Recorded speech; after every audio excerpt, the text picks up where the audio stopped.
mountain, and I look down and see a world I was once underneath. I stand on this mountain and I look down. My mind knows more than it once knew. Then I knew. Then I knew. Then I knew. Then I knew. Now you're here. You're here. You're there. Now everywhere with me. If this is lost, then there's no place I'd rather be than found me see. Found me see.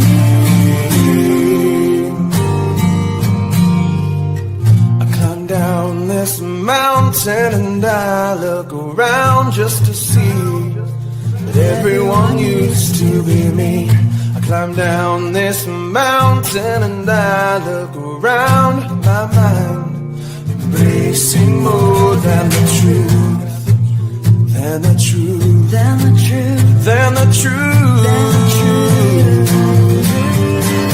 Now you're here, you're here, you're there. Now everywhere with me. If this is lost, then there's no place I'd rather be. Found me sing. Found me sing.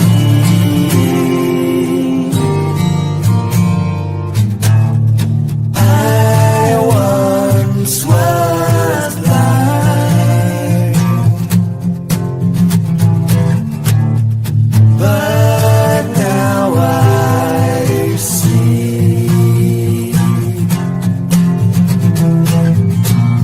the beauty of the world before me. Now you're there. Now everywhere with me. If this is lost, then there's no place I'd rather be. Now you're here, you're there. Now everywhere with me. If this is lost, then there's no place I'd rather be. Found me sing. Found me sing. Found me sing.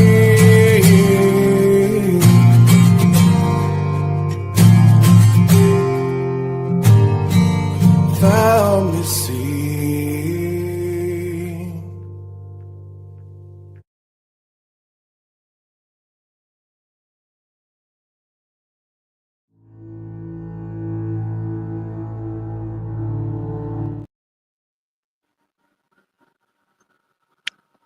Hello, hello, hello. Hello, hello, everybody. Hello. Let's see who we have in here. We have Stormy. Hello. Kimber's in the house. Mikey's in the house. Tomboy's in the house. Do. Taylor's in the house. Who else we got in here? We got Steven in the house.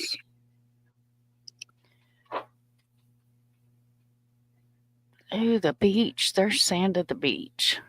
Little granules from hell. What about Cash?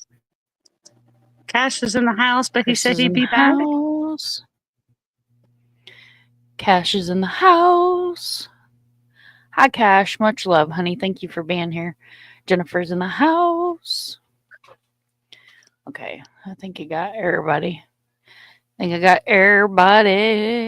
get restless in these pockets. What are we doing in your pocket, Mikey? For goodness sake. Thank you all for being here. Love and justice and the justice of love. Isn't that a song? In the 80s? I think so. Being in hell, who knows? See, that's Honored to have Cash here. being in Thank you Mikey's so pockets. much. That's a whole nother stream on a whole nother channel. What the hell was you doing at the beach, Mikey? Craig's been wanting to go to the beach. It's too damn cold to go to the beach. I don't even like the beach. They're weird folks at the beach. Yeah, And you get Paula's in sand the in your house. butt crack. And Miss Paula's in the house too. Miss Paula fits where's in there. Paula? I saw her earlier. She was Did here. I I say did hi say to hi to her. Paula? Paula. I think I did. Cash is in here with us. Mikey's in here with us. Chris, I forgot Paula. Well, see, StreamYard likes to flash my chat. There's Paula. Hi, Paula. Thank you for being here. Thank you guys all for being here. So tonight we're going to cover my husband's birthday. Oh, I got you. I just don't care for the sand. Like it's little granules from hell. I don't care nothing about the sand. I just, I can't. I don't like the beach at all. I'm an anti-beacher. I lived on beachside for too long, and I think that's what did it. It just ruined me. Ruined me from the beach. Well, Cash, are you over here to troll Mom? Cash is a good troll. I love Cash. I'm honored to have Cash here with us tonight. There's Wisdom in the house. Hey, Wisdom. There's my... Look. Cash said, no, Taylor, for fuck's sake. Laugh out loud. Yeah, me too. No likey. Yeah, I don't care for the beach. Kimber, check Discord. Be a tomboy. This is my website. If you guys have never been to my website, it's full of resources. I do need to update it, but it is still a good resource if you want to bookmark it, save it, share it, all the things. And I have to pay for my domain again, so that's why it doesn't say Mind of Monsters on there. It's very nice to see you. Oh, you only troll me.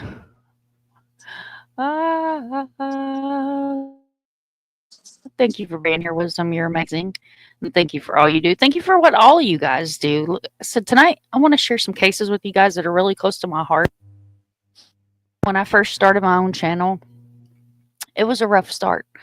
And I guess that's with anybody. It was a rough start. But when I first started the channel, I actually didn't have a computer or a laptop. I started my channel with my cellular device. And I actually had 2 phones. And I would create the video on one phone, do the clips on the other phone, then come back to the first phone, put the video all together, and then, you know, it was just a lot to go into it. So some of my earlier videos are really rough. Then once I got my laptop, I'll give you guys a little bit of backstory. I had got more comfortable with going live. Many of you guys know FarQ, my Aussie sister that comes in. I actually met her because I was really nervous about going live and I really didn't know what the hell I was doing. And back then it was before my computer, update. And I hit the update button and it booted my StreamYard, where my StreamYard and my OBS are now separate. I used to have OBS linked in with my StreamYard so I could do all the cool little things like you see all the big creators do and all that fancy schnaz. But I have to put my stream link back in there. It's a whole thing. You guys don't care about that. But anyway, so I had a lady reach out to me under a cover name, if you will. And she reached out to me and she said, hey, there's a Facebook group I would like to invite you to.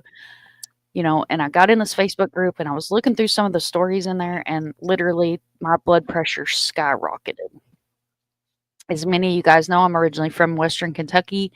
I moved to Clarksville when I was 15 years old. By the time I was 16, I was married. By the time I was 17, I had Minnie. And then I lived my adult life in Nashville, Tennessee. I've been in Florida for about 5 years. So other than that, I grew up the rest of my life. And then my adult life was spent in Tennessee. So my heart lies in Tennessee. And many of you guys know that Kimber is also from Tennessee. Tennessee native. Tennessee lives. So these cases are something that I want to bring to you guys. And some of these cases, like I told Kimber on the phone tonight, may be cases she's never heard of either. And I made a promise to these families I made a promise to these families when I first started my channel that I would circle back to these cases.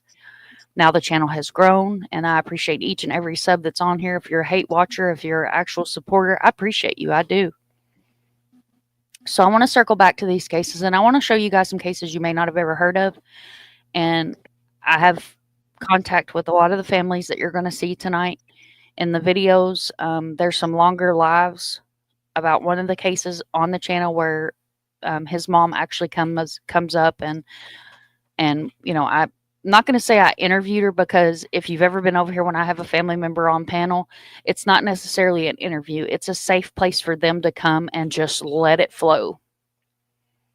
That's why you'll see me a lot of times just, you know, shaking my head and, you know, doing my thing in chat, making sure everybody's, you know, questions are starred or marked or whatever the case may be, because I want these families to have a place that they're able to come to without being bombarded with questions. I'm not media as far as mainstream media. I guess since I'm a channel holder on YouTube and a personality on Twitter, you're considered a personality. But I'm not a registered interviewer by any means. I don't have a press pass at the moment that I have been working on in the background, because I think that that would be something that would be really great to be able to use, because I'd really like to get into going to trials and being boots on the ground on trials and things like that. I'm not going to ramble a whole lot. Just wanted to give you guys a little bit of background on the reason that I want to touch back on these cases. And they're so important to me. And I really, for those of y'all that like to do research and things like that, I really want you to take a look at these cases. You might find something in one of these cases that makes you say, damn, that's what the hell's going on in Tennessee. These cases are all in a playlist on my channel. It's called What the Hell's Going On in Tennessee, because I felt like that was appropriate for the subject matter that we're going to look at tonight. So I'm going to run through and speak to everybody. I see PJ came in. Oh, I'm sorry. Taylor, no, I trolled death. Wow. See how, oh, it's been a bad 3 years. Oh, good Lord. I love you guys. Doodlebug. Thank you guys. There's PJ in the house. Hi, PJ and Doodlebug. It's snowing. Is Doodlebug in here? Oh, look at Cash taking notes and sending love. Love it. Everybody, there's my Doodlebug. Doodlebug is in the house. There's Thor Johnson. 2 nights in a row. We are honored to have Thor here. Thanks, Thor. Thank you so much. I'm so glad you're able to find. Doodlebug is a female. Yes, Doodlebug is a female. You're very respectable and reasonable lady. Thank you so much, Chris. I appreciate that. Thank you so much. And make sure I just run through here and don't miss any kind of questions or anything. Thank you so much. And Doodle's the OG on dropping links, so she will drop everybody's links. And then we're going to get started. We're going to get into this first video here that I have to share with you guys. This was screen recorded on OBS, so hopefully it will work the way it's supposed to. Fingers crossed. SRB's popping in the house. Hey, SRB. Okay, so this is screen recorded on OBS, so hopefully it will play the way it is. If you guys don't hear audio, please let me know you don't have audio so I can flip it to this side over here and make sure that we have audio.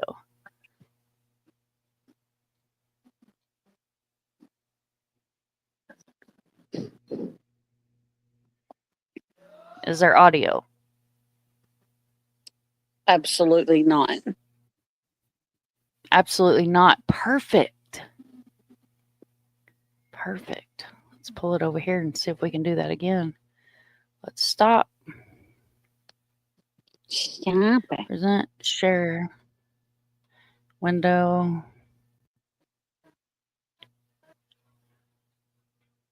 Okay, did you have audio that time? Try it again. I was looking in chat. I didn't know you had switched yet. Okay, so I'm going to back it up.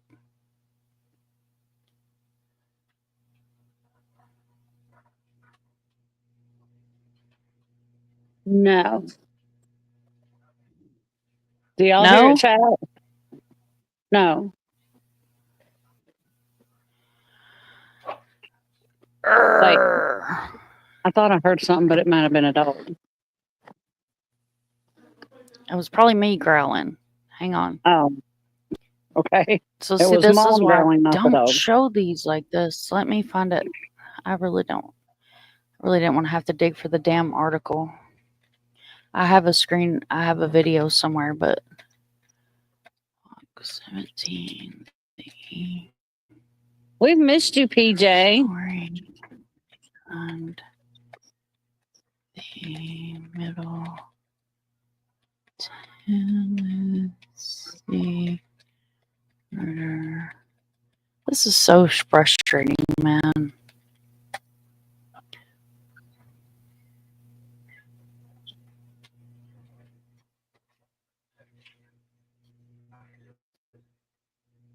I'm sorry, y'all. This should work right the first damn time without me having to go and dig for this shit. This computer pisses me off sometimes.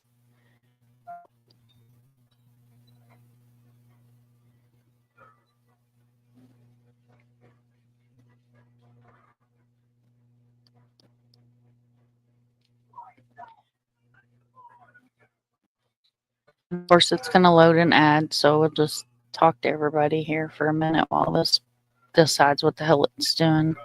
Thank you guys for always being here, and thank you for your support as always. This freaking ad.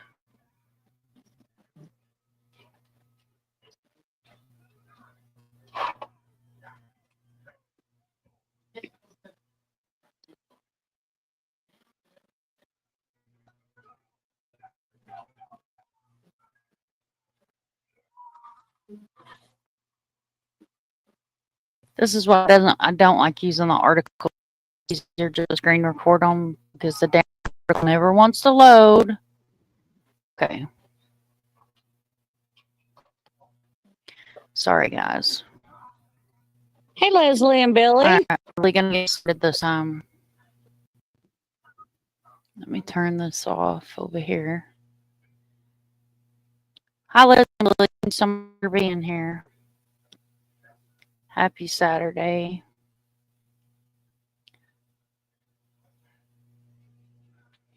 Okay, here we go. Well, drive through Cookville. Now, did you have audio that time? Oh, yeah. Okay, here we go. Let me turn my camera off so it doesn't suck all the internet.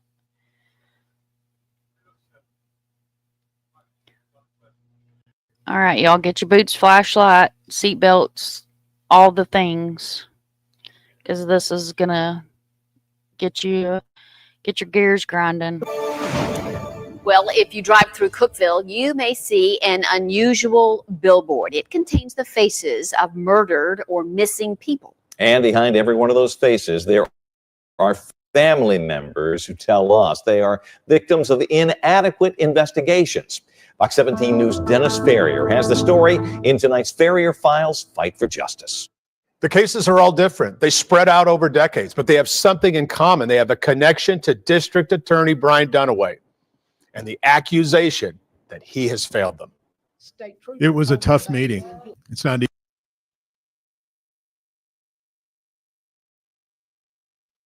easy to talk about the worst thing that ever happened to your family. I can't do it.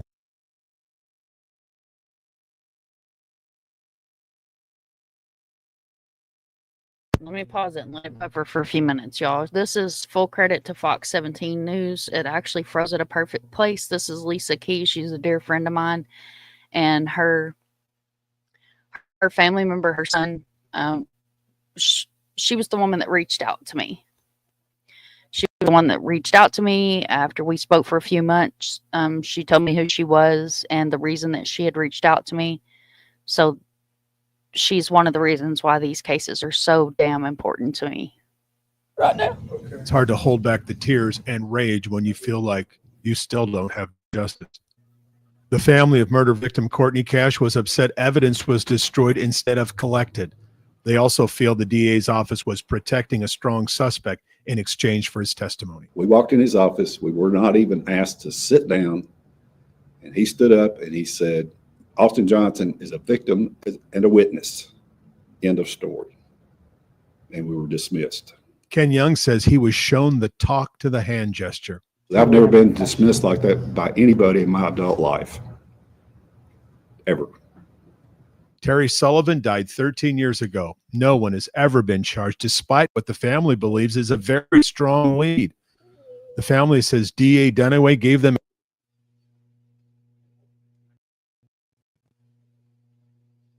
a completely unacceptable answer when they asked for a case update.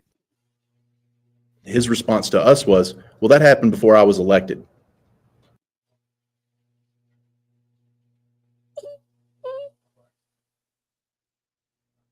That was it. Brooke Jolly says that doesn't even make sense. It's not how responsibility works. I've worked in a restaurant before, and if you're the server that comes in on second shift, you don't look at the tables of customers sitting there and say, well, I'm not going to do anything about these. They were here before my shift. And that's how he treats his job as district attorney. Jason Rice was hit and killed by a speeding driver who... I'm sorry, y'all. It's going to buffer. Let me do this. Give me just a second. See if I can't knock down some of the internet usage.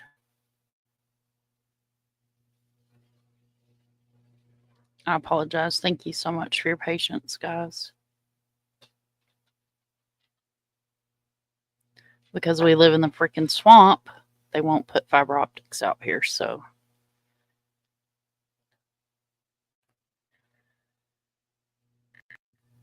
Left the scene of the accident. His mom, Rosemary Moore, says she begged DA Dunaway to charge the driver with something. He wasn't legally drunk. There's really nothing we can do. It's a tragic accident.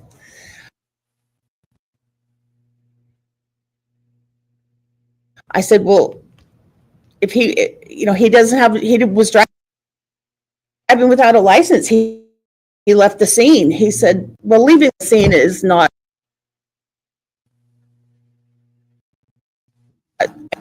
a crime in the state of Tennessee, to leave the scene of an accident.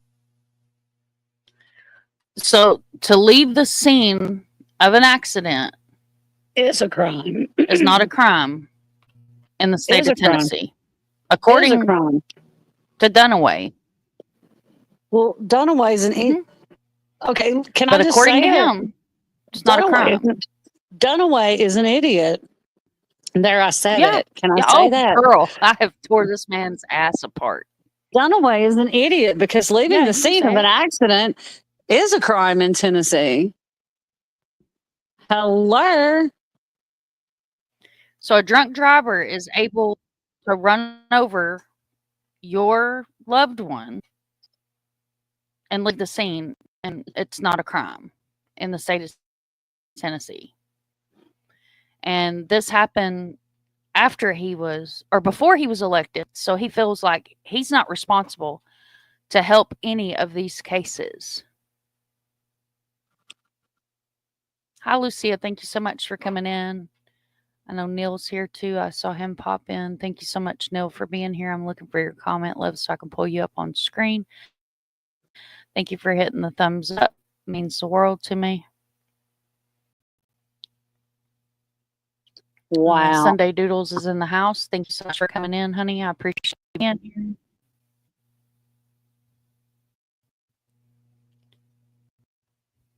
Twelve Guys, gauge is in maybe- the house. Am I froze?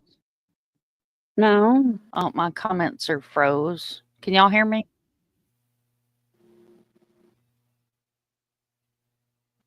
Oh, this computer. I'm going to throw this son of a bitch out the window before it's over. I can hear you.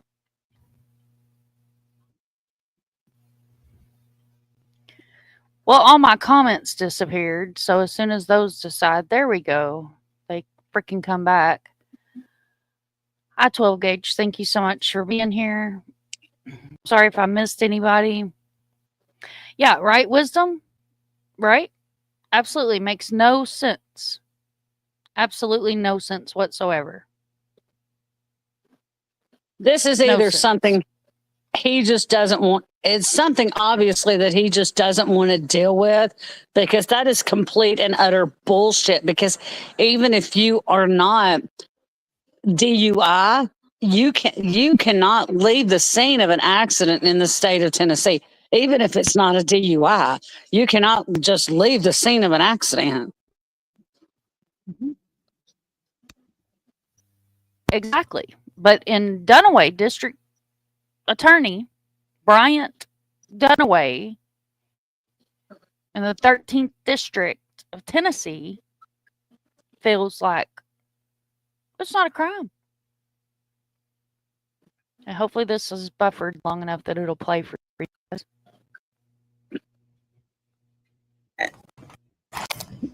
And I said, well, you know, he was speeding. It was reckless. If he would have been going the speed limit, my son would be alive, 30 miles an hour. He said, well, what do you want me to do? Give him a speeding ticket?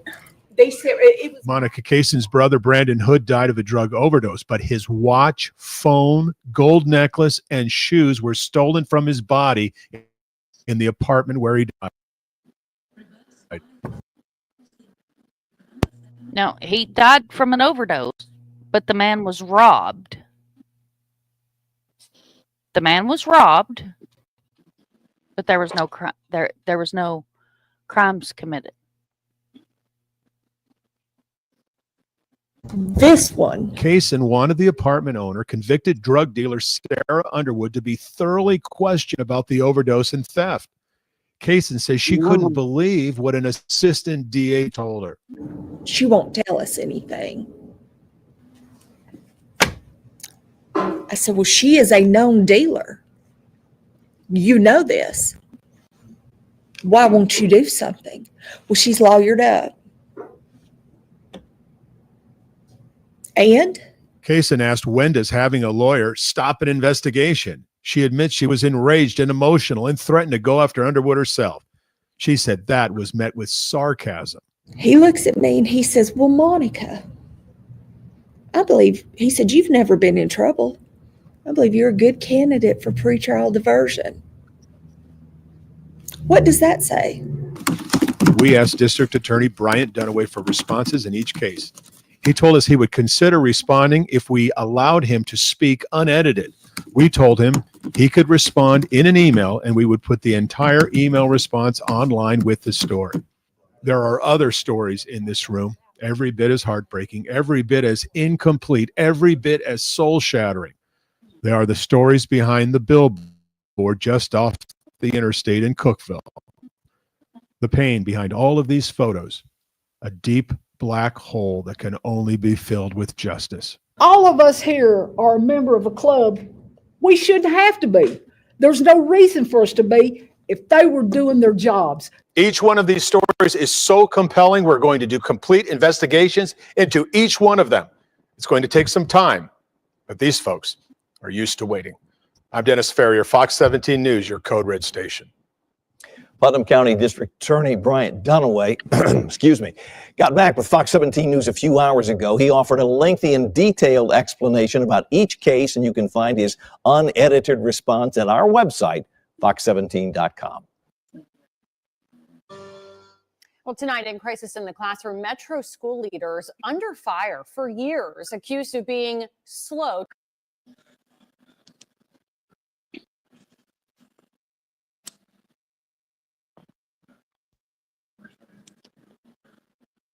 Is that with us here? Surely to goodness, he's no longer the TA. Let's get back over here. This computer is making me so mad, y'all. Thank you guys for being patient. I appreciate everybody that's here tonight. I believe the response is on here. Okay, so I'm going to pull this back up where you guys can see the article. All right. Here we go. Run through chat real quick. How many cases is this DA investigated? The cases that I've been in with that he's investigated, there's over 40 of them. There's over how many, Mom? It's done away with. I agree. There's over 40 of these families. Some of them are scared to come out and speak. One of the cases that we're going to look tonight, I'm very close with the man's daughter, and he will not come on YouTube. We can So do there's- it on a daily basis. When I'm on this summer, I'm actually going to get to meet her in person, which I'm honored to do, but there are over 40 of these cases. Just a little bit of backstory on where this billboard was located. This billboard was paid for by families. So there's They over didn't have GoFundMe's. there's over 40 of these cases that he has investigated. Or refused to investigate. Over 40 of these cases have been brought to his attention. Oh wow, that's scary. Yep. PJ, you might know him. I've run this before, so it might be something that, yeah, he wanted it unedited. Unedited. Right. Did you get my email? No, PJ, I didn't get an email from you, honey.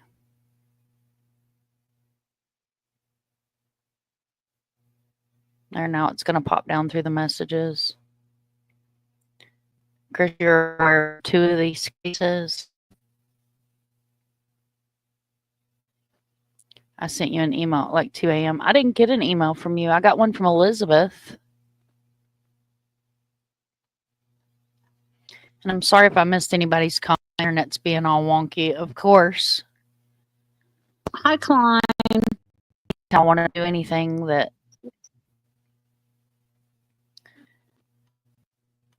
that's important to me. It seems like the internet wants to crap out. Like, see, I can't even see Klein. There he is. Hi, Klein. Thank you so much for being here.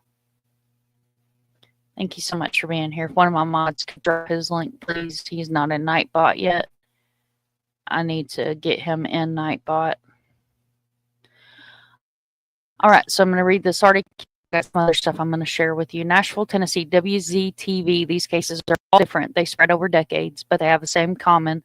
They all have connection to District Attorney Bryant Dunaway on the Plateau in Middle Tennessee. And the accusation he has failed these victims' families.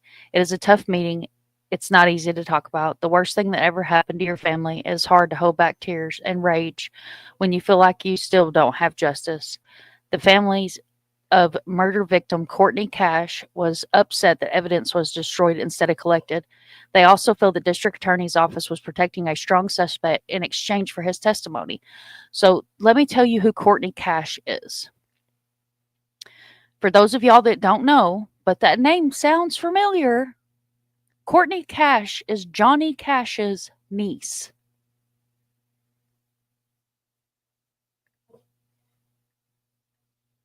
So no matter who you are or where your roots are from, injustice can touch you.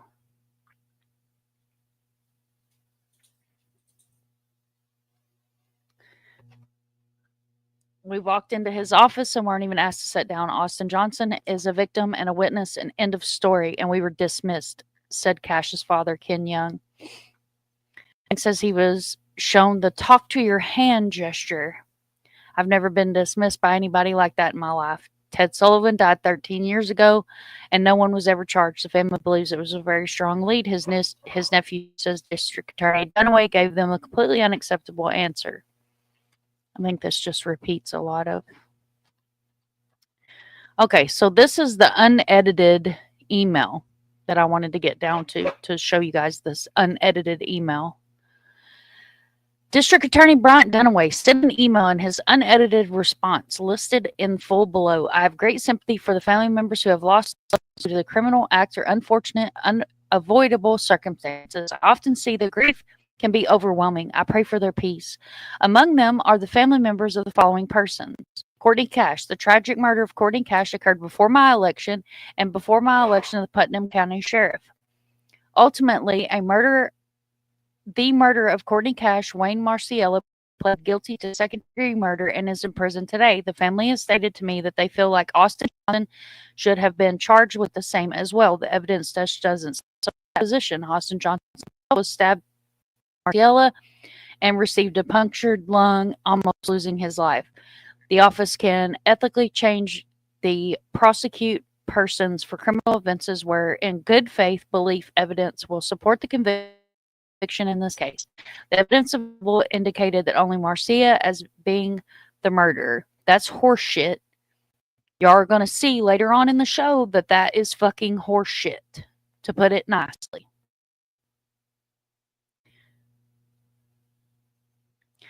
Terry Sullivan. The investigation into the death of Mr. Sullivan remains an open investigation. The Tennessee Bureau of Investigation has been and remains the lead investigative agency on this case. The TBI will continue to investigate and have any new leads and information helpful for his investigation will be sought. This is another one that's going to make you guys literally want to blow your freaking top. Jason Rice. Mr. Rice was a pedestrian walking at night on a roadway in Cookville. There were no sidewalks. He was struck by a vehicle driven by Emmanuel Robinson. According to the Cookville police crash investigators, the impact occurred on the right side of the road in the driver's lane of travel. The calculated speed of the vehicle was 34 miles an hour in a 30-mile-an-hour zone. While Robinson initially left the scene after the crash, he returned to the scene soon after.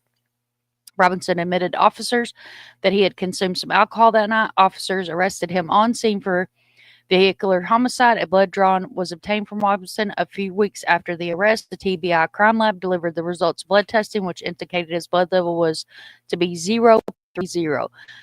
The presumed impairment level in the state is 0.80. To prove a vehicular homicide case, it must be proven that the driver was both intoxicated and his intoxication prominent cause of the person's death. After receiving findings, the TBI lab, as well as the crash investigation, there is insufficient proof to prove a support charge of vehicular homicide. Brandon Hood, this is another one. Putnam County Sheriff's deputy responded to the call of suspected drug overdose. Upon arrival, Brandon Hood was found deceased. After performing an autopsy, the medical examiner determined that Mr. Hood had died from a drug overdose, specifically a combination of toxic effects of fentanyl and methamphetamine. The medical examiner listed the manner of death as an accident. Investigators in the Putnam County Sheriff's Office opened the investigation into circumstances of Hood's death. The hope of identity of the person who delivered the drugs to Hood cannot be bullshit. The location of Brandon Hood's death is known, and the drug activity and the witness were presented at the time of his death. While suspects have been developed, there is insignificant evidence to bring criminal charges at this time. As always, the death investigators are to revisit if new information comes. There are other stories in this room as bit as heartbreaking, everyone a bit incomplete. Every bit of soul-shattering. The stories behind the murder billboard just off the interstate in Cookville. The pain behind the photos. Deep black hole that can only be filled with justice. All of us here are, this is Lisa's statement, all of us here are a member of a club we shouldn't have to be. There is no reason for us to be here if they're doing their job, says victim's mother, Lisa T.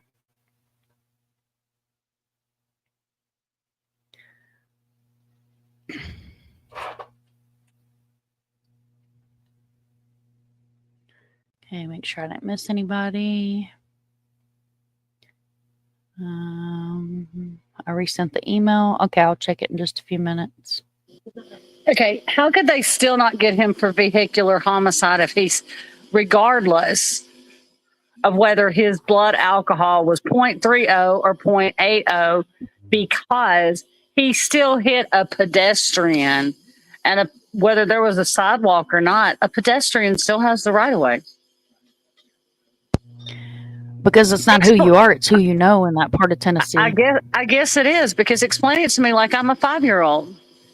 Because, yes, a pedestrian still has the right of way. So I guess it is who you know. And this DA is a dumb ass. Yes. He should be just called Dumaway. They should just change his name to Dumaway. Are all these families from the same town? How sad and ridiculous. So they're all from the 13th district of Tennessee. which is Putnam County, I think. Yeah.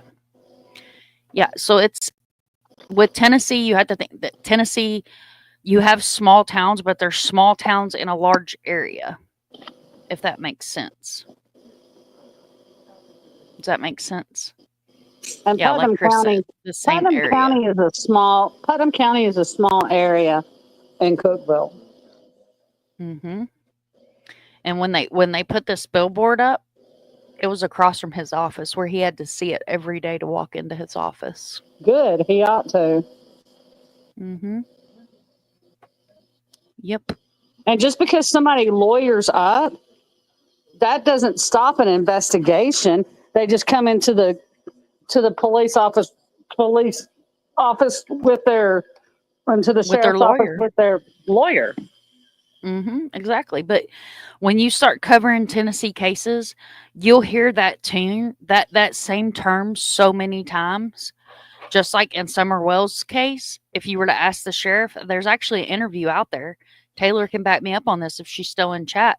There's an interview out there where they asked the sheriff, and he says, "Oh, the family's not cooperating. They've lawyered up." Because that's like a gateway with Tennessee law enforcement. We don't have to do our job anymore. They've lawyered up. Well, do your damn job and get a hold of the fucking lawyer. Get a hold of the lawyer. Get off your ass. Put your coffee down. Come up off your golden throne you sit on and do your friggin' job.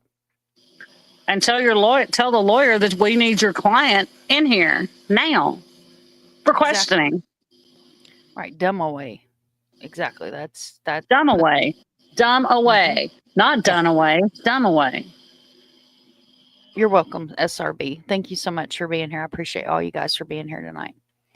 So I'm going to go ahead and pull up, like I said, some of these videos are a little rough, but the information's all there. So apologize ahead of time about these being a little rough. But it's not the content that matters. It's the subject matter. Yes. See, there's Taylor. Yes, ma'am. Was that not his way out from getting out of having to further do anything? Was the family's not cooperating. They've lawyered up. They lawyered up. So in other words, they're afraid of lawyers. Pretty much. Because you're talking, when you hear us say good old boy law, this part of Tennessee is the poster child for good old boy law. There's no other way to put it. Honestly, there's not. The smaller the town in Tennessee, the more the good old boy. Right. And here comes Taylor in with the facts. Taylor is a walking dictionary when it comes to Summer's case. Yes, but they had only gotten a lawyer for the boys' case and Don being in jail. For those of y'all that don't know, Summer Wells had older brothers. They were taken out of the home. Anytime you're going through a CPS case like that in court, especially in Tennessee, you're not going to walk into the courtroom without anything behind you when the whole world's already coming at you. You're going to get a friggin' lawyer.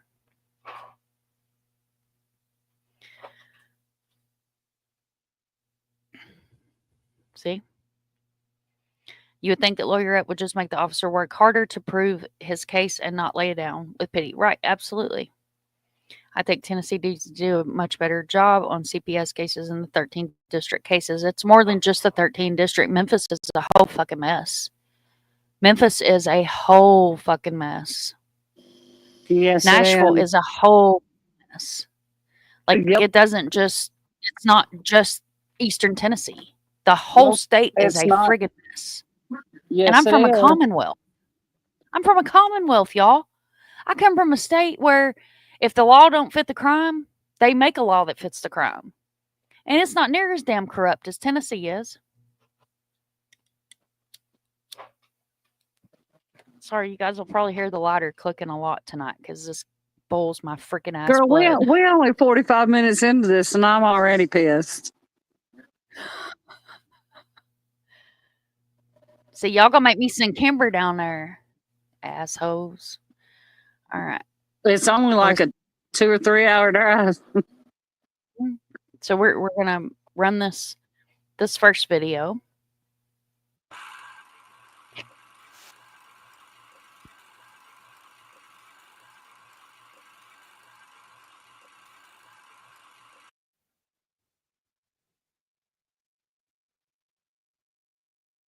I don't remember if there's any audio on this or not, but this is summer. So it's going to show some different flowers of summer. It says, have you seen this child missing since 2021? I love this sketch. It was one of my favorite sketches that were ever done of her. Oh, that's awesome. Of course, the great state of Tennessee, missing from Rogersville, Tennessee since June 15th, 2021. This is Ben Hill Road. If you guys are not familiar with the case, that's part of the search, which was the small picture in the side. Here's some more cute pictures of her that I chose to use in the video. And then this says, contact the TBI, 1-800-TBI-FIND, email tips to tbi@tn.gov, Tennessee Bureau of Investigation, or the Hawkins County Sheriff, or the FBI, or 911.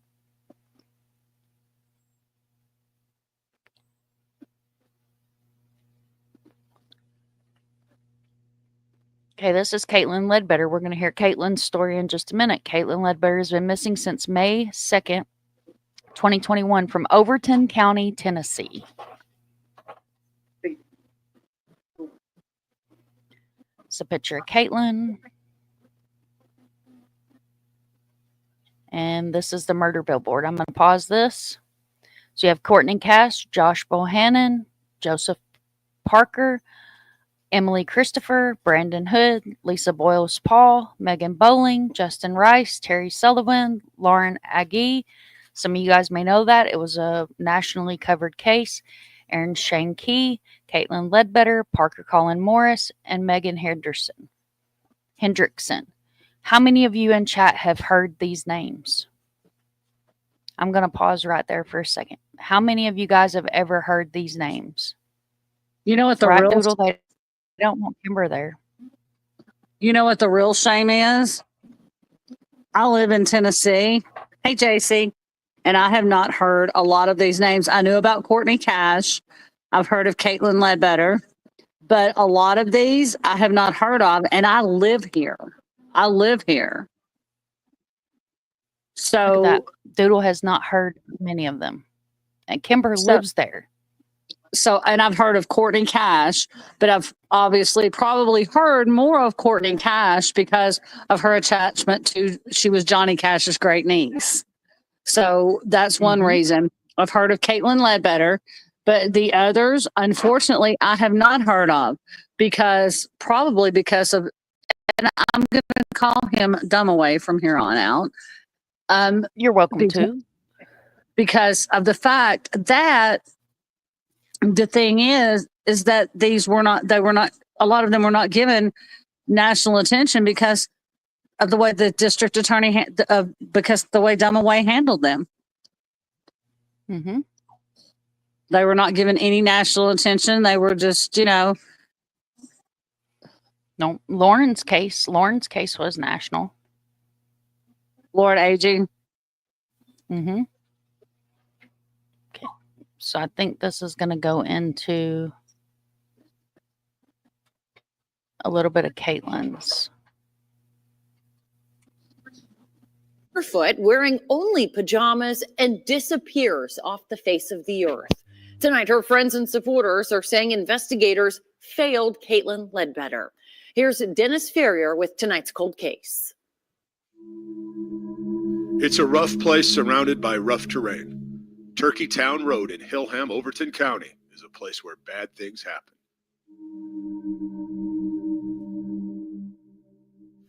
Caitlin Ledbetter was a quiet 26-year-old woman. She lived with her dad and his girlfriend in a house that used to stand here.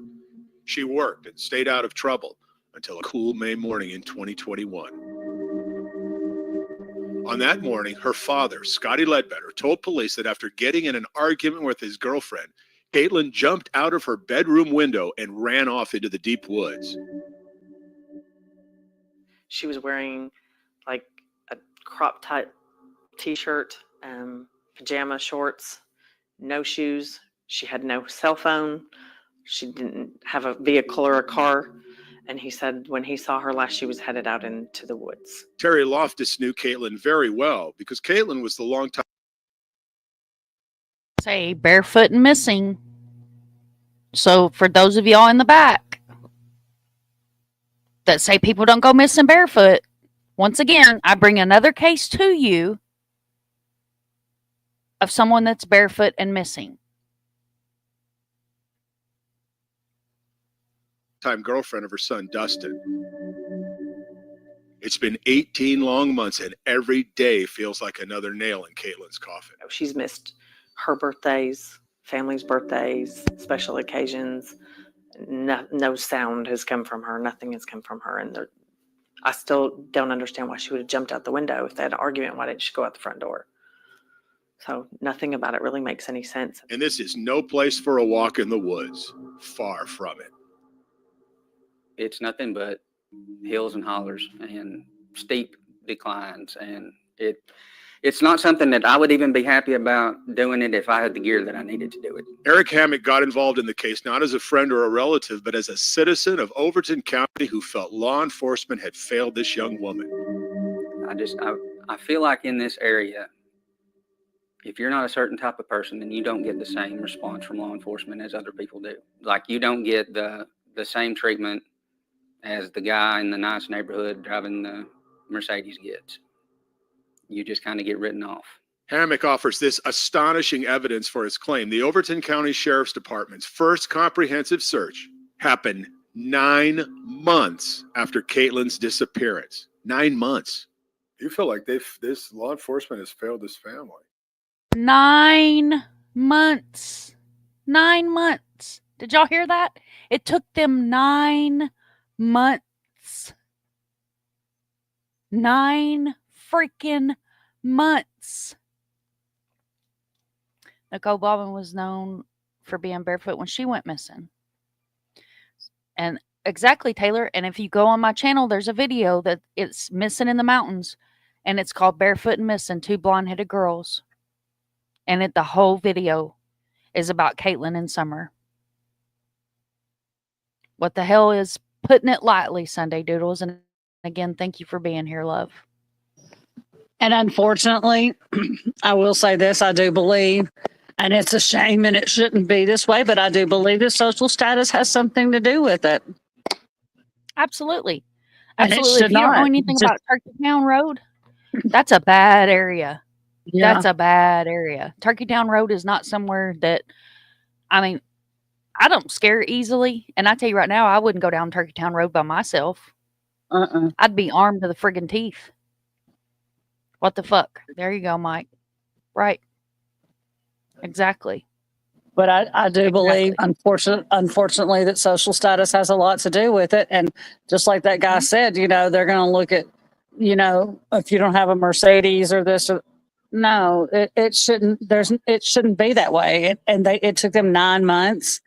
So yeah, hell yeah, law enforcement failed this family. Yeah. And not only law enforcement, let me tell you, who do you think brings in their dogs to search? I just asked you that. Who do you think brings in dogs to search in Tennessee? The TBI. Who do you call? The TBI. Oh, the TBI. Can we put a nail in it? Kimber hit it right on the head. The I pinned the tail on the freaking BI. I pinned the tail on the donkey, didn't I? Pin the tail straight on the donkey. The pin the tail on the donkey. Let me pull up a flyer. She was young. She was She was very young. Hang on, I've made her. Caitlin, she was in her 20s. I don't want to. I think they said she was 25, 26. Yeah, she was in her early 20s. I've made so many flyers for this girl. Every time I change my format, I make her a new flyer. But I have a video on each one of these people. This is just the first one that I chose to share with you guys because, like I said, current cases and District 13, as the title stands, never clickbait, always what I promise in the videos. Oh, shit, I've got too much stuff in here, y'all. Here she is. Where's it going to load? On which screen? Of course, this one. Now, y'all, she went missing in 2021. And she was 25. Okay. Oh yes, Get Chris. through I'm sure this. there were tons of cases that were overlooked or just dismissed. Oh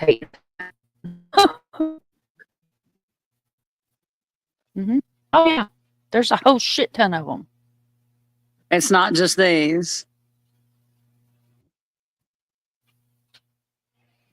There was a female that went missing without her shoes. He found her shoes in the backyard. So yes, there's a lot of people missing without shoes. Absolutely. Is there any murder remains found yet? No, brutally, not that I've heard, and I don't look at the TBI. Still, I don't look at them giving us any kind of update. We're still freaking waiting on the Remains found behind the KFC. Behind KFC remains that was found Between and if it hadn't been for the fact that, and I'm going to say this. Go ahead. I probably got a delay. Kimber, go ahead. We're still waiting. There were some remains found behind a KFC before the first of the year between Nashville and Knoxville, somewhere in between. And we're still waiting on the results from those, and we haven't heard anything from that. And there were some more remains found just last week, and so hello, what's up? What's up? What's up? There have been 2 sets of skeletal remains found between Nashville and Knoxville, closer to, and this is closer to the Cookeville area, which is in Putnam County. Excuse me. Let me just throw that out there. This is in closer to the District 13, but we have not heard anything. I don't know if it's in District 13, Mom, but it could be because of the area. That's very possible. That's very possible. It's very possible. While we're watching this, I will look that up. But we have heard nothing about those skeletal remains. The first set, which was found behind a KFC, and then there was a second set of remains found. I think it was was it last week, Mom? Yes, it was last week. It was last week. So it was last Saturday, and then there were some found. I think it was before the first of the year. There were skeletal remains found behind the KFC. They never said what they were. They've never brought those back up. Nothing. Not a word. And I tell you right now, if it wasn't for the fact that Sebastian was missing and Chris Barrelfoot was working in Memphis, we wouldn't know about the historical bones that were used as clickbait in Memphis. Right. And put that out there too while we're at it. Oh.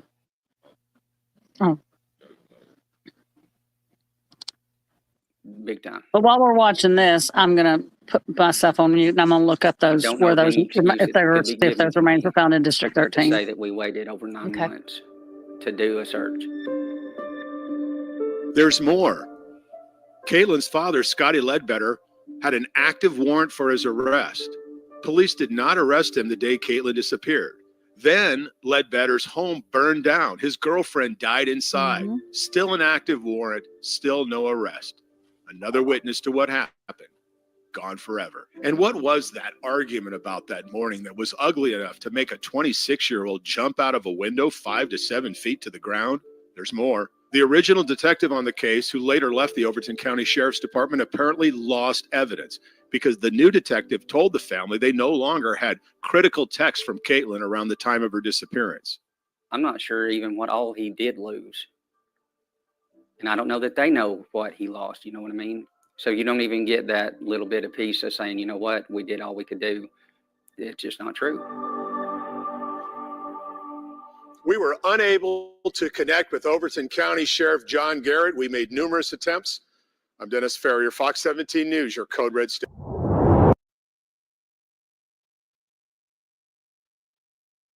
Okay, the first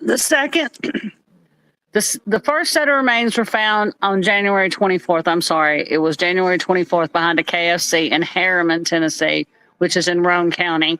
The second set of remains were found in Cumberland County. So one's Roane County, one's Cumberland.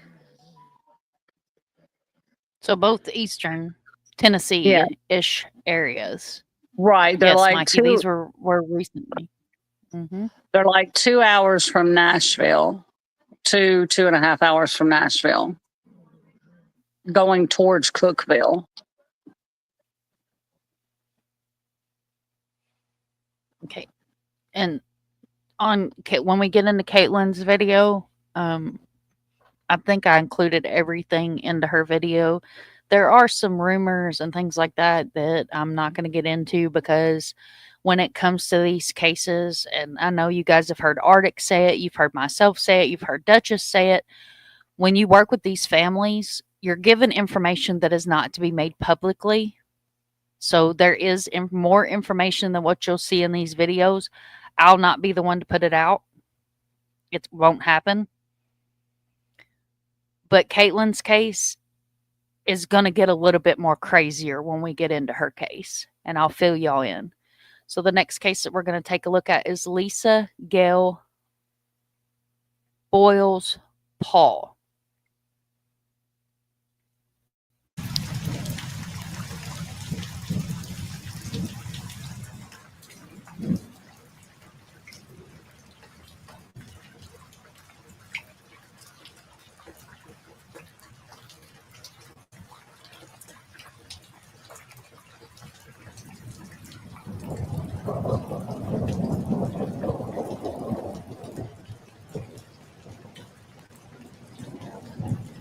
Okay, so this is important for those of y'all that have heard. The Holly Bobo Act changes the Amber Alert system. Tennessee lawmakers overwhelmingly passed the Holly Bobo Act this year, which increases the age limit from 18 to 21 for endangered missing child alerts. The high-profile case of Bobo's murder gained national attention after the 18-year-old nursing student went missing from her Parsons, Tennessee home in 2011. Her remains were found 3 years later in the woods near her home. For those of y'all that don't know Holly Bobo's case, that's another one. Get your boots, get your flashlight, get all the things and go down the rabbit hole. And let me also explain to you that the Holly Bobo Act was not put out in any good cause. It was to put out to cover law enforcement's ass.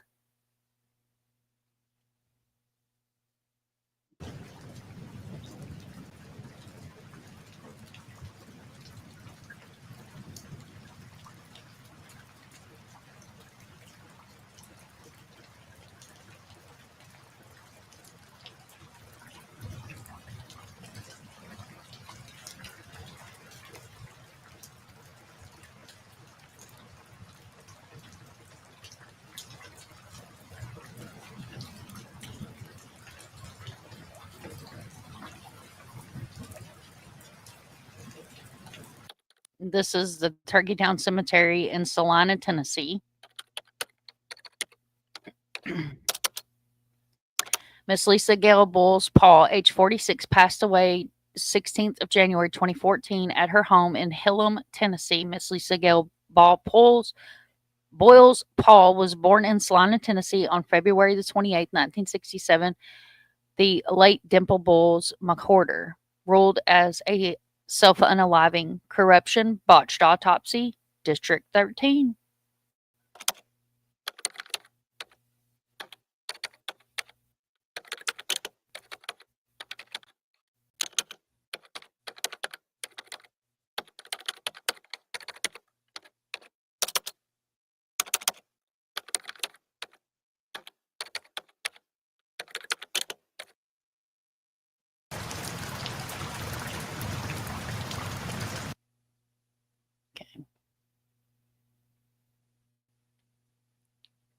Okay, so this one's a little bit different. This is going to bring some context in as to some corruption and other kinds of fun things. The ones in Cumberland County ones are 2.5 hours from Sebastian Rogers, 3.5 hours from summer. I've heard of Holly Bobo. It was nationally covered. Yes, Holly Bobo was nationally covered. Holly Bobo was a super, super tragic thing. Yes. Yes, it was. If you didn't have a TV, it would be about the only way you didn't hear about Holly Bobo's case.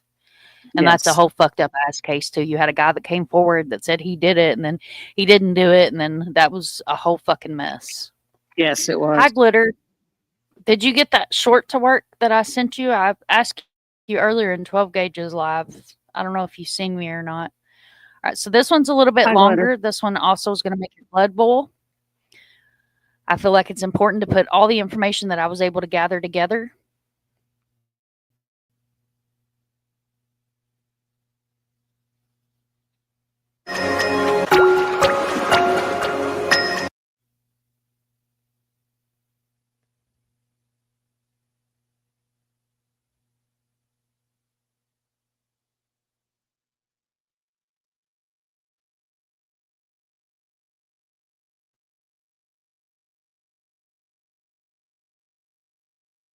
And like I said, guys, these are a little rough. This was before I knew what the hell I was doing. So, TBI investigating medical examiner in a drug arrest. Nashville, Tennessee. The Tennessee Bureau of Investigation is examining allegations that the state's medical examiner arrested in Mississippi on drug charges had evidence from a Nashville case with him. Nashville prosecutor Tory Johnson said Thursday that he asked the TBI to step in after authorities in Mississippi said that they had evidence that belonged to the medical examiner's office in Nashville was found with Bruce Levy. Officials wouldn't identify the missing evidence, though the TBI spokesperson, Kristen Helm, said, "We're looking into where the marijuana came from."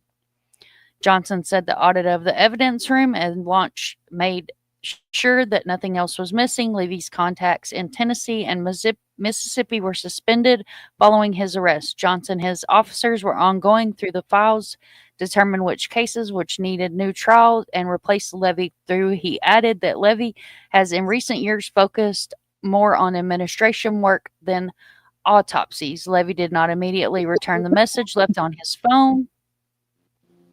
The Tennessee Health Commissioner Susan Cooper on Thursday named Teresa Campbell as the acting state's medical examiner. Campbell was previously the deputy state medical examiner and is a professional forensic pathology in East Tennessee. And Bruce Levy was the medical examiner in Tennessee. At the TBI. Bruce Levy was the medical examiner in Tennessee for years. As long as I could remember.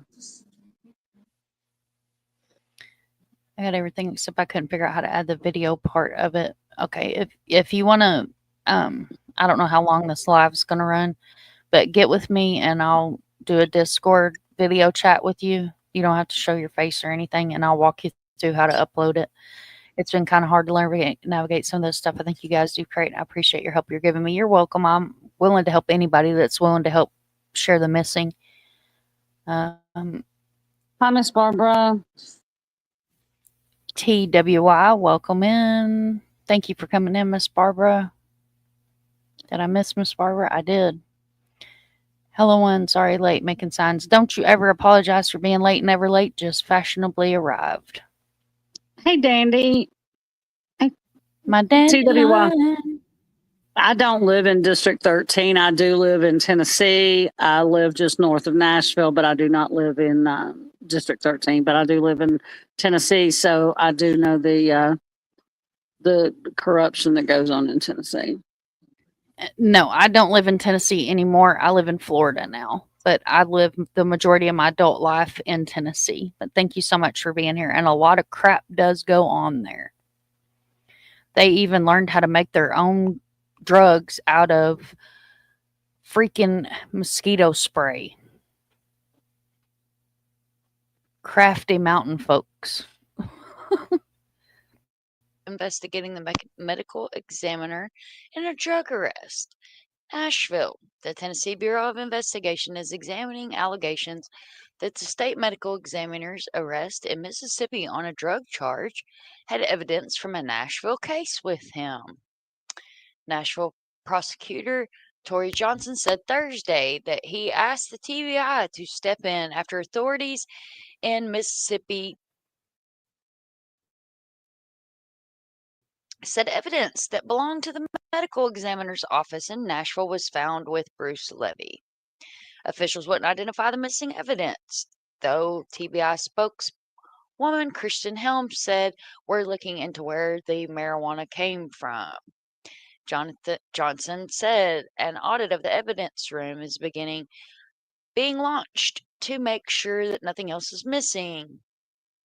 Levi contracts in Tennessee, Mississippi were suspended following his arrest. Johnson said his official is going through its files, determining which cases will need a new trial witnesses to replace Levi. Though he had added that Levi has in recent years focused on administrative work other than autopsies. Levy did not immediately return the message left on his cell. Tennessee Health Commissioner Susan Cooper on Thursday named Teresa Campbell as acting state medical examiner. Campbell was previously deputy state medical examiner and professor of the forensic pathology of East Tennessee State University Medical School. She is also the flight surgeon with the Tennessee Air National Guard. Just thought we would take a look today, guys, at the corruption in the ME's office. These medical examiners' names will become rather common to you over the course of our What the Hell's Going On in Tennessee series. So the hunt begins for the discredited medical examiner. No, JC, Davidson County. Nashville is in Davidson County. Nashville is in Davidson County. Sumner County encompasses Hendersonville, Gallatin, Portland. Hendersonville, Gallatin, Portland, part of White House, Tennessee. Nashville is Davidson County and several other cities. Bruce Levy is no longer the medical examiner. He has not been the medical examiner since all of this happened. And I do not think the TBI is overloaded. I just think they need to do their job.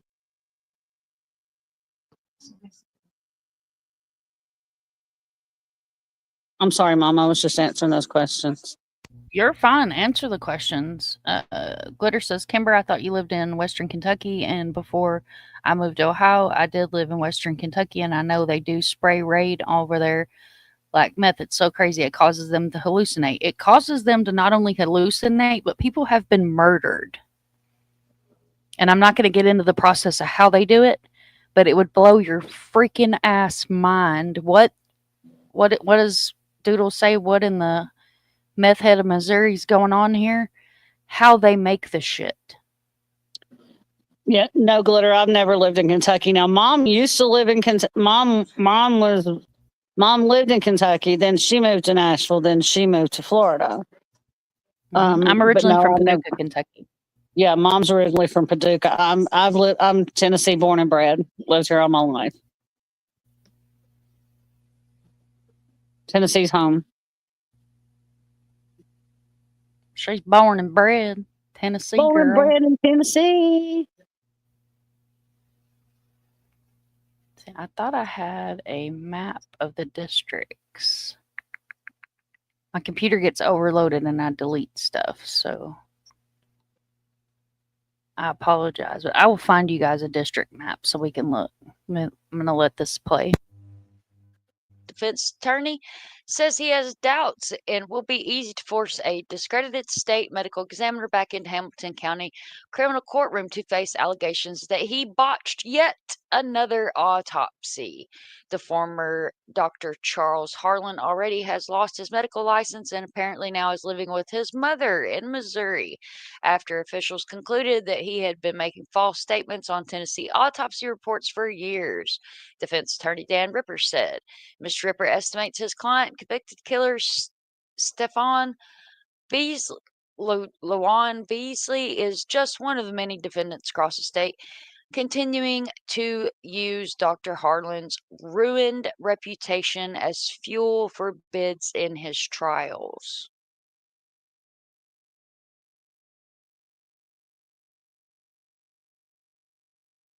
So, for a little bit of context, what that means is the botched autopsies, they are taking them back to court. And if it was a murder case, people were being released because of the shitty autopsies. Thank you, Avery, for being here. Yeah, Harlan was after Levy, wasn't he? Or was he with Levy? I don't remember. I don't remember either. Because I know Bruce Levy got himself into some shit with all of that. And then I can't remember whether Harlan, I don't remember. We've had some really shitty medical examiners. As y'all are hearing right now. I didn't believe this a few years ago, but I read up on some of it. That knew me crawls under the microscope. Thank you so much, Avery, for being here. That's what I was thinking. Paducah, I must have got confused. Yeah, I live by LBL. Yeah, I've spent a lot of time in LBL. Oh, your son's from Hop Towns, what we call it as locals. Hop Towns, where the crazy hospital is. When I was a kid, my mom, when I was fucking up and being a shithead, she'd say, "I'm going to send your ass to Hop Town." Yeah, I was just fixing to say she was from Hop Town. Mm-hmm. Oh, of course, he knew. Bulls Gap. That's a pretty area. Yes, it is. Bulls Gap's a what the beautiful hello. area. And thank you for sending love to my mods. I love all my mods. I think he was caught in a hotel room. I'm trying to think whether he would. He was caught in a hotel room. I don't remember exactly what it was. I'm sorry, y'all. I should have read up on these before I covered this. It's just when stuff starts weighing heavy on my heart and I start thinking about it, I'm like, you know what? We're fucking doing this tonight, because I gave my word to these families that I would bring these cases back around, and I'm a woman of my word. What was Harlan's first name? I'll look it up real quick.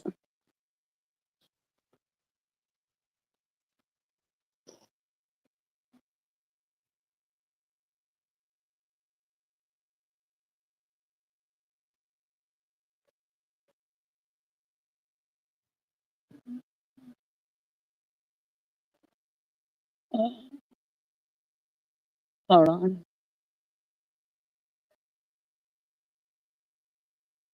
Charles Harlan. Okay, hang on.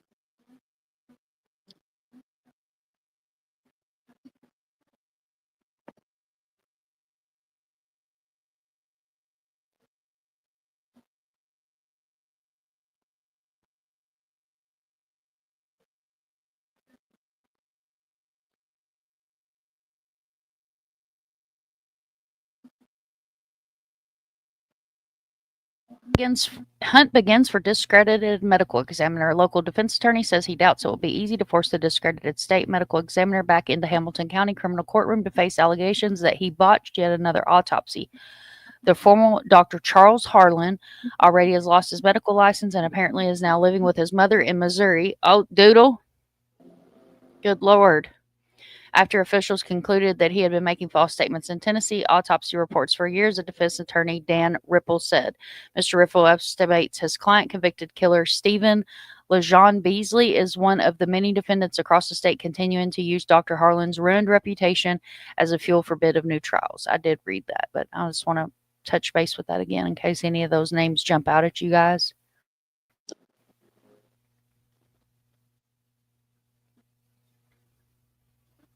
I do know that Probably Charles as many Harlan. people who are in jail after the cases in which Dr. Harlan testified, and the number who could be challenging their convictions because of him, Mr. Ripper said. Mr. Beasley's Thank you so appeal much, kicked into PW. high gear in PWI. 2005, the same year when Dr. Harlan lost his medical license, when the Tennessee Board of Medical Examiners concluded that he had committed numerous acts of You're good. malpractice, fraud, deceit, and unprofessional conduct. The Tennessee Supreme Court denied Mr. Beasley's appeal once, but a motion he made in Hamilton County Criminal Court in 2008 convinced the judge, Don Poole, to set a hearing. The proceedings will examine Mr. Beasley's claims that the doctor's autopsy girlfriend's death led to a felony murder conviction and life in prison with no possibility of parole. The hearing has been set for June 7th after many delays, and Mr. Ripper has said that Mr. Harlan can be found. If need to ensure the unwilling to come here, which I don't think will be much of a stretch, and they'll take appropriate measures to get him here, Mr. Ripper said. Mr. Harlan could not be reached for comment. Medical examiners such as Mr. Harlan perform thousands of autopsies over the course of their careers and frequently testify at murder trials. Although there are no records showing that many of these times Mr. Harlan testified as expert witness with a professional investigation against him, as well as another prominent state murder trial in which the convictions were challenging his work, highlight the many problems that still swirling around the former doctor.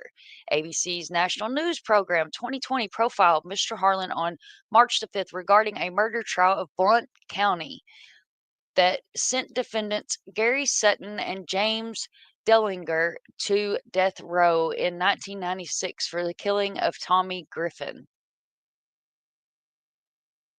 In that case, Dr. Harlan testified it was possible that the bodies to be rigor mortis in 3 days after death, that the blood could still look bright red and be wet after days.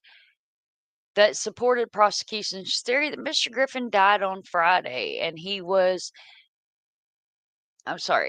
died on Friday when he was with the defendants, even though police found his body with rigor mortis and fresh wounds the following Monday. Rigor mortis of the gradual stiffening of the body goes away within 36 hours of death, according to medical experts. Mr. Sutton and Mr.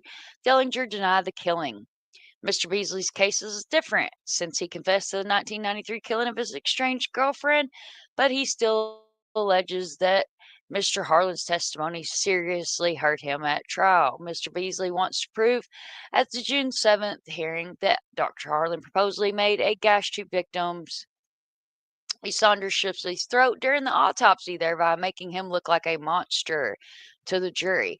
He also alleges that the former doctor deliberately made markings on her fingers, leading the jurors to believe that Beasley stole her rings before shooting her. Such evidence which shows he has supposedly committed a separate felony during a killing led to the felony murders conviction and life prison sentence without parole at the 1994 trial of Mr. Beasley. Was the only time to ever receive such a punishment in Hamilton County. The prosecution denies that Dr. Harlan's testimony had anything to do with the outcome of Mr. Beasley's trial. Mr. Beasley fails to identify and newly discovered evidence or how newly discovered evidence would have resulted in a different judgment. Executive Assistant District Attorney Neil Pinkerton states in the court documents. Dark secrets, corruptions, cover-ups, and no justice for family.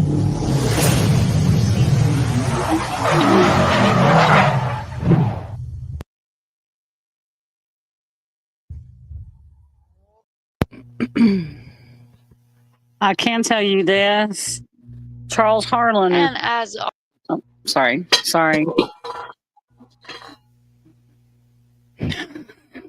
I'm sure that was loud as hell. I apologize, y'all. I can say this. Charles Harlan is no longer in the Medical Examiners Union at all. He is deceased. He's deceased. He died in 2013 in Missouri at the age of 69.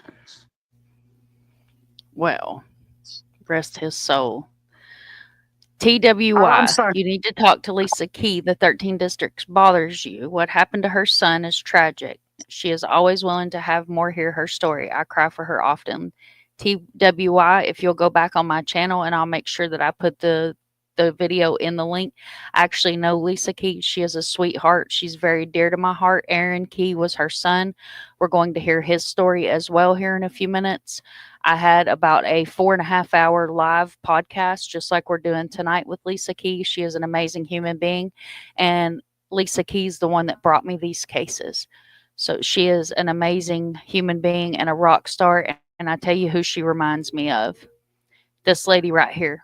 She reminds me a lot of Barb. I actually met Lisa around the same time that Arctic had covered Timmy Dees' case and had met Barb and had Barb on panel around the same time frame. I met Lisa Key, and she is a darling.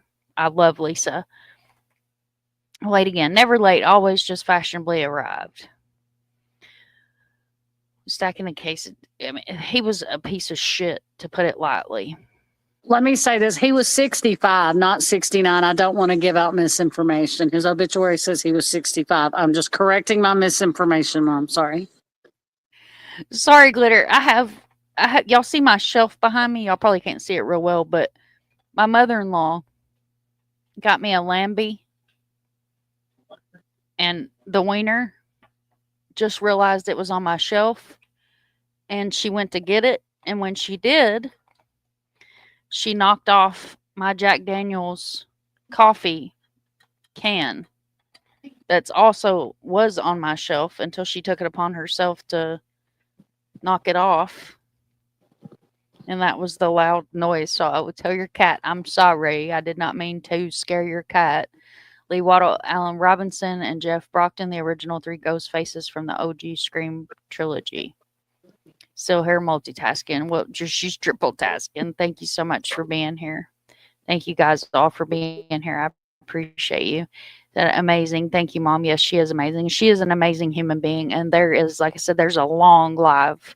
I think there's a couple of them, but there's one long live that Lisa just, again, I give my families the floor when they come on the channel. My front porch is their front porch. You guys see on the screen here, this is the reason why this channel is called the front porch.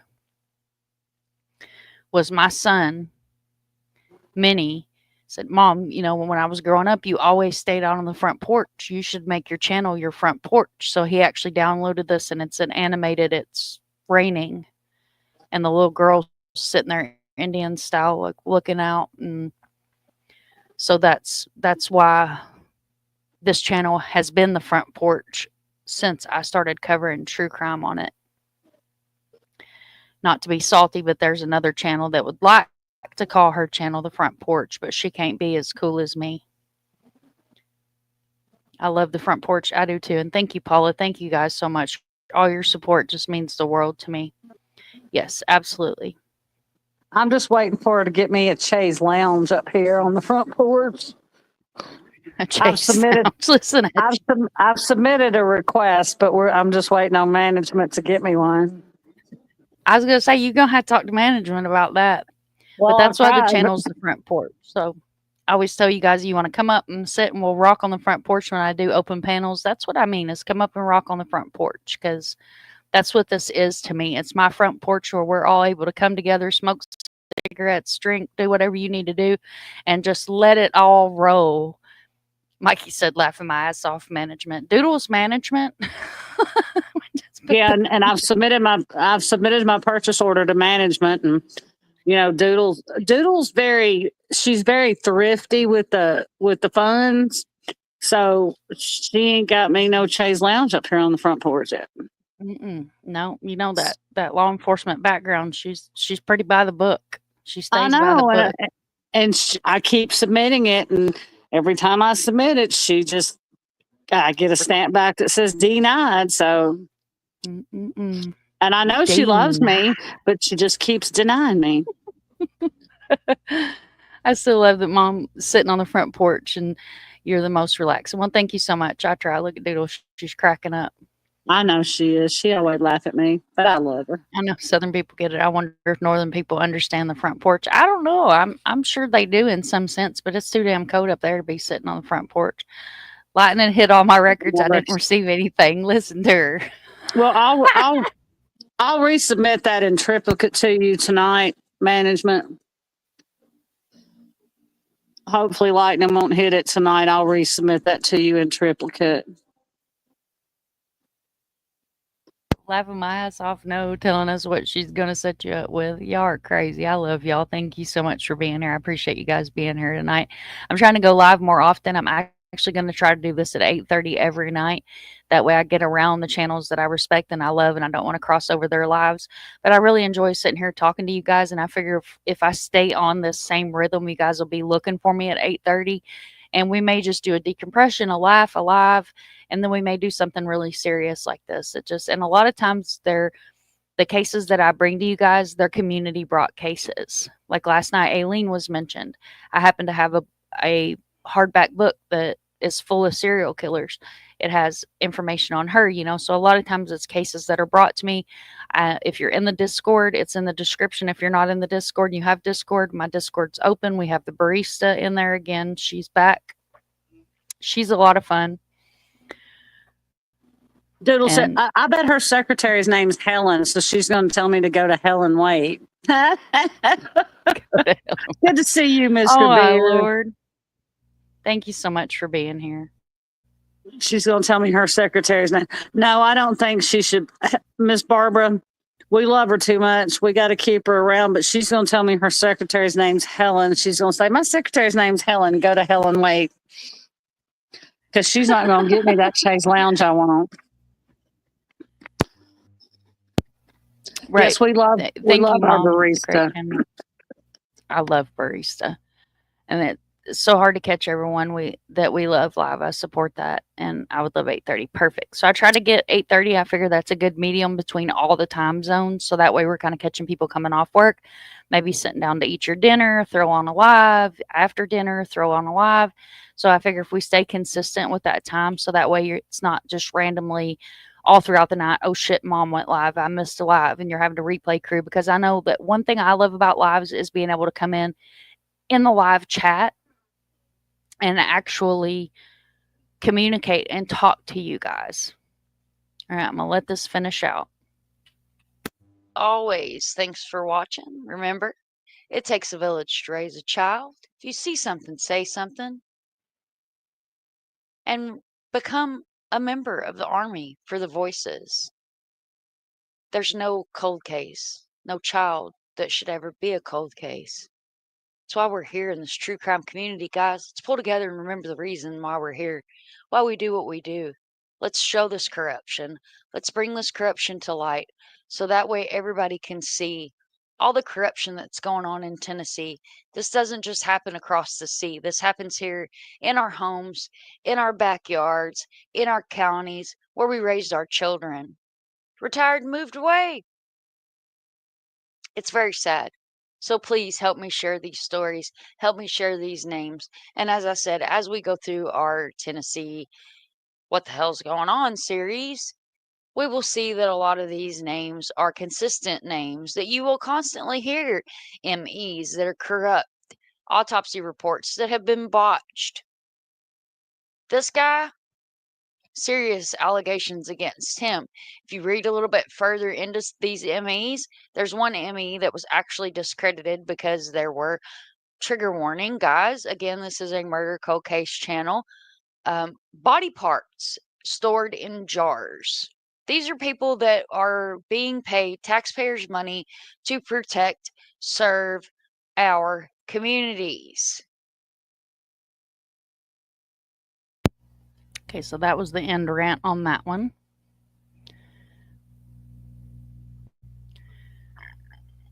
All right, here's our next case. This is Parker Collins Morris. He's been missing since 10/1/2018.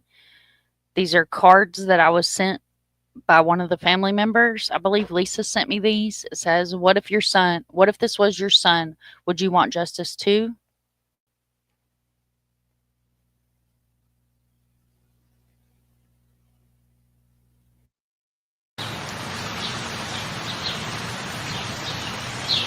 Okay, so Parker was in jail on October the 9th in Cumberland County, a one-night stay.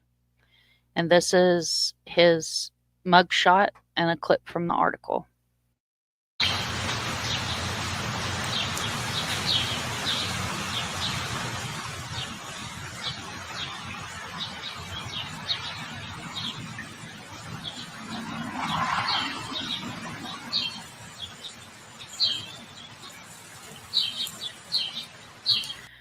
This is his missing flyer. Last credible sighting, a one-night stay at a shelter on October 18th, 2018. Parker Colin Morris was last seen Thursday, October 18th, 2018 in Crossville, Tennessee. Male, white Caucasian, 27 years old, brown hair, blue eyes, 5'6" or 5'7", between 180 and 190 pounds. This is his NamUs flyer.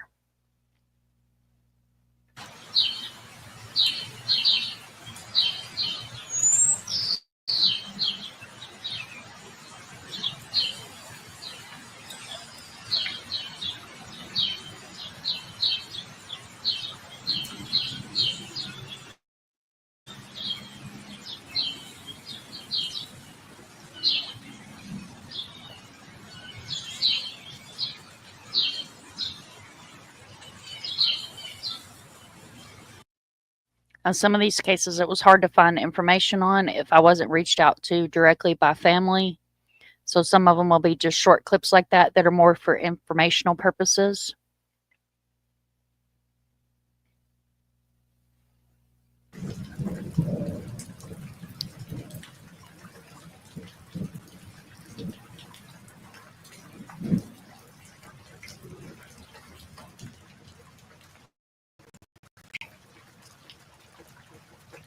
Yes, and love your neighbor.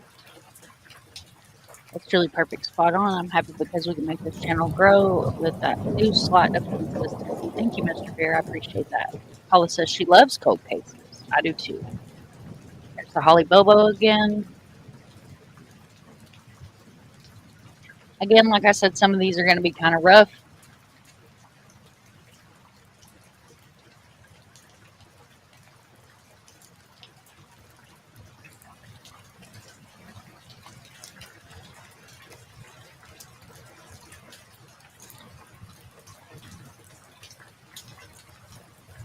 The truth is in the details.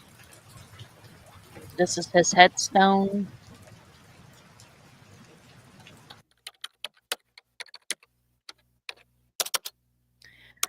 Joseph, along with friends, TJ Comment, Elizabeth Maddox, Lacey Greer were all in the mobile home fire. One of the first firefighters on the scene said that it was the worst fire he'd ever seen in 25 years. These young teenagers were set on fire in this mobile home and burnt alive. To this day, which now is over 5 years old, the murder, and it's well over 5 years old at this point, the murder or murderers have not been caught. I hope one day the truth and the person or persons who caused this will be brought to justice and will come home for these young lives. And this was from the family member. My brother Joe is Joseph's father.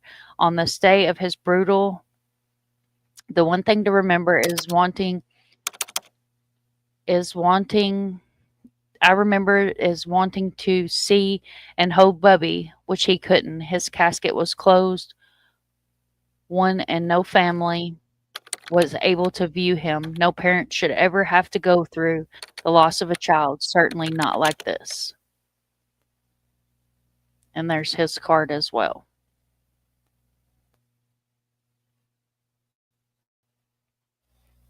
Okay, so this, oh shit. Sorry, y'all.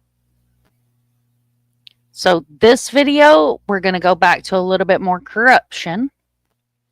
We're going to see some more corruption in the great state of Tennessee.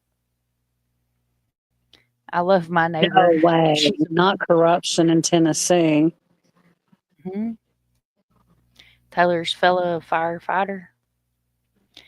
That was Jackson County and Gainesboro. They have suspicions, but he's protected. Yeah. So that case there, I was asked to be very careful about covering it.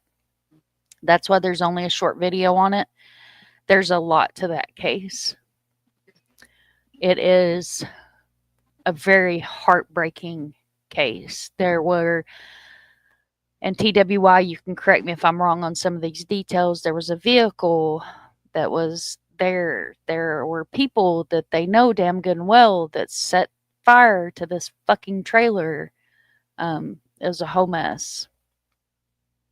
My mom went out with one once. If they can figure who Jack the Ripper is, they can solve this too. Abso-fucking-lutely. Those poor kids. Yep.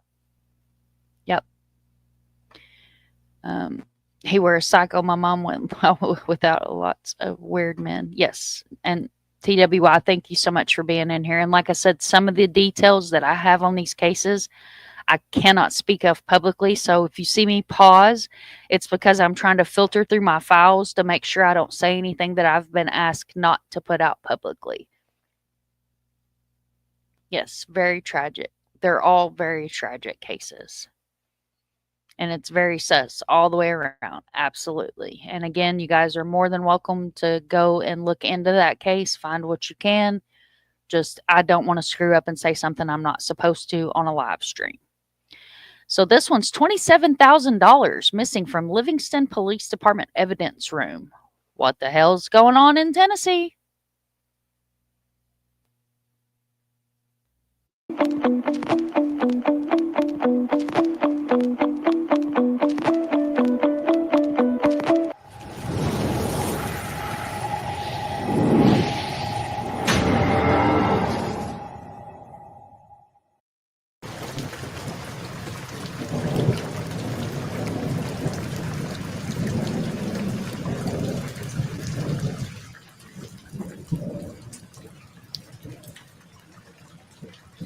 Jason E. Mumpower, Controller of the Treasury.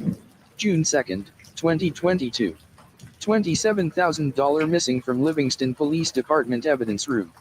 An investigation by the Tennessee Controller's Office, working in conjunction with the Tennessee Bureau of Investigation, has found numerous issues within the Livingston Police Department. Notably, at least $27,000 in seized cash was missing from department evidence. The police chief, evidence custodian, and a former captain had access to the evidence room during the period of the investigation. Both the evidence custodian and the former captain stated they had, at times, borrowed cash for personal purchases and would later pay back the borrowed funds. Investigators also cited instances of poor security, inaccurate evidence records, and improper storage of evidence. In one instance, an inmate trustee gained access to the evidence room. The investigation revealed the Livingston police chief had knowledge of evidence-related issues in the fall of 2019. However, he did not perform an inventory of the evidence room until February 22, 2021. The chief did not report unlawful conduct to the controller's office as required by state statute. Instead, town officials reported the allegations of misappropriated seized cash to the controller's office on March 4, 2021. Furthermore, investigators determined the department's drug fund was misused. Specifically, the police chief improperly deposited at least $352,906.53 into the drug fund that had been derived from the sale of various department vehicles. These are not permitted drug fund revenues under state law. The Board of Mayor and Aldermen also voted in favor of selling the equipment and the improper placement of the proceeds into the drug fund. Additionally, the chief improperly received $41,781.69 in reimbursements from the drug fund. These included travel reimbursements and reimbursements for meals he purchased for inmates. These reimbursements should have been paid from the town's general fund. The results of this investigation have been communicated to the Office of the District Attorney General of the 13th Judicial District. This report underscores the importance of good record-keeping and security procedures for law enforcement. Evidence, said Controller Mumpower. Because the police chief failed to safeguard evidence room access and establish a periodic inventory of evidence, investigators were unable to locate at least $27,000 of missing cash. To view the investigative report, go to tncot.cc/DOI-reports.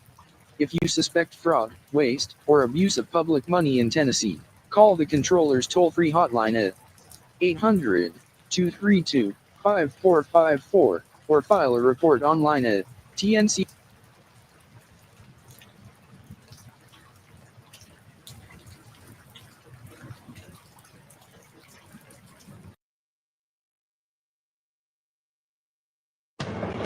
I'm Laura Schweizer at the WKRN.com Alert Desk. Officials launching an investigation within the Livingston Police Department. The state comptroller's office and TBI saying at least $27,000 in seized cash is missing.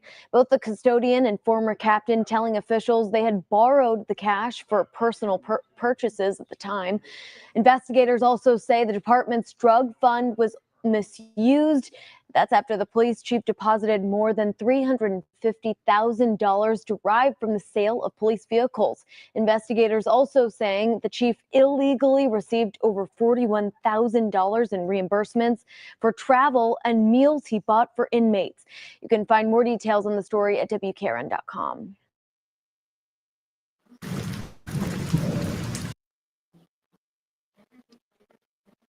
Cash said they need to quit calling it cash. He wants them to call it money.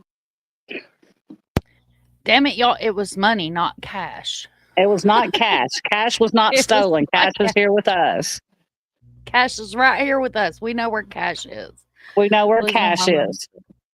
Cash is here. Dementia. Oh, I'm sorry that she's going through dementia. That's horrible. My grandfather had it, and Alzheimer's. It was hell. It was absolute hell. Makes me wonder what things are happening for February so dang much, right? Right, Doodle? And it comes in threes. Watch things happen in threes. My mama always said that. I forget how hard my mom worked bringing us up. You realize you reach ages. Yep, absolutely. Yeah, I'm so sorry to hear that, honey. Prayers to your mom, Cash.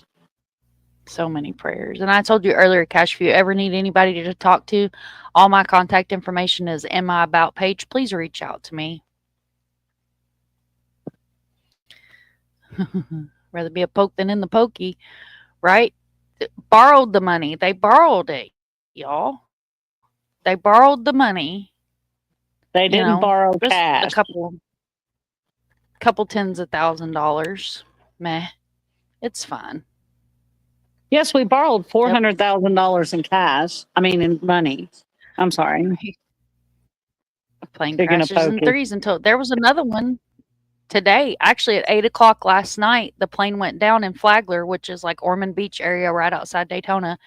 They found the plane today. I put it in Dago's Discord. I don't know if I put it in mine. Right, Matahari? Borrow, does that make the amount of money they paid back to borrow? Right. Cash, you have so many people standing here with y'all. If you need me, honey, you know how to find me. So many prayers, positive vibes, and love to you, honey. All right. So I'm not sure why it did that to us, but we're going to move on to this next one. This is Parker Collins.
Was I muted? Oh, I'm sorry, guys.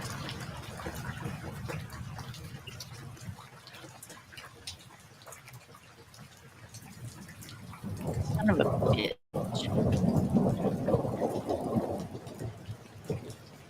It does mine too, honey.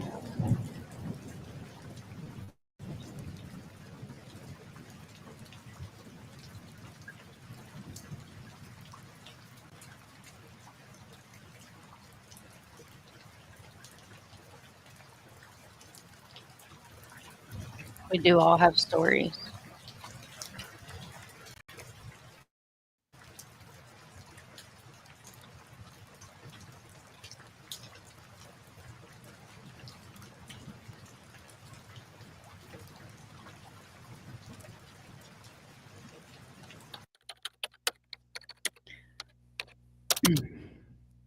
Livingston Police Department, along with Tennessee Bureau of Investigation and District Attorney General Bryant Dunaway, is conducting an investigation into the death of 19-year-old Michigan woman found dead in her car parked in Overton Plaza on Sunday morning, March 29th. According to the reports, LPD responded to the scene around 6:30 a.m. after the passenger in the car he had called for help, saying that the woman is not breathing. TBI reportedly identified the deceased as Emily Ann Christopher of Port. Oh, I messed that up. I don't like these little, I don't do these anymore, these little layovers, because it covers the end of the video and I don't like them. Okay, this next one is Megan Bowling. She is also on the murder billboard of Cookeville, Tennessee.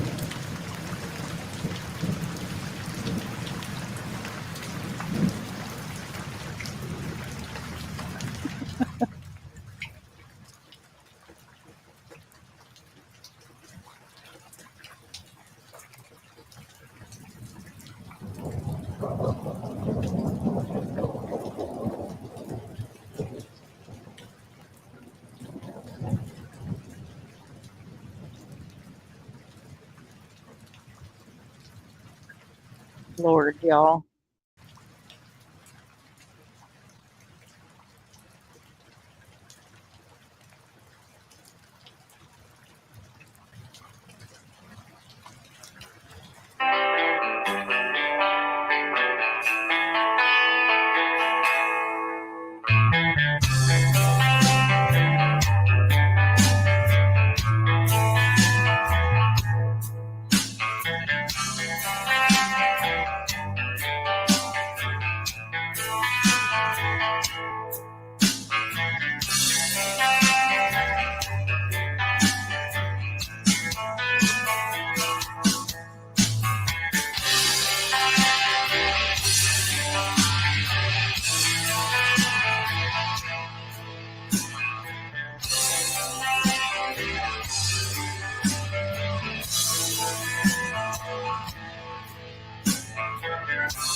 Awa.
Okay, so this was a murder case.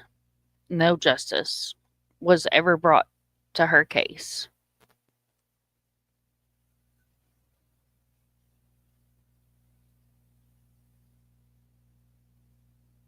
You guys all still there? Kimber, you still going strong? I am still going strong. Perfect. It's so disheartening to watch these and see that no justice was ever brought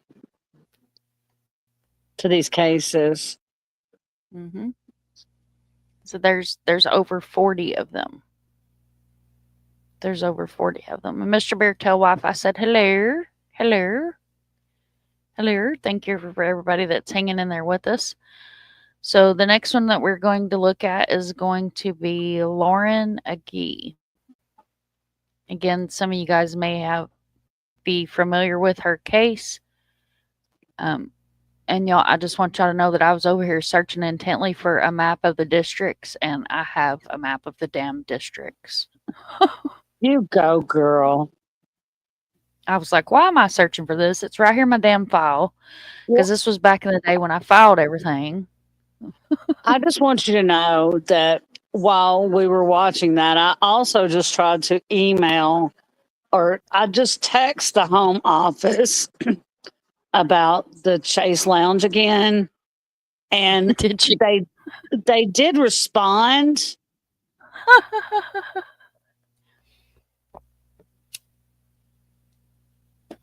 I guess it wasn't the response you wanted, though, was it? They're closed due to internet failure, electrical issues, herpes fleas, and they told me to try again at another time. Oh, shit. Herpes and fleas? Yes. Good Lord, what the hell's going on in the management office? Good thing they're remote. I don't know, but yeah, I'm glad they're remote because we don't want to be around any of that. But yeah, that was the auto response I get from them. So yeah, I don't know if I want to chase. I don't know if I want them to send me a Chase Lounge or not. I'd spray it down. Yeah. Mr. Bears is my wife's. God, I love her channel. She likes to help people, love yourself, take care of each other. It's like Woodstock all in one. Well, thank you so much. Send so much love to her. Please do. Look at Mikey. Mikey's dead over here.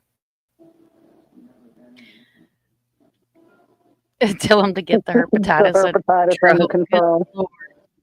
The herpessyphilitis are going on over there. Okay, so Lauren's case is a nationally known case. If you've been in true crime for any time, you've probably heard of this case. This is it sounds serious. Oh my God. Hello, Molly. Welcome in. Hi, Molly. Thank you so much for being here. Molly Cat. So this one's kind of a longer video, but it has some really good information in it. So we'll let it play. We'll stop. We'll commentate. We'll answer any questions that you guys may have.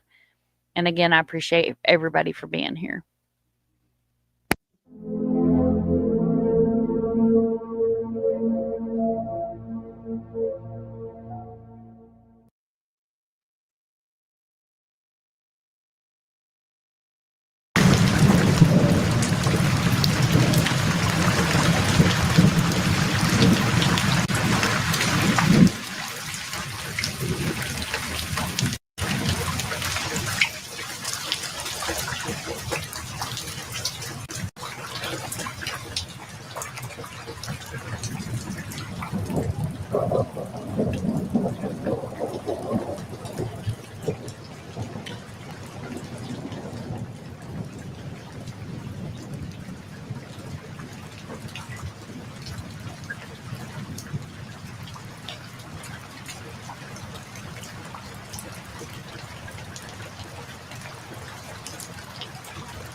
You're killing me over here. Oh my gosh, this is crazy. We're going into a cat trap. They are the words that will haunt Lauren Agee's family for the rest of their lives. If there was anybody deserved to still be here, it's her.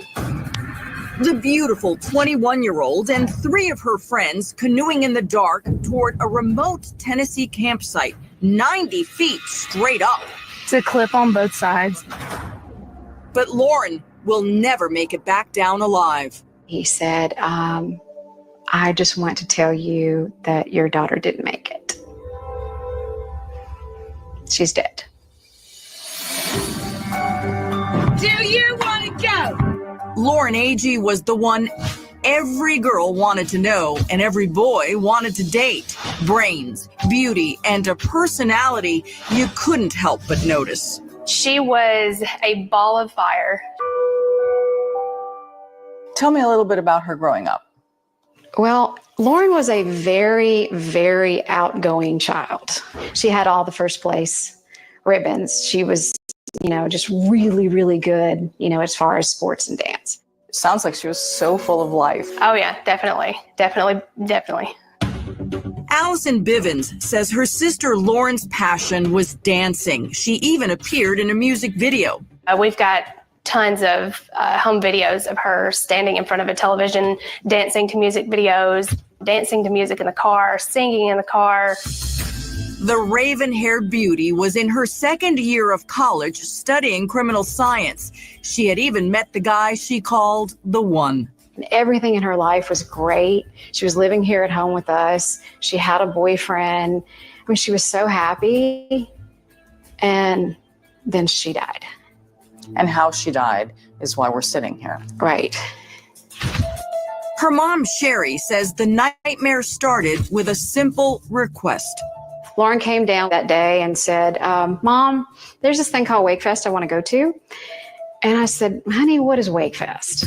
Wakefest, a wet and wild 3-day party on Center Hill Lake, 2 hours outside of Nashville. Hundreds of fans cheer on pro wakeboarders during the day and party all night.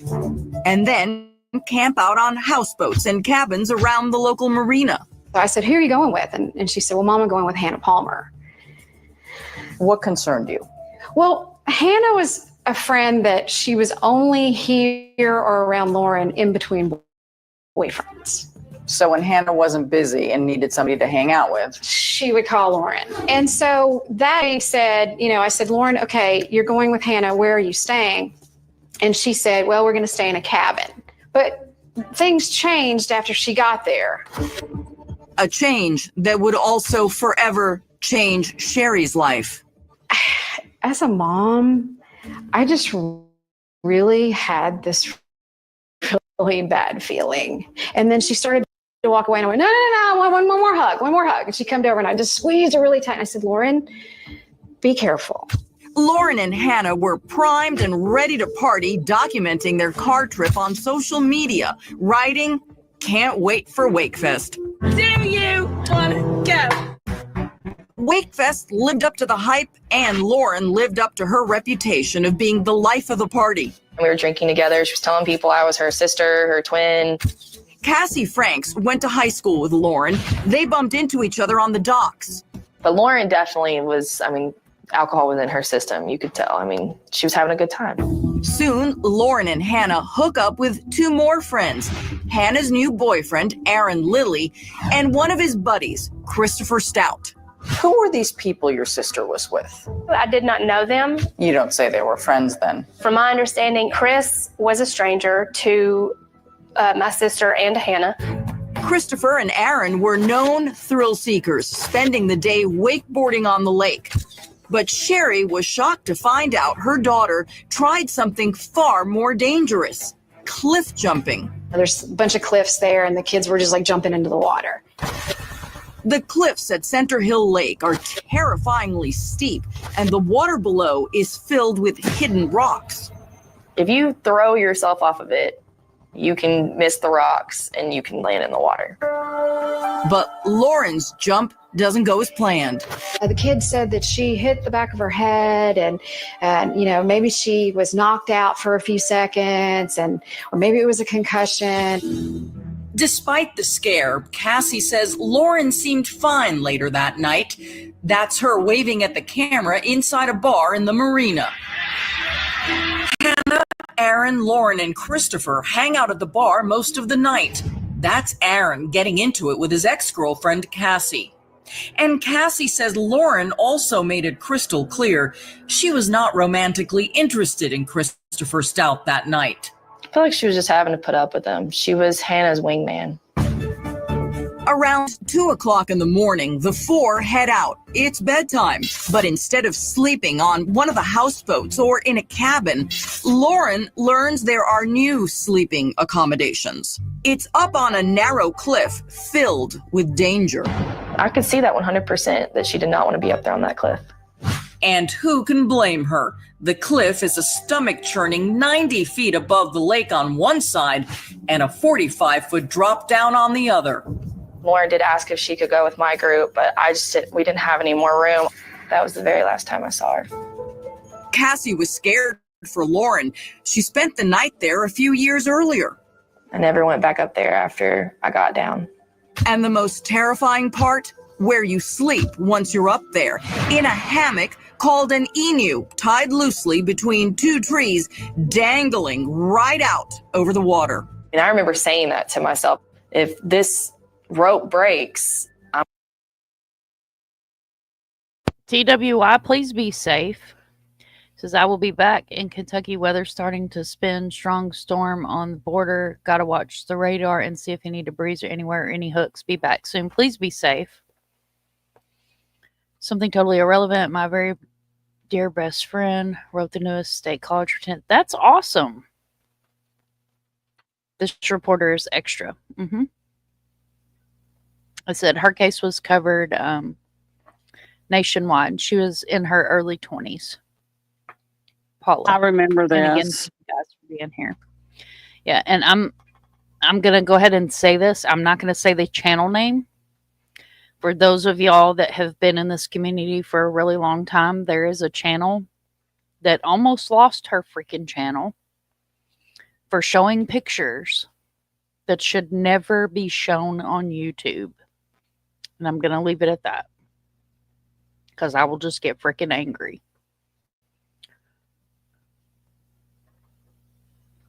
I'm gone. And the campsite bathroom? You had to hold onto a tree and lean backwards. I mean, it was straight down. Once at the base of the camp, it's a brutal 90-foot trek straight up using a thin rope. This really is steep. I mean, I don't know how anyone could do this in the dark of night and do it drunk. I don't even know how someone can do this in the daylight and sober. Once at the clifftop campsite, there's more partying. Around 3 a.m., Aaron and Hannah head toward the only tent, while Christopher and Lauren bunk down together in the hammock. Do you find it weird that she would have jumped into a hammock with someone that she didn't know very well? I just don't think she would have stayed with him specifically if she knew who he was. This picture of Lauren and Christopher in the hammock is believed to be one of the last ever taken of Lauren. And that must really hurt your heart. Well, Lauren wouldn't have chosen to be with these. And sober. Once at the clifftop campsite, there's more partying. Around 3 a.m., Aaron and Hannah head toward the only tent, while Christopher and Lauren bunk down together in the hammock. Do you find it weird that she would have jumped into a hammock with someone that she didn't know very well? I just don't think she would have stayed with him specifically if she knew who he was. This picture of Lauren and Christopher in the hammock is believed to be one of the last ever taken of Lauren. And that must really hurt your heart. Well, Lauren wouldn't have chosen to be with these people. When the sun comes up in the morning, Lauren is gone, nowhere to be found. Lauren Agee has literally fallen off the face of the earth in the middle of the night. I immediately thought there's no way that she, of all people, could go missing because she does not go unnoticed. The striking 21-year-old last seen sleeping in a hammock 90 feet above Center Hill Lake in Tennessee. Something happened up there. Lauren, her high school friend Hannah Palmer, Hannah's new boyfriend Aaron Lilly, and one of his buddies, Christopher Stout, had been partying all day at a popular wakeboarding competition. She was outgoing, bubbly, just full of life, like she didn't know a stranger. Chris Yarchuk, a police detective from a nearby county, was working security for the event and remembers chatting briefly with Lauren and her friends. And what did you think of the people she was with? They were quiet and reserved. they weren't nearly as outgoing as Lauren was. Yarchuk can't forget the nervous feeling he had watching Lauren and her friends canoe over to the cliffside campsite around 2:30 in the morning. Yeah, I saw the four of them leave together.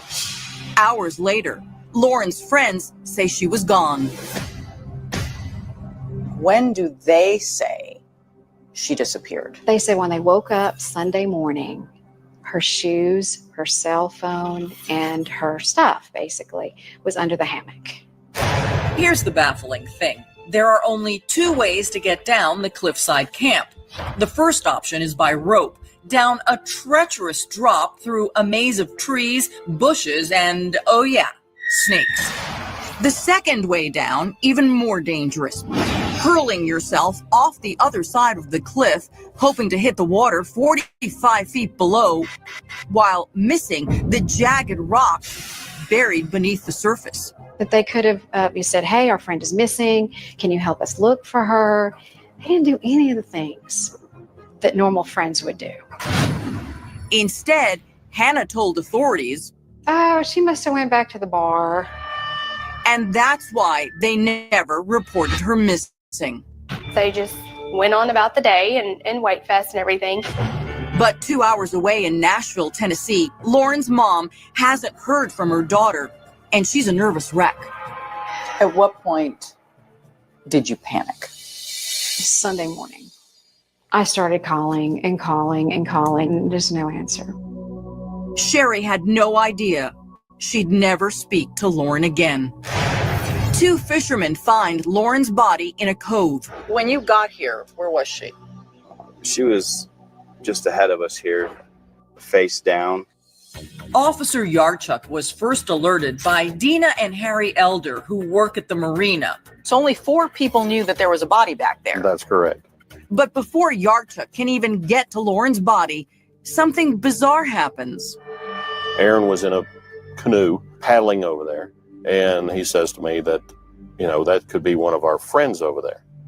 And I think it's odd because we haven't publicly announced anything about a person in the water.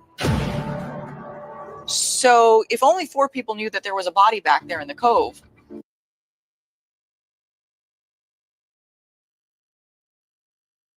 So how about that? And welcome, Miss Whiteclaw. We're honored to have you here tonight.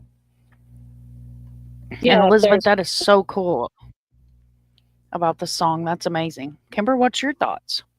My thoughts are, okay, so she's missing. She's not there when they wake up in the morning. They go about their day as if nothing has happened. Right? So they go about their day. And then when they don't report her missing, and then all of a sudden they go out in a canoe when they see people over there and say that could be their friend. So that tells me that obviously that's highly sus to me. Highly sus. The guy she was in the hammock with that she had already Right. expressed she had no interest in. Right. And Miss Whiteclaw, you take your time, honey. We're patient with everybody. So did My he? Nightbot won't time you out or nothing like that, and you can use caps in here. We're not monetized, so if you're totally good. We don't have any restrictions other than being respectful, and I have an amazing community, so I don't even worry about having to say that. You guys are perfectly fine. So my question is, she had no interest in him.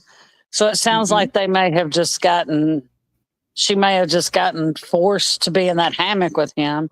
So did he try something with her in that hammock and she refused and he shoved her out of that hammock? And possibly off the cliffside? Yeah, because I can't see her in the middle of the night trying to jump off of that if there's only 2 ways down. And I'm not going to try to go down a rope with snakes. And I've been to Center Hill Lake. Center Hill Lake is one of the cleaner lakes in Tennessee. It's very clear. It's very, you know, it is a very clear lake. It's it's not like Old Hickory and Percy Priest. Center Hill Lake is a very nice lake, but I can't see her trying to jump off of the cliff in the middle of the night because you can't see those rocks. You don't know where you're jumping. So I think he probably tried something and she refused his advances and he just rolled her out of that hammock on the cliffside and just rolled her right down that cliff. I don't know anybody in Franklin, Kentucky, but prayers to all of them. And don't be sorry. Don't be sorry, please. Don't ever be sorry. This is your community as much as it is mine. The rotationist heading looks like some debris in the air. Just please be safe and don't ever, like Doodle says, stay safe. Don't ever be sorry.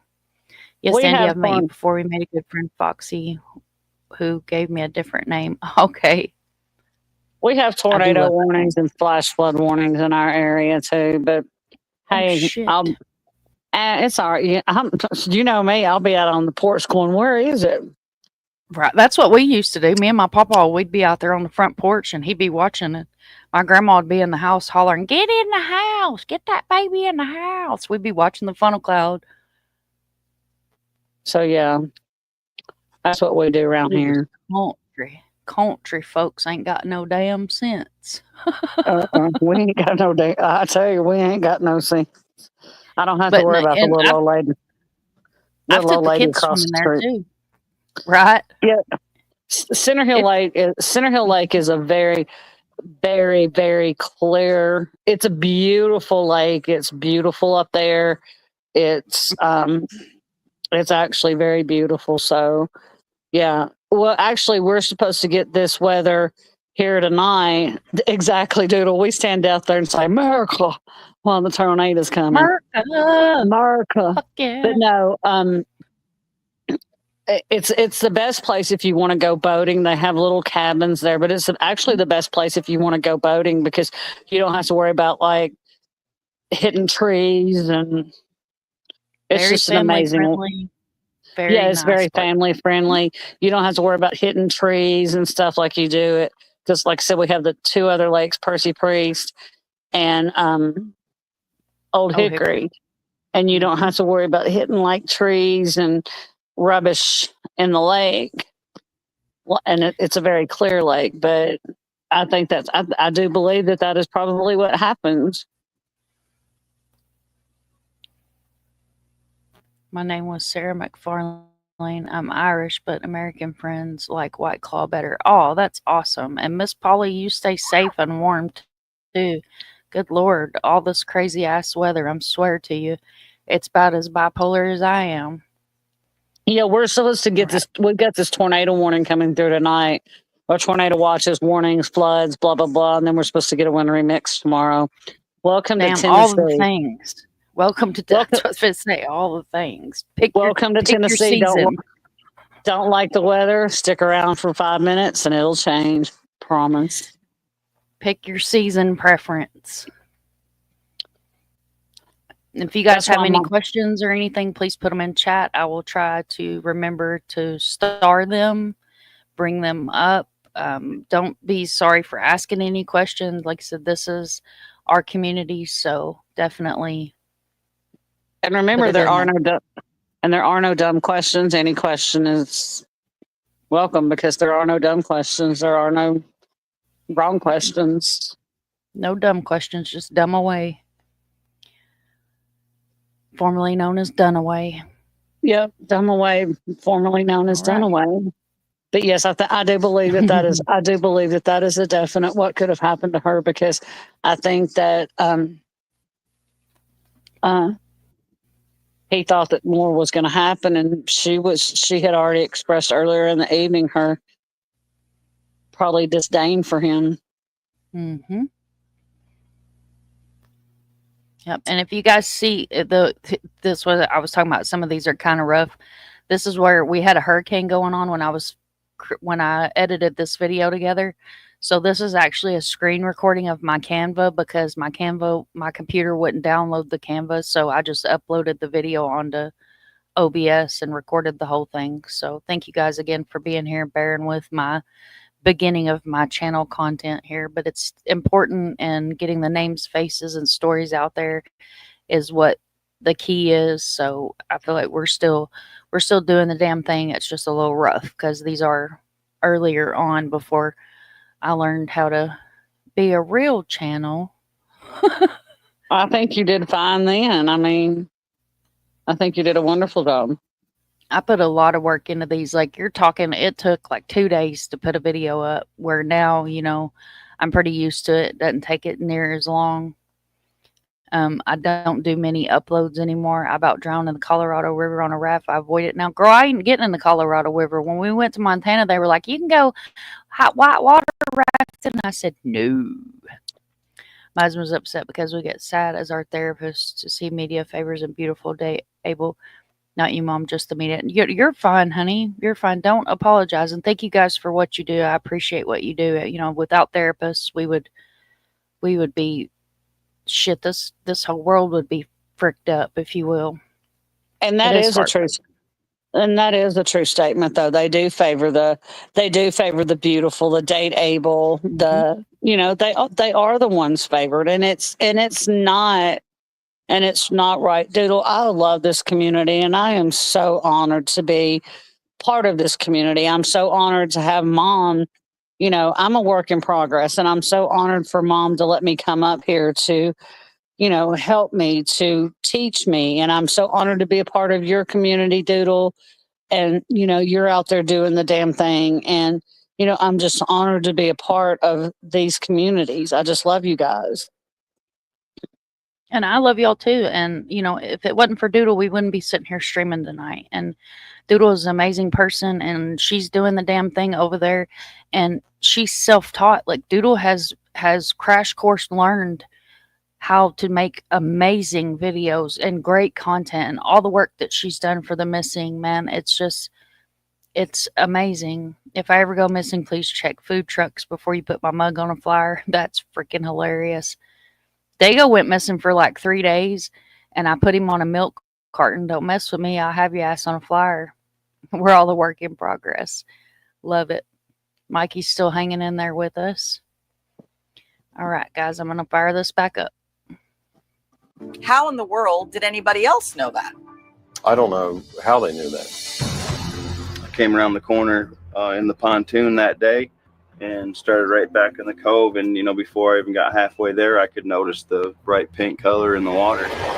Lauren's body was out of Yarchuk's jurisdiction, but he has the feeling this could turn into a crime scene and instinctively makes mental notes. I noticed a bunch of trauma and blood in the back of her head on her left side and her shoulder area. Is that the kind of injury that you get if you fall and land backwards and hit your head on a rock, or is that someone slamming your head on the back of a rock? Depending on how you fall, it could go either way. Officer Yarchuk also notices what he believes to be a bite mark on her chest. I suggested that they do a rape kit on her. So all we could think of was that Thank you for being somebody's here. life was getting ready to change. And the mom was probably at home cooking supper, waiting for the family to get together.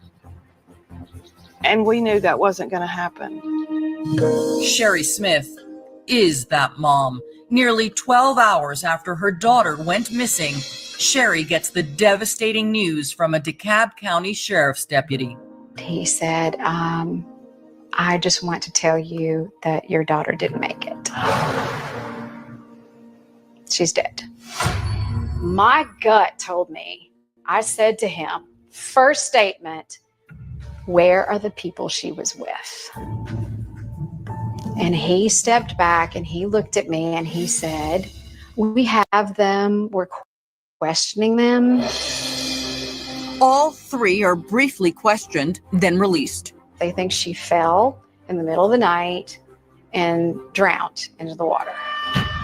The coroner finds Lauren's blood alcohol level to be twice the legal limit. No rape test is conducted, and her body's never swabbed for DNA. With that, the sheriff closes the investigation. And they've ruled it what? But actually, the incident report says drowning. Did you believe that was possible? You believe law enforcement. You do. But my gut feeling was telling me different. Lauren's story may have ended here, but there was also something eating at Officer Yarchek's gut. That somber vision of Lauren floating.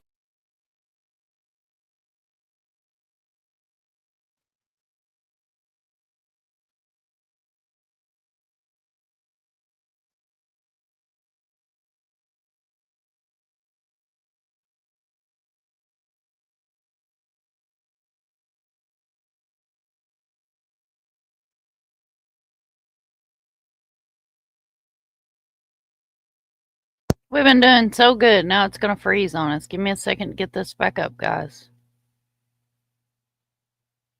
And they've ruled it what?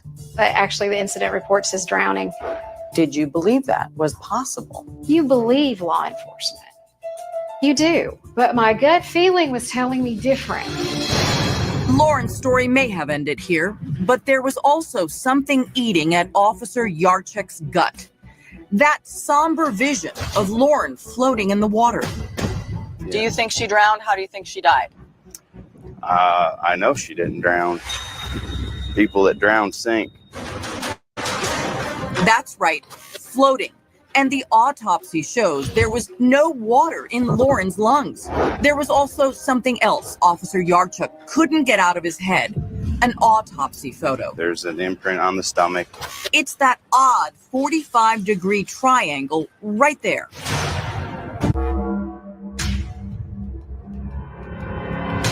Lauren Agee fell 90 feet to her death. The medical reports show blunt force trauma and possibly drowning. It's ruled a tragic accident. Case closed, according to the DeKalb County Sheriff's Department. 2 words. It said she's dead. But Lauren's family is having a hard time believing it. But she didn't have any water in her lungs. No. So that right there is a major question. Sherry Smith's suspicions aren't just based on science. She says it's something much stronger. Mother's intuition. I didn't like the people that she, rode there with. Sherry claims Hannah Palmer, Aaron Lilly, and Christopher Stout didn't grieve, mourn, or shed a tear for her daughter. In fact, they reportedly stayed at the lake and continued to party. Chris Stout put on his Instagram the day after Lauren's death, best weekend ever. Who does that? And days later, when Sherry buried her daughter, no one came to the funeral. What do you mean? Well, Hannah, her parents, Chris, Aaron, none of them came to the visitation or funeral. All the people who last saw her alive. Right. Yeah, what a stab in the heart. Sherry was beginning to wonder if there was something these three were hiding. As a mom, I just really had this really bad feeling. Dina and Harry Elder, who work at the marina across from where Lauren's body was found, were feeling the exact same thing. What stands out? To me, that day was the behavior of the individuals. Their whole concern was about going home. And what Harry and Dina found most disturbing, their stories kept changing. How many versions of what Lauren supposedly did you hear? Well, I heard that, she had a fight with her boyfriend. She wasn't up there till all of a sudden she was up there. I think she got on a boat with a man. That was another bizarre comment. And I went, no. But what really raised a red flag happened right up on that cliff from where Lauren supposedly fell to her death. You spot a fire that night? Do you have any idea who was burning what? All I know is that, when they released the boys, they went back over to retrieve their stuff, and then that's when they spotted the fire. So if you put 2 and 2 together, is it possible that maybe somebody was burning something they didn't want someone to find? But remember, they were camping out. It could have been a campfire. Hannah, Aaron, and Christopher may have been behaving badly, but the DeKalb County investigators maintain the three had nothing to do with Lauren's death, saying it was simply a tragic accident. But Chris Yarchuk, a former police detective who was working security that night, completely disagrees with his brothers in blue. What do you believe is the most suspicious thing about where Lauren's body was found? How it got there. Officer Yarchuk is so convinced the three know more than they're saying, he took it upon himself to record audio as he interviewed them shortly after Lauren's death. Aaron Lilly, who built the campsite, tells Yarchuk he thought Lauren went to meet an old boyfriend. I honestly wasn't really worried about it because I didn't think anything had happened.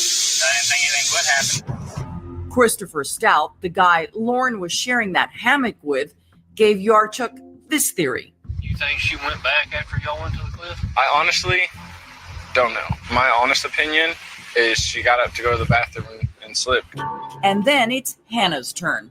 Remember earlier, she told Deanna and Harry she saw Lauren leave with a man on a boat. Just listen to what she tells Yarchuk. I know she probably went to pee, but she didn't have her shoes, she didn't have her keys, wallet, phone, and she would not leave without that stuff. We took Officer Yarchuk back to that cliffside campground to prove or disprove that bathroom theory. By Hannah's account, there was an area for peeing that they used, which was by the tent. And he says there's no way Lauren could have slipped and ended up in the water. For someone to fall from this area, to fall down through all these trees, off a ledge to a flat area, off a ledge again to another flat area, it's just not possible. The bathroom theory didn't pass, but what Officer Yarchuk couldn't get out of his head was that strange triangle imprint on Lauren's abdomen, and then it hit him. It was an imprint of the tip of a canoe. You think the canoe made that mark? Their canoe? I mean, looking at pictures, that's the only thing that was in their use that would make that mark. Yarchuk believes Lauren was already dead when she was placed face down on the canoe. We've darkened the triangle on her abdomen. Hey, the expert. Thank you so much for coming in here. I'm honored to have you here tonight. How you doing, honey? For those of y'all that don't know, the expert is an amazing man, amazing creator, and he's also a fellow Tennessean, Kimber. He is a rock star. I love the expert. Drop his link. Hi, the expert. The expert in White Rabbit. Love you too. Oh, love you so much. Thank you for being here. So if you're ever bored on a Tuesday night, you can always go hang out with the White Rabbit and the expert. They do. And here's his channel link. I'm also from Tennessee. He's a big Vols fan. You see the orange? Do you guys catch the orange here? I am also we are also big Vols fan. Vols and Dolly Parton, right? See, howdy, everyone. I'm so honored to have you tonight. Thank you so much for being here. And we are currently getting rained on.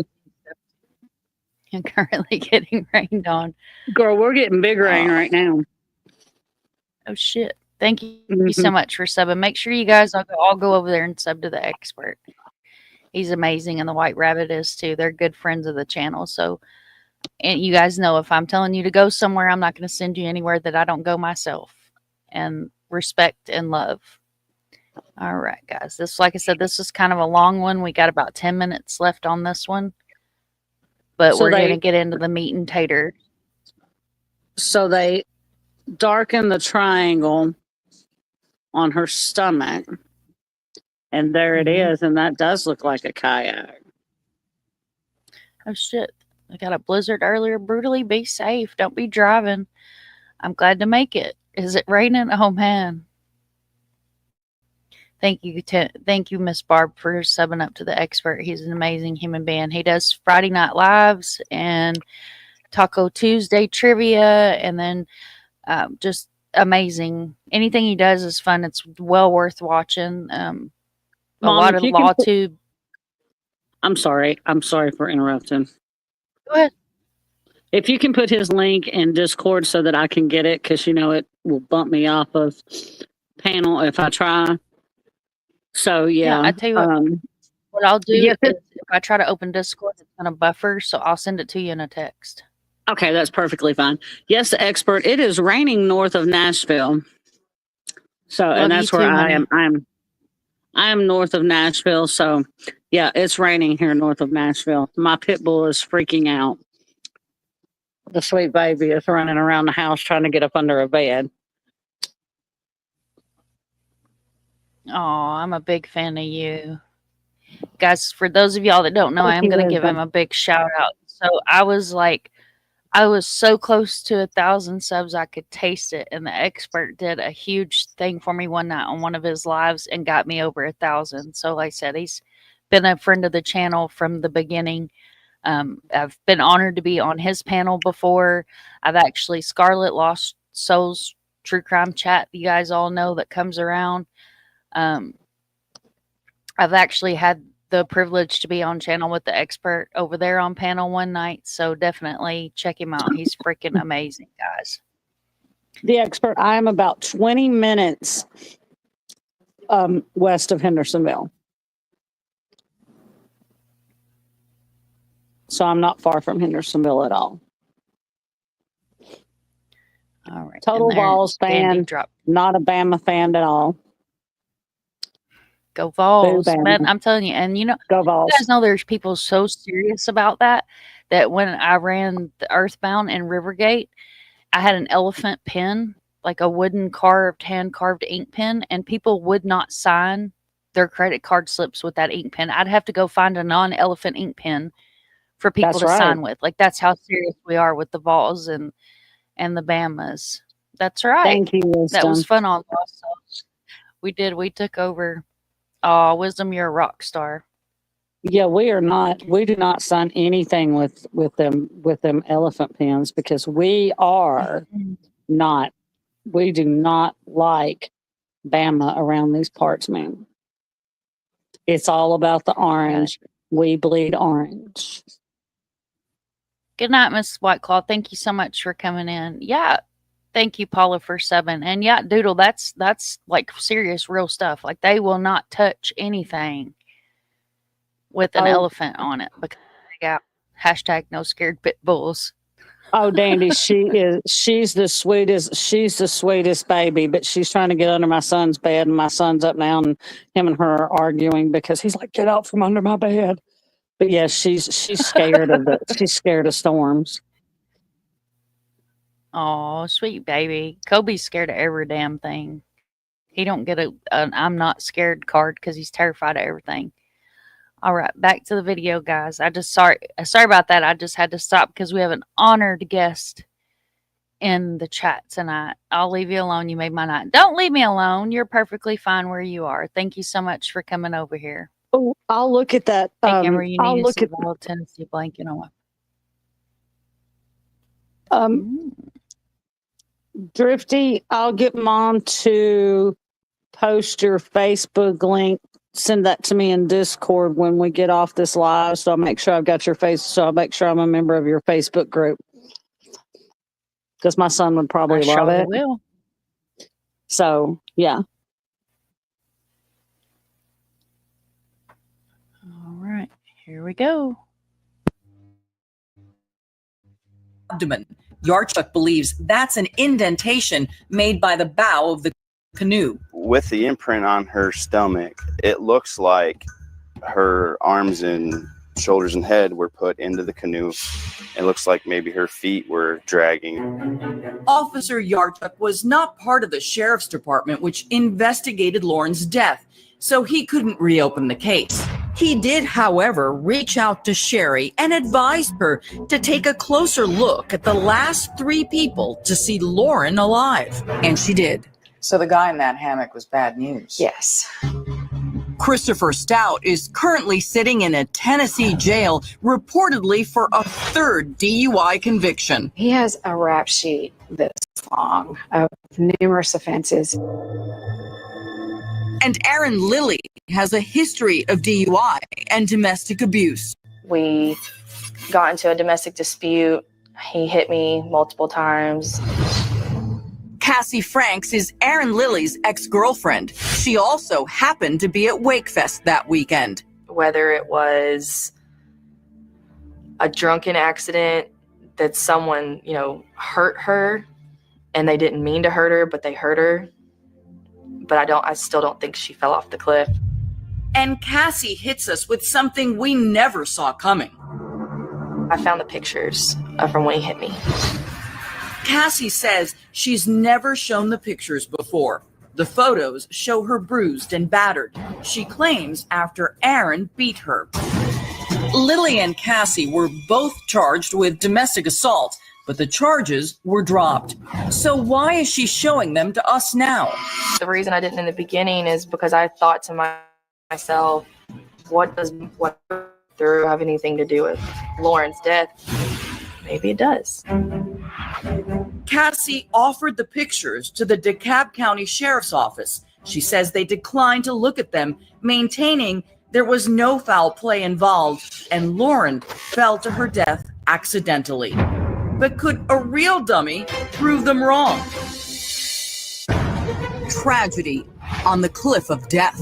I'm not going to stop until we have the truth of what happened to Lauren. Lauren Agee's distraught family still struggling for the truth about how she died. I definitely don't think that we have heard the 100% truth of what happened. There are far too many questions and concerns.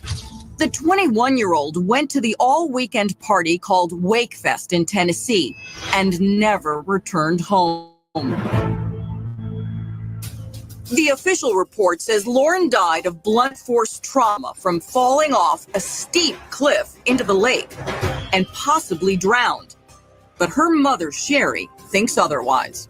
How do you drown without water in your lungs? That is kind of fishy, isn't it? It doesn't make sense to me. Theoretically, you can drown without water in the lungs. It's called dry drowning. Getting nowhere with the sheriff, Lauren's family hired private investigator Sheila Wysocki to conduct her own inquiry. And she says what she discovered could blow this closed case wide open. The authorities say that Lauren's death was an accidental drowning. What do you say? I do not believe it was an accidental drowning. I believe that there was foul play and Lauren was placed where she was found. I think Lauren was dead before she was placed in the water. Why do you say that? Because of her injuries. When you look at the cliff and you're there are two possibilities. She fell off one side, which is a 90-foot drop, or she went off the other side, and there is no way her injuries added up to what's on her body. So if she was without her shoes, the bottom of her feet would be torn up like meat. There's just one little injury on there. The bruising in her back does show that she fell, but it doesn't show that she fell off the cliff. She probably fell off a ledge to another ledge. So to test that theory, Sheila performed what she calls an unscientific yet dramatic test. Chris Yarchuk did a similar test for our Fox affiliate in Nashville, tossing a dummy the size of Lauren off the cliff from several spots surrounding the campsite. You can't get to the water. Reporter Dennis Ferrier was there to witness every attempt. Carl Lewis couldn't get to the water. The best long jumper in the world could not make it to the water. You would be tied up in trees and rocks. Between Yarchuk and Sheila, they tried the dummy test close to 50 times with the same results. We dropped it and we took it to different areas to see if it could hit the bottom of the cliff. And what did you find out? It couldn't. It didn't. It never did. When you fall, you have arms and legs. You don't roll like a ball. So there are arms flailing, legs flailing. There's no way she would have hit the water. There's no way she did hit the water. Then Sheila says she used a milk jug to track the currents in the lake. What we know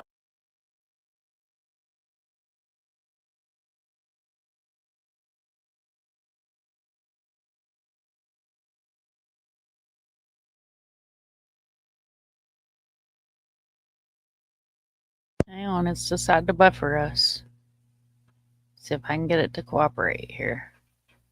What we know from witnesses and science, that the currents were going the opposite direction that day. So she wouldn't have ended up in that cove. The currents were going the wrong way. If they were going the opposite way, then would she have ended up somewhere else then? She would have ended up by the marina. To demonstrate her theory, Sheila took me out on a pontoon boat. This is where they were camping. That cove over there, the furthest cove, is where she was found. From above, you can see the layout. Here's the campsite. This is the cove, 700 feet away, where Lauren's body was found, and the marina is on the other side of this sliver of land. Sheila says if Lauren fell into the water, the current would have pushed her away from the cove toward the marina.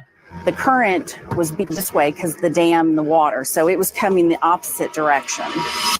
And something else irks Sheila. The medical examiner never did a rape kit on Lauren. Is that unusual? I believe it was. The sheriff said she had a tampon in, so she couldn't be sexually assaulted, which infuriates me. Why does it infuriate you? You can be raped with a tampon in. And remember that mysterious triangle mark on Lauren's chest and stomach? Some say it looks like an indentation from the bow of a canoe. After going through Lauren's case file, we had some questions for the sheriff's department, but they declined our request for an interview. Instead, the sheriff issued this statement. The Tennessee Wildlife Resource Agency assisted the sheriff's department detectives in loading the body onto a TWRA boat to transport the body back to the boat ramp. Our investigation determined this mark is an identical match to the TWRA boat storage locker lid where the body was placed face down during transport to the boat ramp. Now, the sheriff said that that imprint on the stomach was from the rescue boat that was used to recover her body. You see a boat with a cooler, you see a boat with a trap door. It's a box, which is square, 90-degree corners. This was a 45-degree. Angles, steep drops, a body face down. For the family, nothing seems to add up. Lauren Agee's mysterious death at the lake is an open and shut case, at least to the sheriff in DeKalb County, Tennessee. But for Lauren's mother, Sherry, the case is still wide open. What has to happen in order to learn the truth? Somebody has got to come forward. I think somebody has got to give more details of what happened that night. All I have is 2 little itty-bitty paragraphs on a police report. To dig out those details, the family hired private investigator Sheila Wysocki.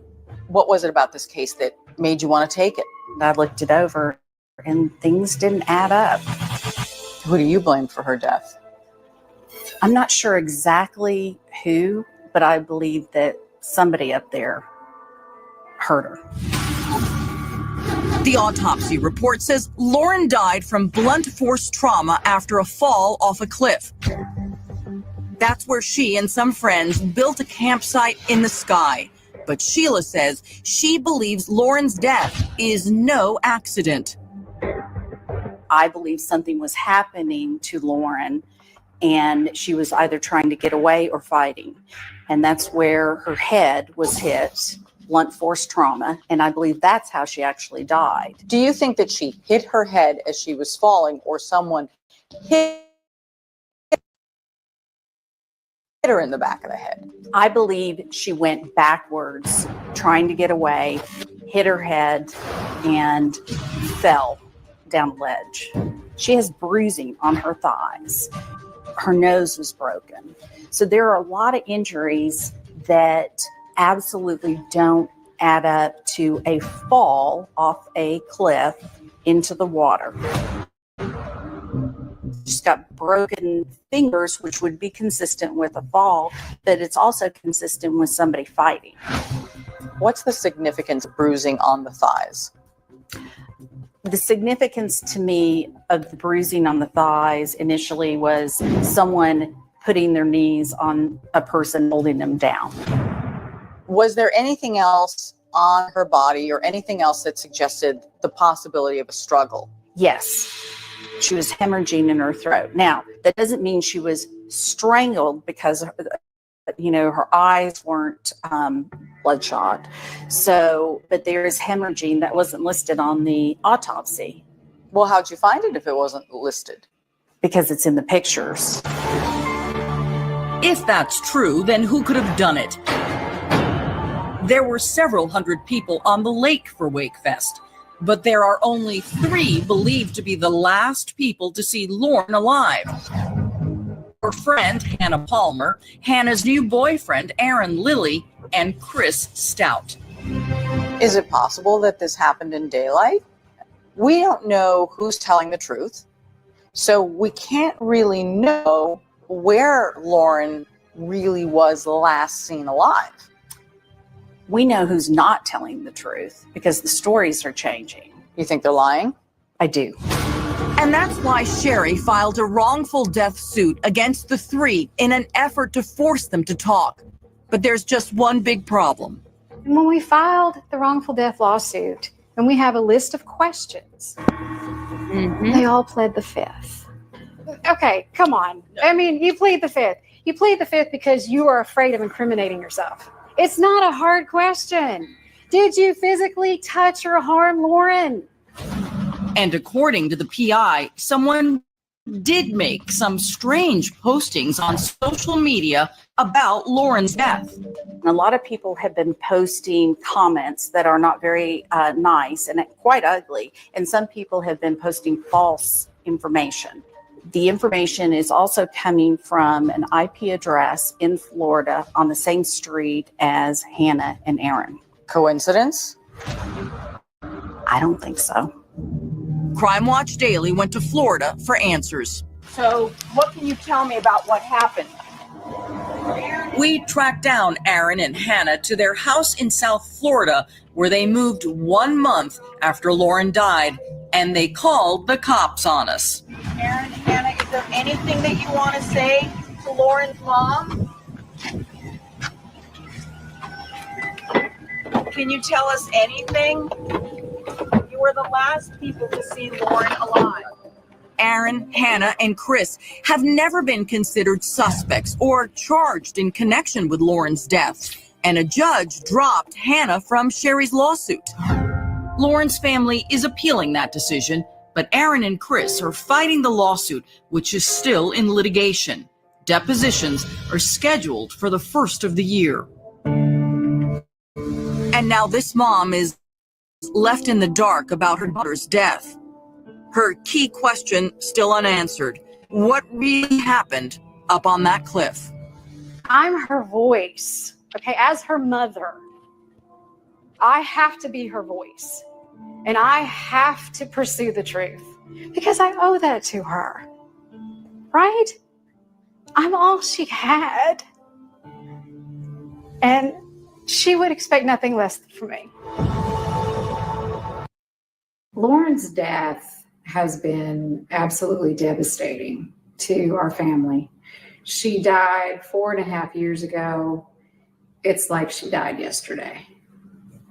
We spent those 4.5 years researching, trying to talk to people, trying to find out what happened to her. We even filed the wrongful death lawsuit to try to get information so we could find out what happened to Lauren. We're at a point right now that we have decided that to pursue the lawsuit in DeKalb County would be a moot point. We're not going to get anywhere in that county at all. So we have decided to drop the lawsuit. We feel that our efforts can be used to fight for Lauren's Law.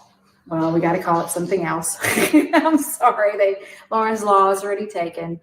But I think our time is better used helping other families and making sure that this doesn't happen again.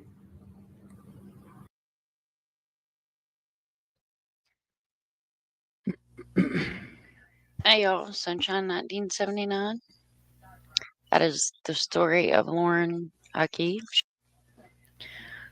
So that was Lauren's story. She was from Hendersonville. Yep, like Miss Barbara said, what a surprise. Law enforcement. Crystal Jones had bruising between her thighs.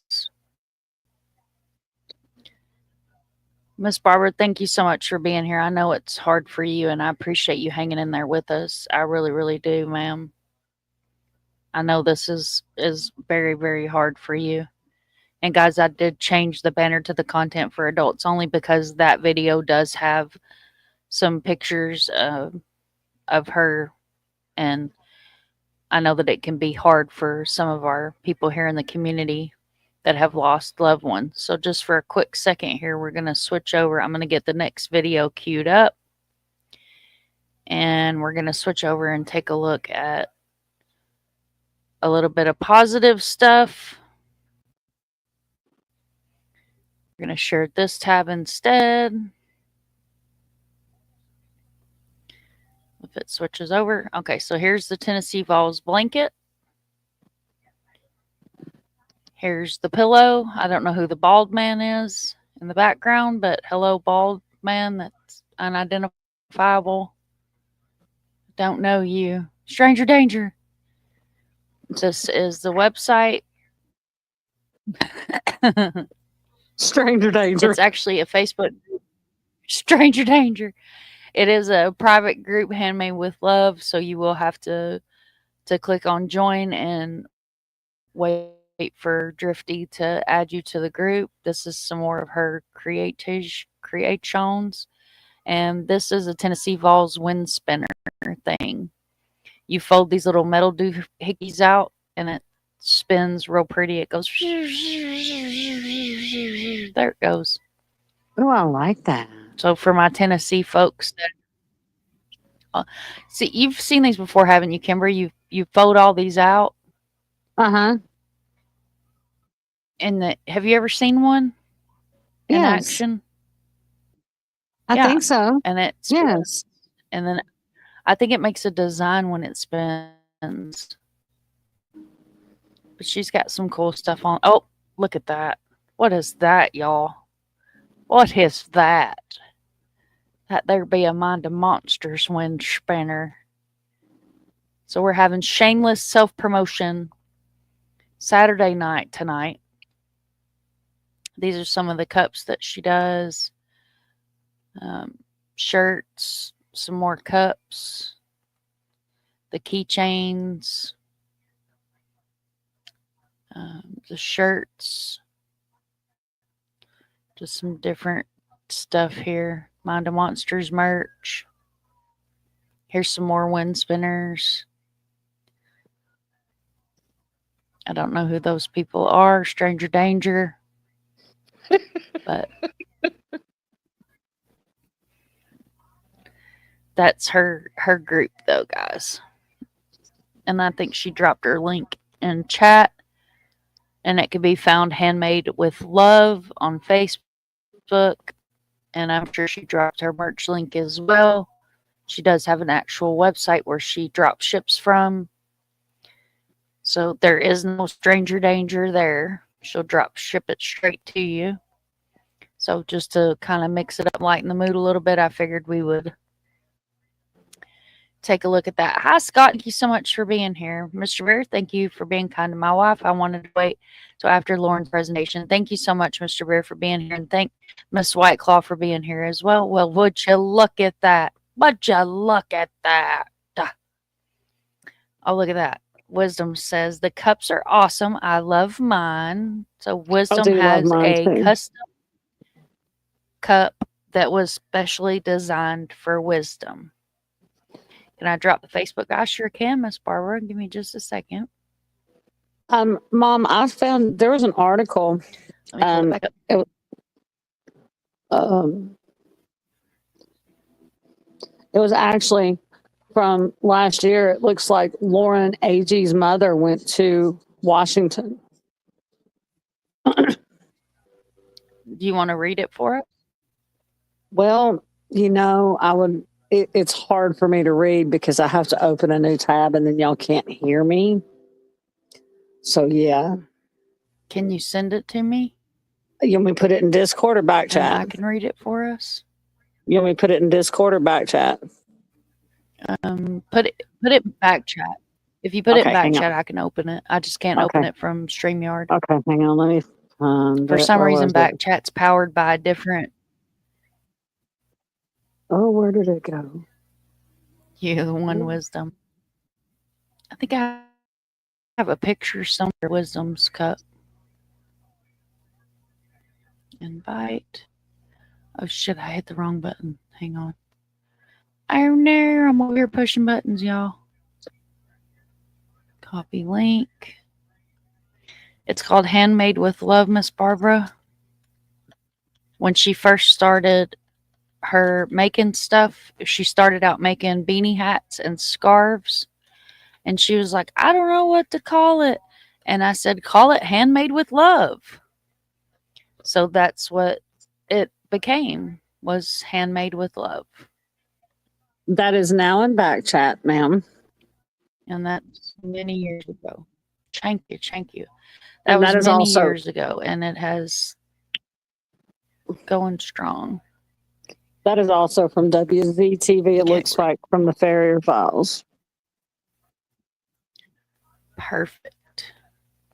They took a break from doing the cases.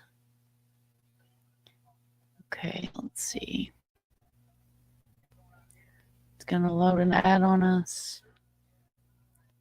Here, I'll just read it to you guys in case that decides to load.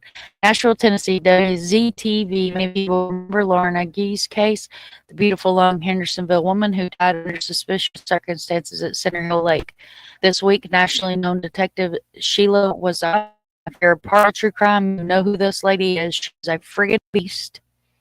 And her family, along with other victims' family, were in Washington, D.C. trying to get improved homicide victims' rights after disappointing interaction with the FBI. When the FBI closed Lauren Agee's case, this after the DeKalb County Sheriff's Department called her death accidental, that she somehow defied the laws of physics and gravity and fell into Center Hill Lake. Her mom, Sherry Smith, was very disappointed. 17 News Spare Files sponsored by Bytchin Law. I guess this is going to play for us. Well, it's a mid-state mystery getting national attention. Lauren Agee died under circumstances at Center Hill Lake almost a decade ago. Well, strange to be sure. And this week, nationally known detective Sheila Wysocki, Agee's family, and other victims' families are here in Washington fighting for more rights. Fox 17 News' Dennis Ferrier has the story in tonight's Ferrier Files. It seems like Congress is always in gridlock.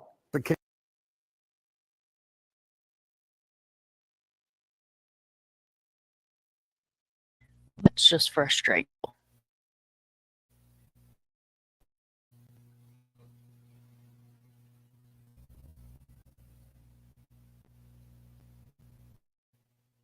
Get something done for victims.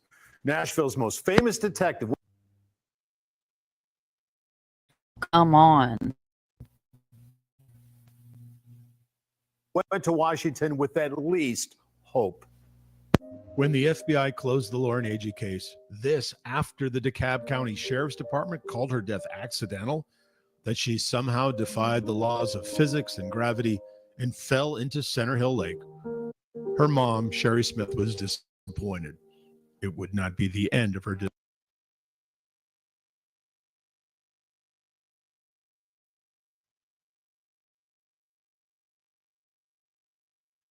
disappointment.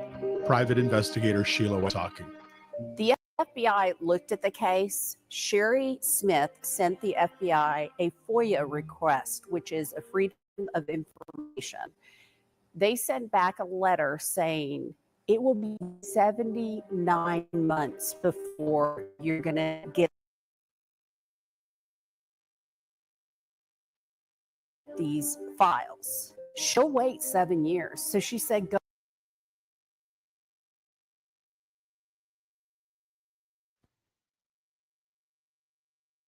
ahead. And then she got a letter saying it'll be $500. This has absolutely rubbed all victims' rights groups the wrong way. If you close the case, if you're finished with it, why not just turn it over? Whose interests are they looking out for with those rules? That's a great question. Who are they looking out for? It's not the victim's family. It's not the community. The community wants to know too. It is somebody who doesn't want that information out there. That's the cold, hard facts. And so Sheila Wysocki brought victims from 4 different states. Remember, she is a nationally known detective. People who have suffered unsolved cases and botched justice. And then this group met with Congress members and U.S. senators to tell their story. Not only does the FBI hold files too long, they say, but homicide victims just don't have enough rights. The killers have plenty, but the victims? Wysocki says Congressman Scott DeJarlais has agreed to help, that his office will look at rewriting the homicide victims' rights bill to make sure it actually does what it promises to do. And even more, not the only good news. The family says Congressman Mark Green has agreed to look into the family's complaint about FBI policy. That alone made it worth the trip for Lauren Agee's parents. We were hoping to discover what, if anything, Congressman Green discovers, but a spokesman says, unfortunately, this can't happen. Quote, Representative Mark Green's office does everything in its power to help constituents that come to us for casework help with the federal government. We cannot discuss individual casework with the press. We also cannot get involved in legal matters, unquote. Wysocki says it's worth this difficult and expensive trip, that while Washington is full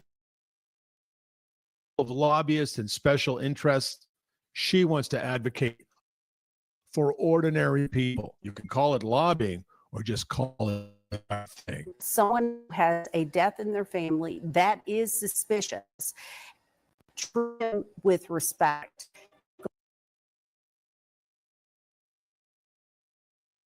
Through the proper channels, done everything proper, and we're at the last what is proper. We're asking them hat in hand. We're not there to berate, to accuse. We're asking for help. We'll stay in touch with Wysocki and the Agee family to see if they get any traction with the Homicide Victims Act, the releasing of the FBI file in a more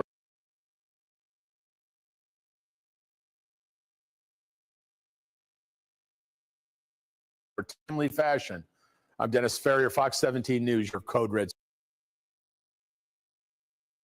station. Fox 17 News Ferrier Files is sponsored by Bard Durham Injury Law.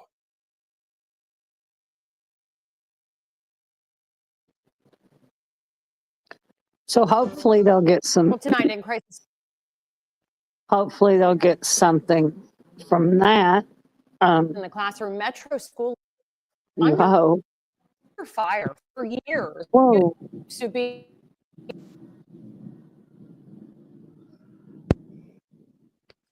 Sorry, I guess it was cutting in and out the whole fucking time.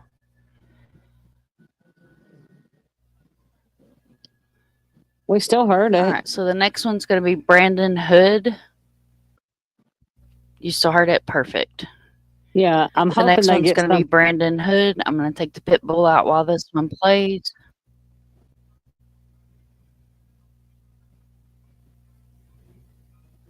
Hopefully Go ahead, they Kimber. get.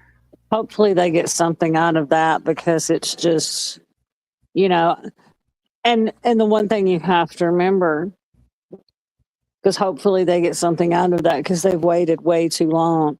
But there's no statute of limitations if she was murdered. There's no statute of limitations. Yep. So they can Absolutely. they can Try them anytime. All right, I'm going to start this one again, guys. Thank you for being patient with my shitty internet. Hopefully it's not too terribly bad tonight.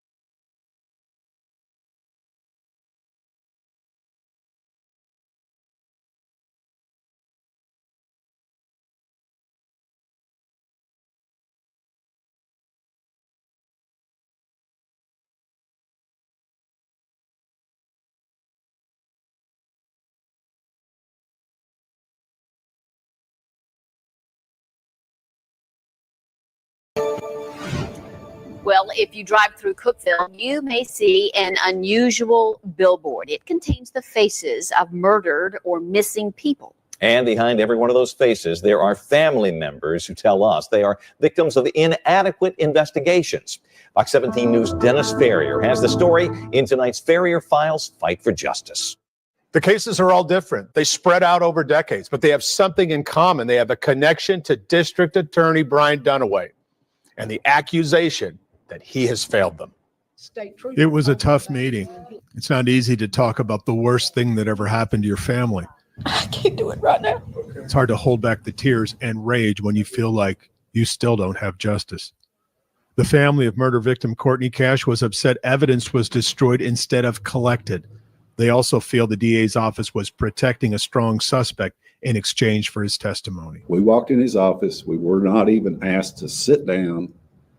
And he stood up and said, Austin Johnson is a victim and a witness. End of story. And we were dismissed. Ken Young says he was shown the talk to the hand gesture. I've never been dismissed like that by anybody in my adult life. Ever.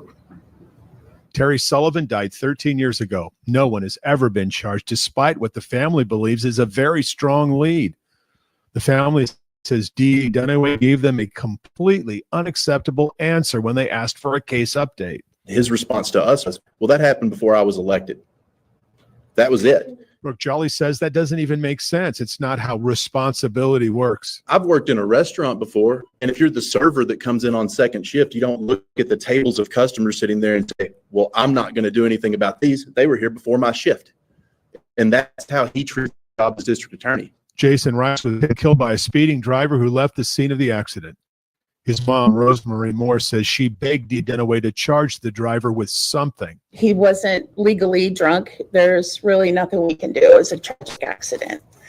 I said, well, if he was driving without a license, he left the scene. He said, well, leaving the scene is not a crime in the state of Tennessee, to leave the scene of an accident. And I said, well, he was speeding. It was reckless.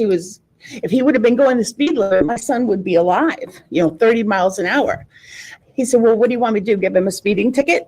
They said Monica Kaysen's brother, Brandon Hood, died of a drug overdose, but his watch, phone, gold necklace, and shoes were stolen from his body in the apartment where he died. This one. Kaysen wanted the apartment owner, convicted drug dealer Sarah Underwood, to be thoroughly questioned about the overdose and theft. Kaysen says she couldn't believe what an assistant DA told her. She won't tell us anything. I said, well, she is a known dealer. You know this. Why won't you do something? Well, she's lawyered up. And? Kaysen asked, when does having a lawyer stop an investigation? She admits she was enraged and emotional and threatened to go after Underwood herself. She said that was met with sarcasm. He looks at me and he says, well, Monica, I believe, he said, you've never been in trouble. I believe you're a good candidate for pretrial diversion. What does that say? We asked District Attorney Brian Dunaway for responses in each case. He told us he would consider responding if we allowed him to speak unedited. We told him respond email, and we would put the entire email response online with the story. There are other stories in this room, every bit as heartbreaking, every bit as incomplete, every bit as soul-shattering. There are stories behind the billboard just off the interstate in Cookeville. The pain behind all of these photos, a deep black hole that can only be filled with justice. Or a member of the club, we shouldn't have to be. There's no reason for us to be if they were doing their jobs. Each one of these stories is so compelling. We're going to do complete investigations into each one of them. It's going to take some time, but these folks are used to waiting. I'm Dennis Ferrier, Fox 17 News, your Code Red station. Putnam County District Attorney Bryant Dunaway, excuse me, got back with Fox 17 News a few hours ago. He offered a lengthy and detailed explanation about each case. You can find his unedited response at our website, fox17.com.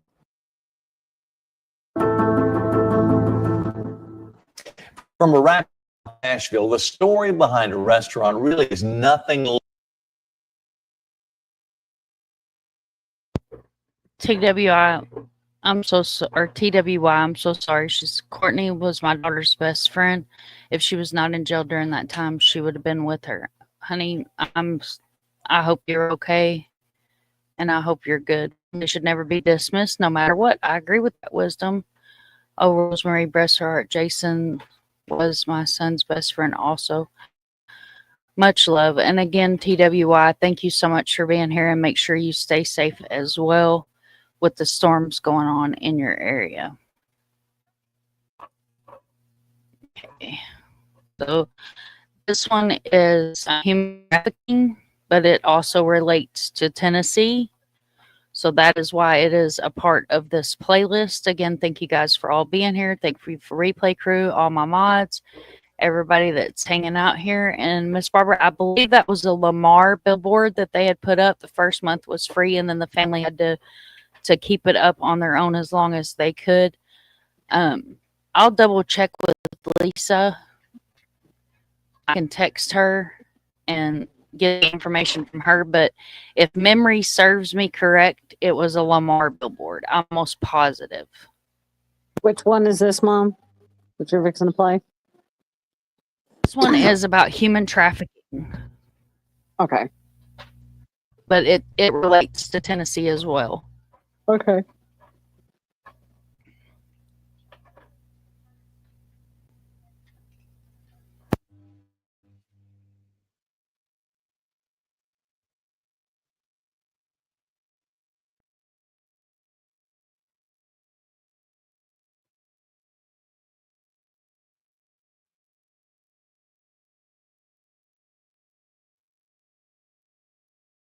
There's so much victim blaming to human trafficking, and these individuals, they need us to advocate for them.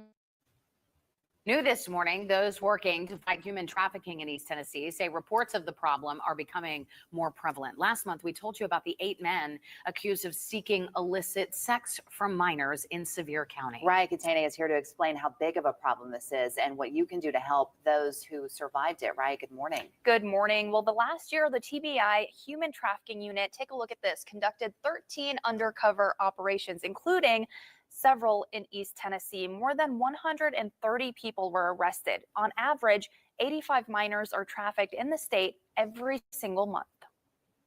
It's like cancer, it knows no boundaries. Across 33 counties in East Tennessee, lots of times folks are shocked and surprised. Brenna Zacharias says this underreported crime is more common than you may think. We have worked with clients from the youngest age of 3 all the way up to 60. Last year, the Community Coalition Against Human Trafficking had 300 reports in East Tennessee.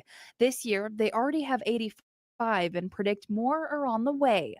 Zachariah, an educator with the coalition, says it's not like what you see in movies or TV shows. It's actually the complete opposite. So lots of times victims are targeted or exploited by someone that they didn't know. They're related to this person. They're in a relationship with this person, making it the perfect crime. The perfect crime with a lifelong impact on its victims. They needed a safe place where they could find healing hope. A new resource in East Tennessee is hoping it can be a place of refuge for young survivors.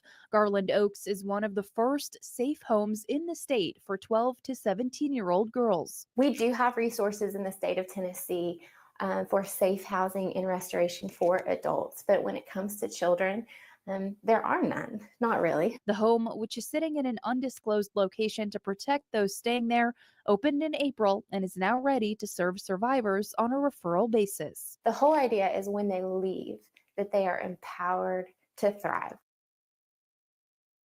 It's a beautiful place. It is, and it's an amazing resource because these survivors can get everything they need in one place. They don't even have to leave to go to school. They have education there. They have therapy, medications, everything that they need is included right here at Garland Oaks, and they are still in need of some donations to help make it a success. So if you are able to contribute, you can find out how you can help right now on WBIR.com. Well, because we don't even think this is really happening in our backyard Yeah. and people need help. It's sad to say something like this is needed, but it is. Thanks, Raya. So how many of my Tennessee people knew of this resource? I did not. Because until I did this video, I didn't either, Kimber. I had no idea that this place existed for victims. Look here. TWI did not. Until I had done was doing the research for this What the Hell's Going On Tennessee, I never knew this resource existed for our young community. And you got the pictures that were on there I pulled from the website. It's a really nice, comfortable place for people to be able to go. Miss Red Demi's legacy, I'm curious about her name. Did you lose someone? Okay, I don't want to answer. She lost her son, Timmy Dees. And that's Timmy Dees is a part of Missouri corruption. She actually lost both of her sons. We take Miss Barbara into our hearts and souls, and her channel is right here. Miss Barbara also does lives and is working on Timmy's legacy, making law changes. Her and Doodle actually did the damn thing and went to a community meeting. Her name is Barbara Hall. She says, yes, I lost my son. I'm trying to get justice for my son, Timmy. Barbara Hall is her real name, but Timmy's legacy's the channel name. Miss Barbara is a freaking warrior if there ever was one. Okay, so the next one is Jason Rice.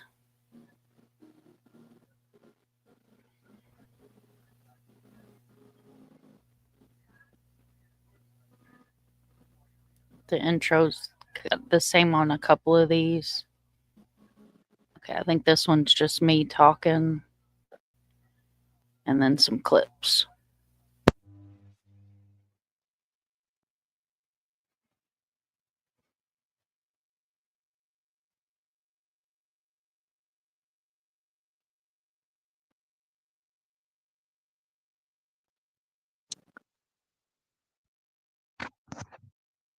I'd say I was at a loss for words, but y'all know me better than that.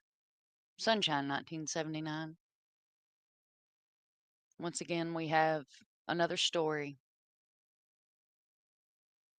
Another mother. Another family with no justice. District Attorney Dunaway, in his opinion, doesn't feel that there's charges that would fit the crime. Well, I'm no police officer, nor am I a district attorney. But I will say that I'm pretty sure that if you hit somebody with your vehicle, it's vehicular homicide. In any other district, state, county in the United States, apparently, other than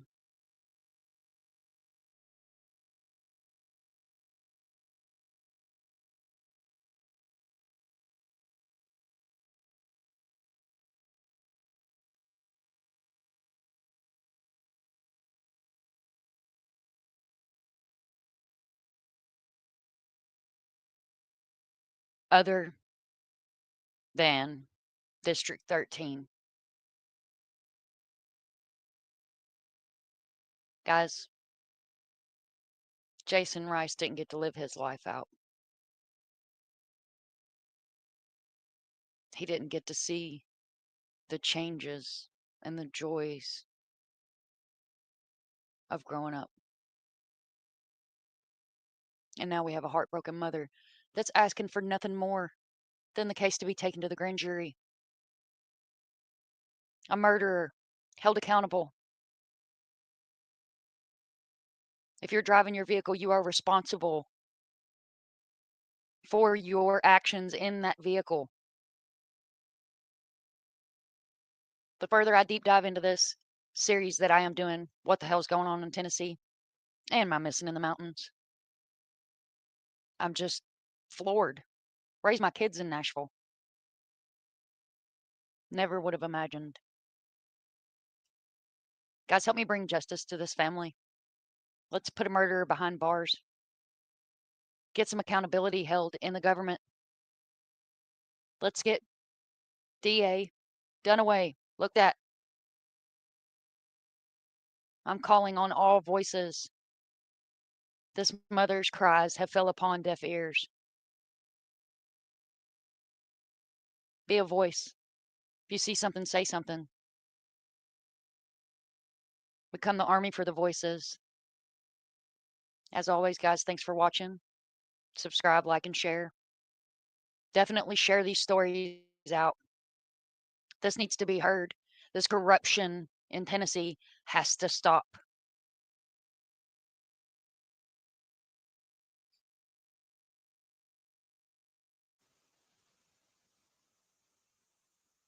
This is News Channel 5 at 6. We just left him to die in the road. Not 1 ounce of humanity. Tonight, a mother's grief and outrage 7 months after her son was hit and killed, shocked that the driver who fled the scene still has not been charged. And tonight, the DA is standing by that decision. Jason Rice was just 29 years old when he died last May. He was a few hundred yards from his home when a driver plowed into him, then ran. New tonight, News Channel 5's Chris Conti has more from Cookeville on why the DA won't file charges. I knew something was terribly wrong. The start of a new year serves as nothing but an old reminder. They left the scene. Of the pain last year left with Rosemary Moore. It was just the most nightmarish thing of my whole life. That nightmare happened last May on North Dixie Avenue in Cookeville.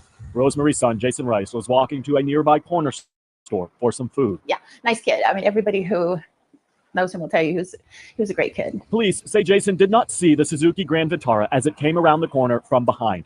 We didn't die right then. He laid in pain several minutes. And that's my nightmare. That's my nightmare. I wasn't there. I couldn't be there. A hit and run. It's hard for me to look at. The hit was documented in police photographs. This is the windshield. It is the run that Rosemary will never understand. He told them that he was probably dead and he didn't stop to even help him. The driver, Emmanuel Robinson, fled the scene on foot and hid in a nearby apartment. He was later arrested for driving on a suspended license. But the district attorney here in Putnam County refuses to press any charges against the driver. I wanted just to be seen by the grand jury. That's all I'm asking. That's all she wants. But the district attorney tells News Channel 5 that because Robinson's blood alcohol content was 0.03, there is nothing that he could charge him with. No charges, not one.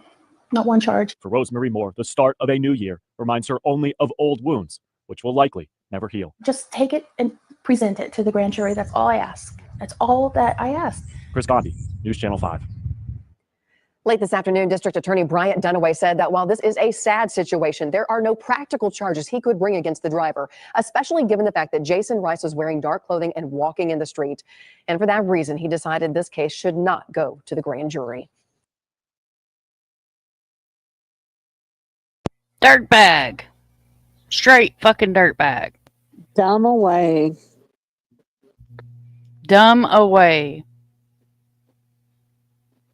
If you leave the scene of an accident, not only did he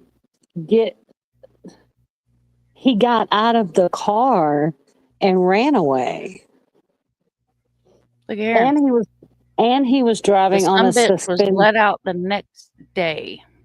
And he was driving on a suspended license. How do you not charge him? Yep. That's why I said in Tennessee, you can be driving drunk and kill somebody, and it ain't a freaking crime to leave the scene.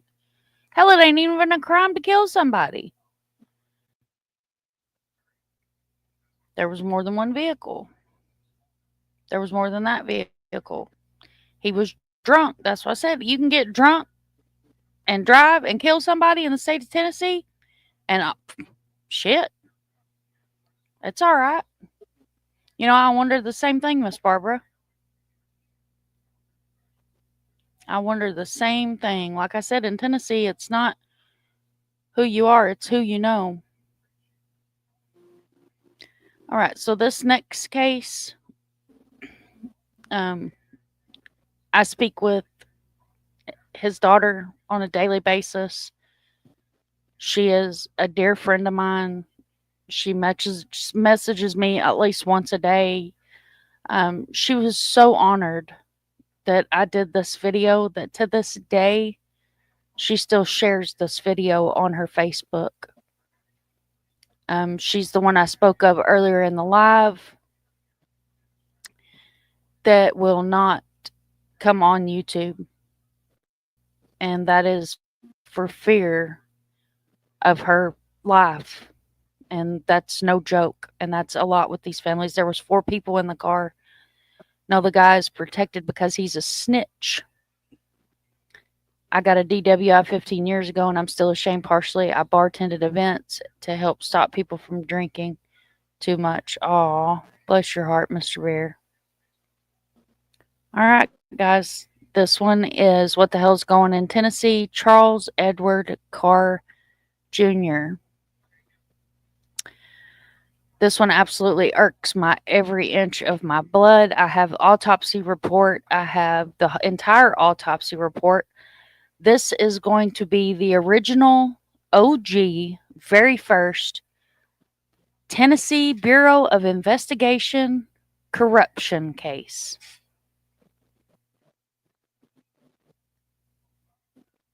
Hey, y'all. Sunshine 1979. This is going to be another part of our series, What the Hell is Going on in Tennessee? Discussing the corruption, unsolved cases, families without closure in the 13th District.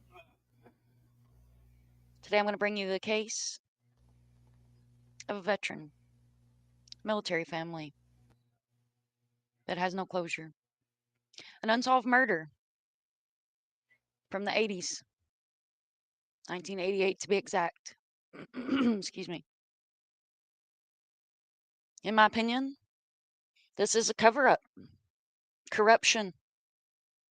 We have the last person allegedly to see Charles Edward Carr Jr. alive was a deputy sheriff. This is also a case where all of his personal belongings, all of the evidence, mysteriously disappeared. You guys will see in the slide that I do have autopsy information that was provided by a family member. An amazing woman, strong woman.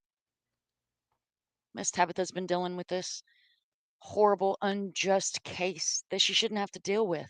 She should be able to mourn the loss of her father since she was 18 years old. The anniversary recently just passed of his murder. This man was found shot 5 times, yet only 4 bullets were logged. 4 bullets were retrieved. He was found in a shallow grave by loggers. Locals were questioned, loggers were questioned. And we know that on the scene, the officer started destroying evidence. The TBI was brought in for just a man that was found in a shallow grave Was there more to the story? Is he a victim of our missing in the mountains? His remains were retrieved, but he was originally missing. What the hell's going on in Tennessee? This story, in my heart of hearts, I believe, is the root of the ancestral corruption in the state of Tennessee that continues to this day. This goes further than just little counties. These cases, these victims, their names, their stories are being run through the district attorney's office. Still no justice. In Mr. Carr's case, there's been higher entities of the government contacted. We still wait with no justice. An unsolved murder. A family with no closure.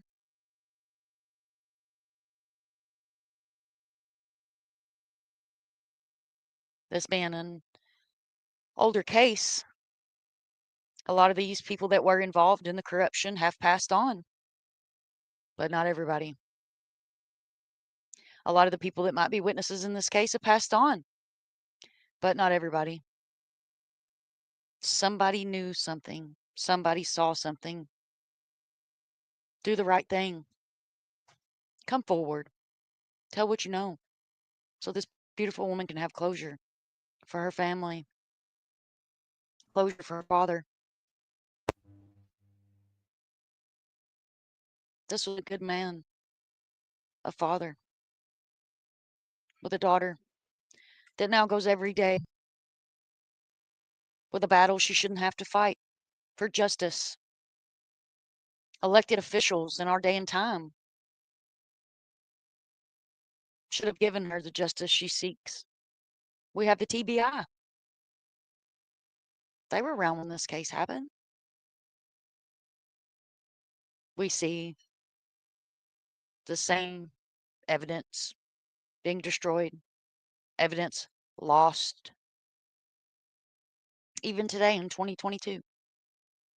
What do we need to do to get closure and justice for these people? Justice for these families? Justice for these victims? Justice for these little towns? You know, Central and Eastern Tennessee is getting a real bad name. And this case shows us that this corruption goes a lot further back than just the past 10 years.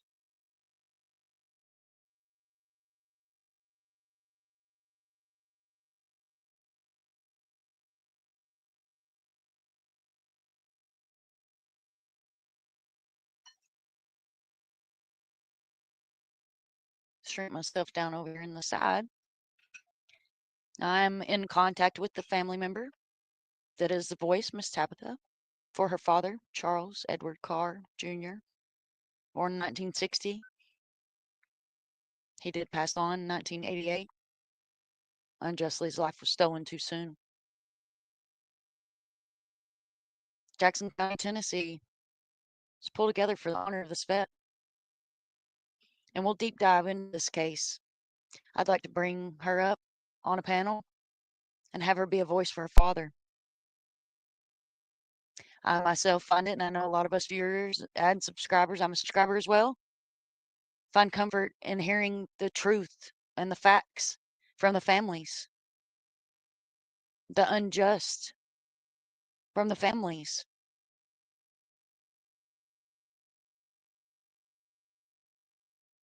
Why do we have family members that have their own private investigators?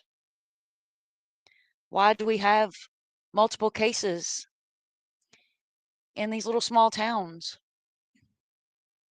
where everybody knows everybody? And yet, nobody knows enough to say anything. So what we're going to do here with our What the Hell's Going On in Tennessee series is we're going to bring awareness. We're going to be a voice. We're going to be a loud voice and a force to be reckoned with.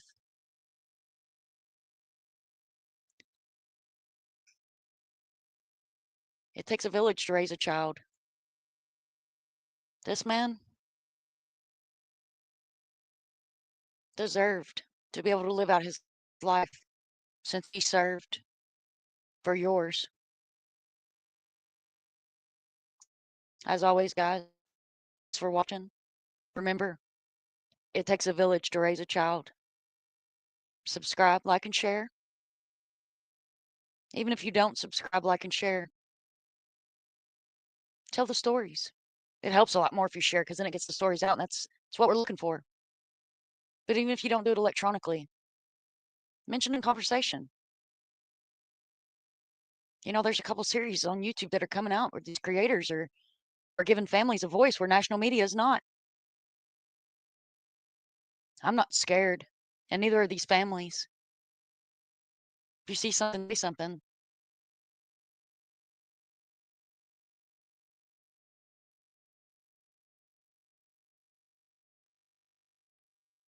I still ain't scared.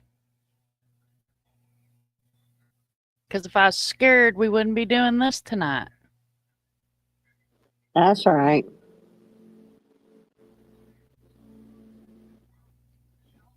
All right, is this? Let me see. The next one's going to be Caitlin's.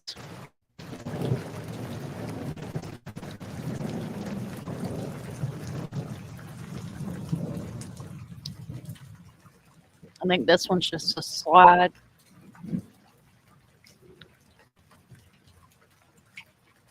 I think so.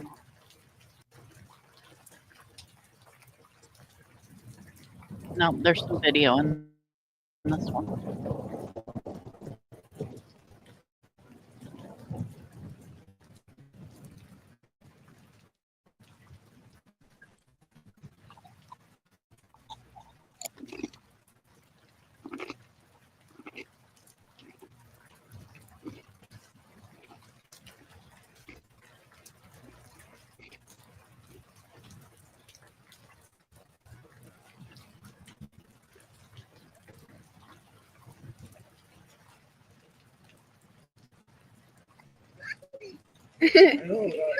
Are you talking to it?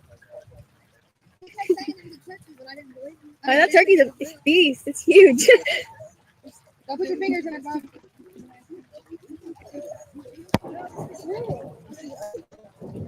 Oh my gosh. Hi there. Look at them feathers. Oh.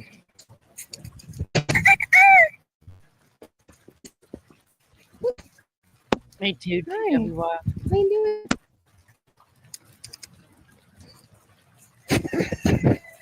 Oh, there's roosters over there too, aren't there?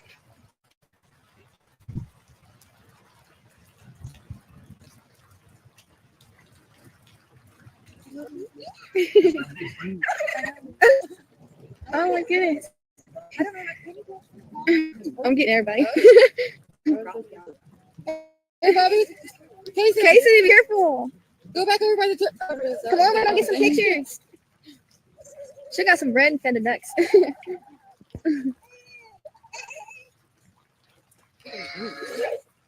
Oh, goodness. Don't scream at it, Casey. No, no. Huh? Oh, I don't know. I think maybe. Yeah. Oh, they probably are. I heard roosters are too. There's ducks over here, Aaron. This way. Hey, Aaron. Aaron. Look, there's ducks over here. Oh, you did. I'm getting you guys. Hey. Bobby. Out of the water.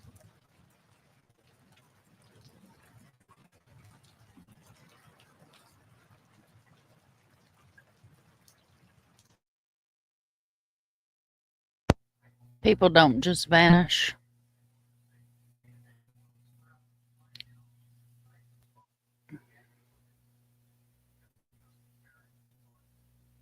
This is another video. Again, thank you guys for all being here.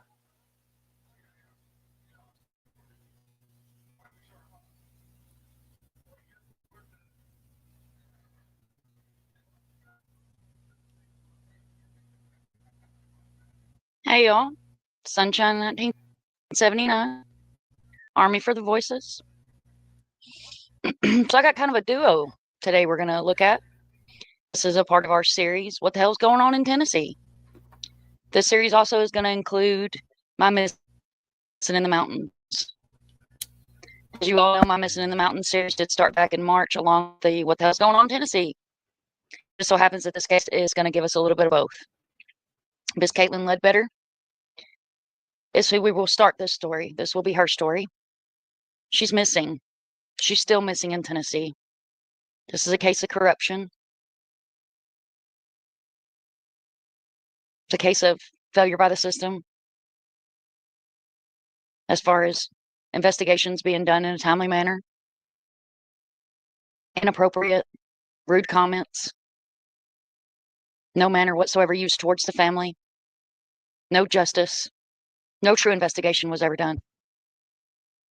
So we will deep dive into this case, but I do want to give you a little bit of background history on her case. So it said that she's missing from Turkeytown Road in the series of Missing in the Mountains and the series of What the Hell's Going On in Tennessee. Turkeytown Road is going to be a road that you're going to get familiar with. It said that she was in an altercation with her father. She left on foot in the woods, barefoot. She'd only been home with her dad for a few days. She had been living with family outside of the state of Tennessee, doing really well, and decided to move on with her dad. Said by her family that she was a kind hippie soul with lots of smiles and would light up a room.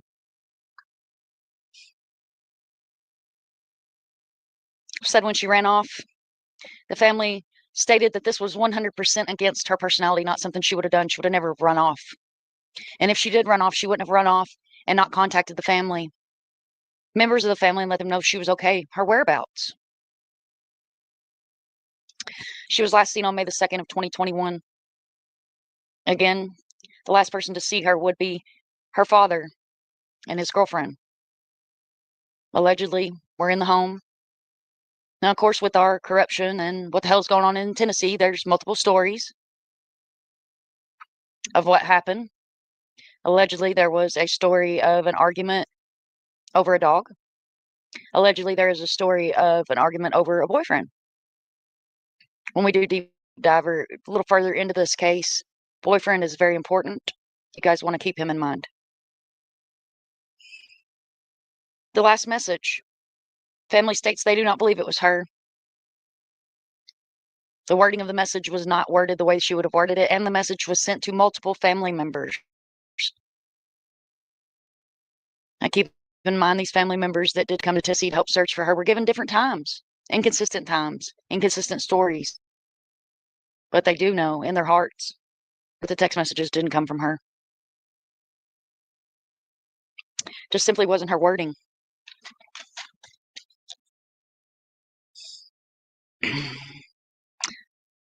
She had a sister. Was told by the father not to come and search.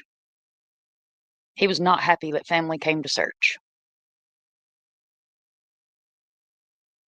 Law enforcement told him no, there was no paperwork originally. She was over 16 and there was nothing that could be done. She was over 16 and there was nothing that could be done. She's still a missing person.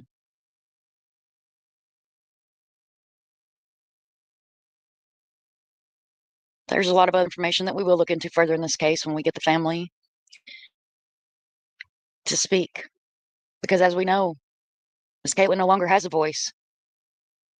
So we have to be a voice for the voiceless and bring her story out and bring her story to the light. Said that she was left in shorts. Family members stated this was not like her. It was not like her to wear shorts. If she did wear shorts, they would have been basketball shorts. Comfy shorts is what we call them around here. Those of y'all that follow my channel know I have boys. So I don't wear booty shorts unless we're going to the beach or something like that. It's just not a common thing for country girls that are true country girls, in my opinion.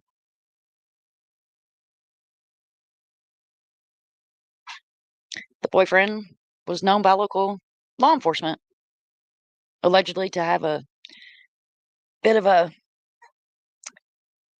known name through local law enforcement. On May the 6th, law enforcement told family that there was no reason to get search dogs because it had been raining. Now, for those of you that follow these cases here in Tennessee, especially our recent high-profile case that we've all been following, it doesn't matter if it's raining. Doesn't matter if it's just rained. Those dogs are trained extensively to search. First set of dogs found nothing. Said that the second set of dogs was able to search. They asked for a target. And guys, I do have my notebook out, my handy dandy notebook. It's actually notebook number 2. Boots on the ground. So we had volunteers this time that came to search. They asked for a target from her room. Family members told them to go to her room and find something. And it makes total sense, in my opinion, for the searchers to get something because they know what they need to trigger their dogs with. The scent went through the woods and came out onto Highway 88, Highway 85. Correct that. A quarter of a mile down at a gate, there was one bare footprint. So again, for those of y'all that are following these missing cases in Tennessee, we have one bare footprint.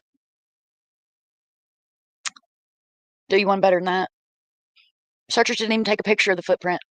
Felt it wasn't important. They felt like she had got to that point and got in a car. Siblings were questioned. The aunt and sister had told the siblings it was very important that they advise the detective in charge that they would like to speak to him. He advised the siblings that there was nothing that they had to say that was important. He only wanted the text messages that they had for evidence. And guys, in these series of what the hell's going on in Tennessee, you're going to see a lot of this. The TBI and the local law enforcement doesn't want to talk to family. They don't want to hear details. They just want the evidence that the family has, that the family's done legwork to get. It was also said there was domestic violence that was involved with the father and allegedly with boyfriend. He was a lot bigger than her. She was a small person. And it was said that she was even scared that one day he might even kill her. Father was known for being violent. It's a life taken too soon. A good soul ripped from her family. What do we do? What are we doing as a society that we're letting this happen to loved ones? And if you see something, say something. And then you have other family members that are coming around going, what the hell's going on? What happened? Nobody knows. Nobody wants to talk. Is it fair being held accountable? Then law enforcement, district attorneys are supposed to stand behind the families that vote these government officials into office. And we have a whole billboard in Cookeville, Tennessee that shows families that have no justice. This girl's still missing. You will see included in this video that there is a update. There was an update. TC Spotlight, YouTube creator. If you guys are not sub to her, run over and sub up. She did a video earlier this year in February. There was a search. They use bloodhounds. So that they have future searches planned. I hope they do. I hope we make enough noise that somebody sees that there's something seriously going on in Tennessee. There's some serious corruption going on there. And you've got families that are getting no closure, no justice. But like I said, guys, this is a 2-part story. So there wasn't only one victim in this story. There was another victim that lost her life. The girlfriend of the father was found deceased in a house fire. Scott Ledbetter was Caitlin's dad. Only person that made it out alive. Now, allegedly, what I've been able to pull out of different interviews and the research that I've done, she was found in the basement. I'll include in this video a picture of the house in its entirety. And then I'll also include a picture of the house after it burnt. Turkeytown Road, y'all. What the hell's going on in Tennessee? Remember, it takes a village to raise a child. Become a voice. Be an army for the voices. If you see something, say something. And as always, guys, thanks for watching. Subscribe, like, and share. And make sure you guys are following this series because here pretty recently, I'm hoping within the next couple of days, I will have a live scheduled with the mother of Aaron Keys. He is the victim of the corruption in Tennessee. Miss Lisa is a force to be reckoned with. And I'm excited to bring these family stories to the public and to life. And if it just so happens that there is a federal Bureau of Investigation, wonderful person watching this video, by all means, please reach out to me. I can be reached on Facebook, Twitter. You can comment on my channel.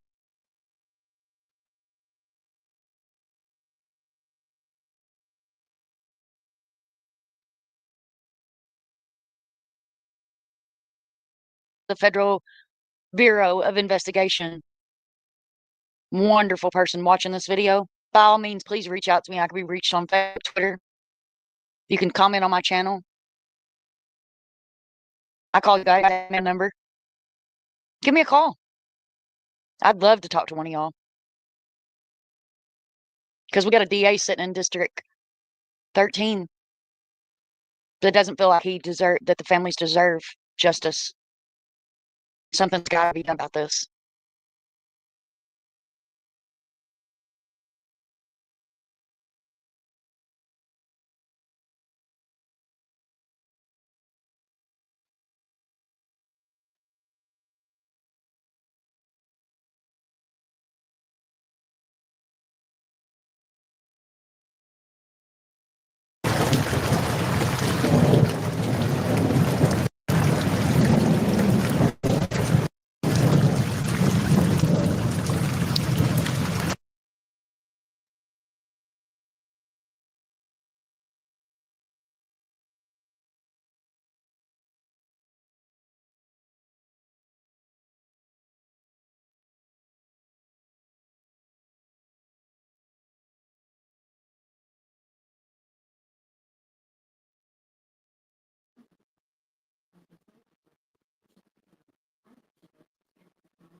Okay, so the father's girlfriend burned in a house fire. It's important that you guys know that she could not get out of the house fire because she was chained in the basement.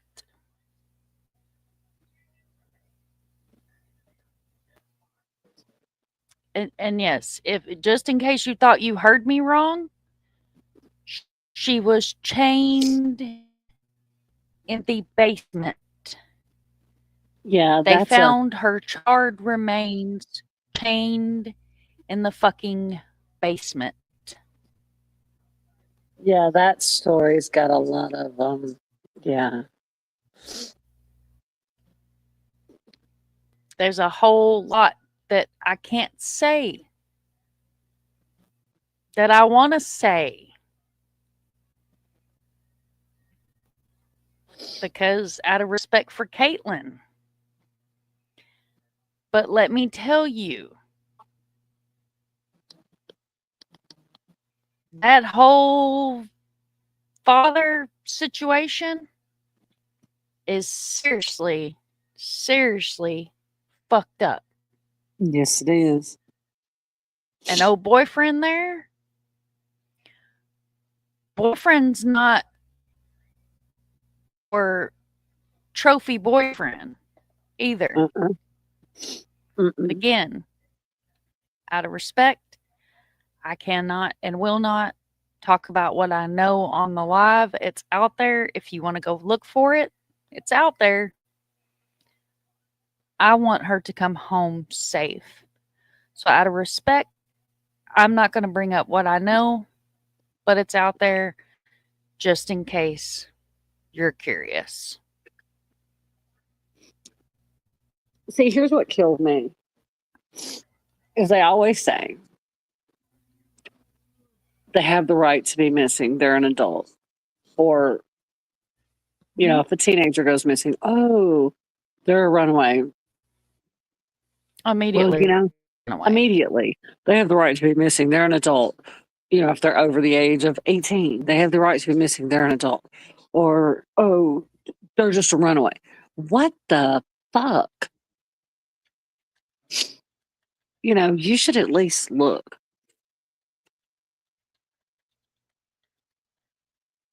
Do something. Exactly. There should be no 24, 48 hours. No. Mm-mm. And every kid that goes missing in their teens, oh, they're just a runaway. No, they're not a runaway. And if they're a repeat runaway, check into that. There's a reason they keep running away from home. It starts at home. Mm-hmm.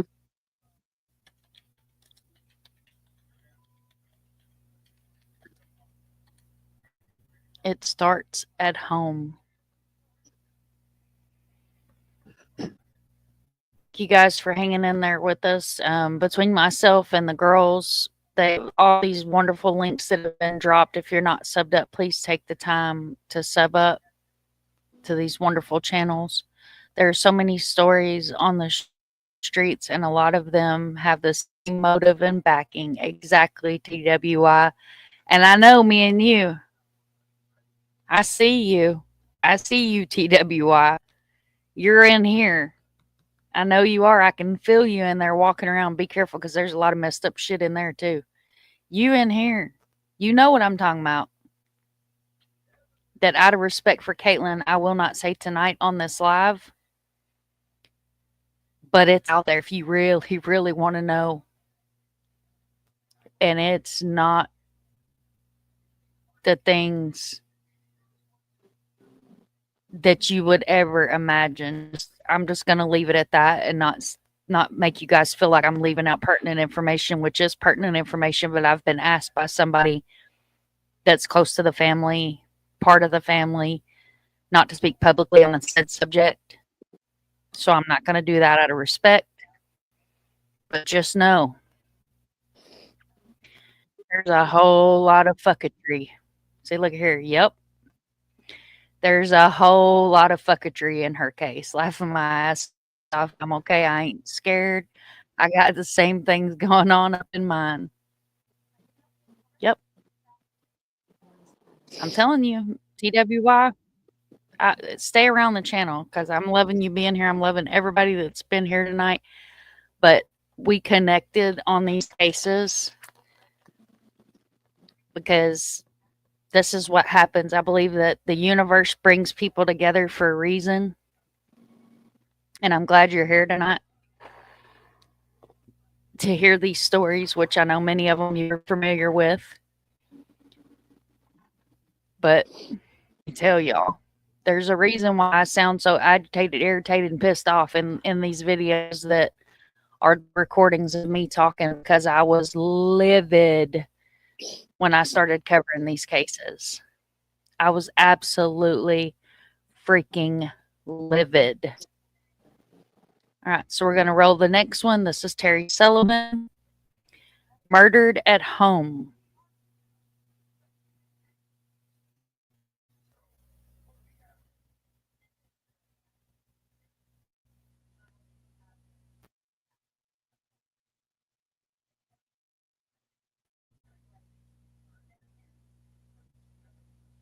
Thank you so much for being here. I appreciate you guys. Honey, this case is way on my mind. And like I said, I speak with Tabitha on a daily basis. I talk to Lisa. The Sullivan and Sons Sawmill in Sparta was a true family business. 10 family members working side by side every day. And my mom even brought a basket lunch to work every day, and we all eat lunch together at work. Terry Sullivan was one of those Sullivan sons. His life was routine until he was shot in the back of the head at his kitchen table eating dinner in 2009. So whoever did it most likely knew Terry, most likely was led into the house because there's no sign of forced entry. Nothing was taken, no anything like that. And he was shot probably right after getting home while sitting down at his table eating dinner. It was awful. What happened next was just strange. And we actually got a telephone call from the police telling us that he had had an accident, choked on a piece of chicken, fallen down, hit his head, and died in his kitchen as a choking accident. The family says Terry's wife, Cheryl Sullivan, repeated the same story to the family. And she came to the house and told every single person in that house that same story about my uncle choking and falling down and hitting his head after she had been interviewed for 12 hours about the murder. Obviously, there's a big difference between being shot in the head and choking on chicken. How did that story materialize? Hard to say. The family was only allowed to listen to the 911 tape once, and then the TBI sealed it as evidence. What they say they heard was an off-duty police officer who appeared to be treating everything like an accident, and you could hear people coming and going throughout the call. Why was he giving instructions to the paramedics? Why was he telling them the body looked like he had obviously choked and nothing had happened? Why are they traipsing all over a crime scene? Why did they not secure the crime scene? There's a lot of questions to be asked there. This, of course, compromised the murder scene. It certainly didn't help. The signs around the county tell you this is a cold case, an unsolved murder. Like other cold cases, the family says they have a stunning piece of evidence, a $1 million life insurance policy taken out for Terry Sullivan with his signature forged on the document. That entire policy and every single signature location except one has someone else's signature. It does have a signature on one page. That page is the one that's the paramedical exam. It doesn't tell on that page what the policy is for. It doesn't tell the face value. It doesn't tell anything about it other than it's a paramedical exam on that page. Every other signature page has someone else's signature on it. So he had no idea what he was signing, best I can tell. Look for yourself. This is his signature on his will. This is his signature on the life insurance policy. It has to do with the way that he draws his T's and the way that his letters slant because of him being left-handed. The person who knows how he writes better than anyone in the world would be my mother because she helped teach him to write because he's dyslexic. Look at the T from other Sullivan signatures compared to the T on the life insurance policies. That's his signature. That's his signature. Those are not his signature. These were on a life insurance policy. Look at the S's, always narrow figure eights, but not on the life insurance policy. Look at the slant of the letters. We've got stacks of copies of his signature. That's always the same. And on that insurance policy, only one of them is his signature. The rest of the T drawn is wrong. The way that the S's is drawn are wrong. They don't even look like they could be his signature. There's no resemblance. We asked nationally known detective Sheila Wysocki and her team of investigators to review the case. She says she just can't get past the insurance policy. And get somebody in there that's a handwriting expert. There are plenty in the country, and bring them in and say, what pattern does this follow? Does it match this person or this person? Talk to the insurance agent. When did we get it? How did you get it? And the initial report of choking on a piece of chicken after being shot in the head? For Wysocki, there are no words. But do you think that it is fair to say that being shot in the head and choking on a piece of chicken, that scene would look dramatically different, those two scenes? It would, and a moron would have to think otherwise. There's blood spatter. If you're choking, you're not going to have blood all over. And if there isn't blood all over and you have a bullet in your head, did somebody clean it up? What happened? The family says District Attorney Bryant Dunaway and the TBI have ignored the problems with the life insurance policy, ignored this possible evidence that provides a possible motive.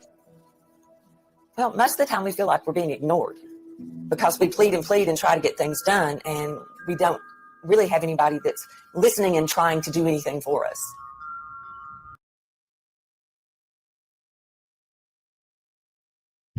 Hey y'all, Sunshine 1979. So this is Terry Sullivan. He is part of our What the Hell is Going On in Tennessee series interview, and the information stored in that video pretty much tells you the full story. We have corruption on the marketing from police. The police officer was also indicted for serving negative subpoenas, fake subpoenas to people that had posted negatively about him. That would be Officer Dale Dotson of the Sparta Police. The TBI then took over this case, and they are now the lead investigators. This is an open investigation. However, seems pretty closed book to me. The wife clearly was involved and okay with telling the family a complete and total lie about the cause of death. So, as always, guys, remember, it takes a village to raise a child. You see something, say something. Become a voice. So, in just my personal opinion, and y'all tell me what y'all think, but it sure sounded to me like the wife might have been fucking this cop. Because I don't know about y'all, and I'm no medical examiner, and I'm no investigator. I'm just an investigator. But how you gonna choke on chicken and shoot yourself in the back of the head? In the great words of ArcticFox, the math ain't mathin'. Kimber, you still going strong with us? Oh, I'm still going strong, honey. The math ain't mathing on this one at all. When he said choking on chickens, he got shot in the back of the head and choking on. No. Mm-mm. I mean, if I'm choking on a piece of chicken, the last thing I'm gonna do is grab a gun and shoot myself in the back of the head. Fuck it, it's over. I'm choking on chicken. You got to be just whole ass kidding the fuck out of me right now. And the life insurance policy, red flag. Where's it at? Oh, here it is. Look here, y'all. Red flags. And his letters are going to be slanted differently if he is a lefty. They will be slanted different from the way that a right-handed person writes. And just like she said, just like Miss, what is it, Wasaka? What's her name? I can't never say her name right, but yeah, her. That very nice PI lady. We'll just call her that because I can't say her name. But just like she said, any moron could walk in there and see the difference between choking on a piece of chicken and being shot in the head. Fucking doodle. I mean, he couldn't fit but know anything better. Yeah, I mean, if it was just me from the outside looking in, and I've looked outside, I've stood outside my glass house and looked at this, and I'm trying to let these videos play through before I put my 2 cents in. But in my opinion, Christy Lynn, sitting up here on the panel, known as Mom, aka Mind of Monsters, she was fucking that cop. She had to have been first on the scene. I mean, I'm just saying, right? It kind of defeats the purpose of trying to save someone. Exactly. Okay, and first of all, and if you are choking, if you're actually choking, you can't grab a gun and shoot yourself in the head. Well, of course. But apparently he did. Signed a bunch of paperwork for a life insurance policy, was choking on a chicken and shot himself in the head. Now, what in the hell is going on in Tennessee? What in the hell is going on in Tennessee? That don't make no damn sense to me, Kimber. It don't make no sense to me either. Welcome back, Drifty Rabbit. Thank you for coming back, sis. So what do you think so far about these here cases? Well, I think that Dumbway is a dumb ass. I agree. And if he's offended, and this stretches from Tennessee, the eastern side, all the way to Memphis, y'all. And if he's I'm offended, not just discriminating against eastern Tennessee. If he's offended, then I mean for him to be offended. Because he is a dumbass. And when you have this many in your area, and it's obvious corruption.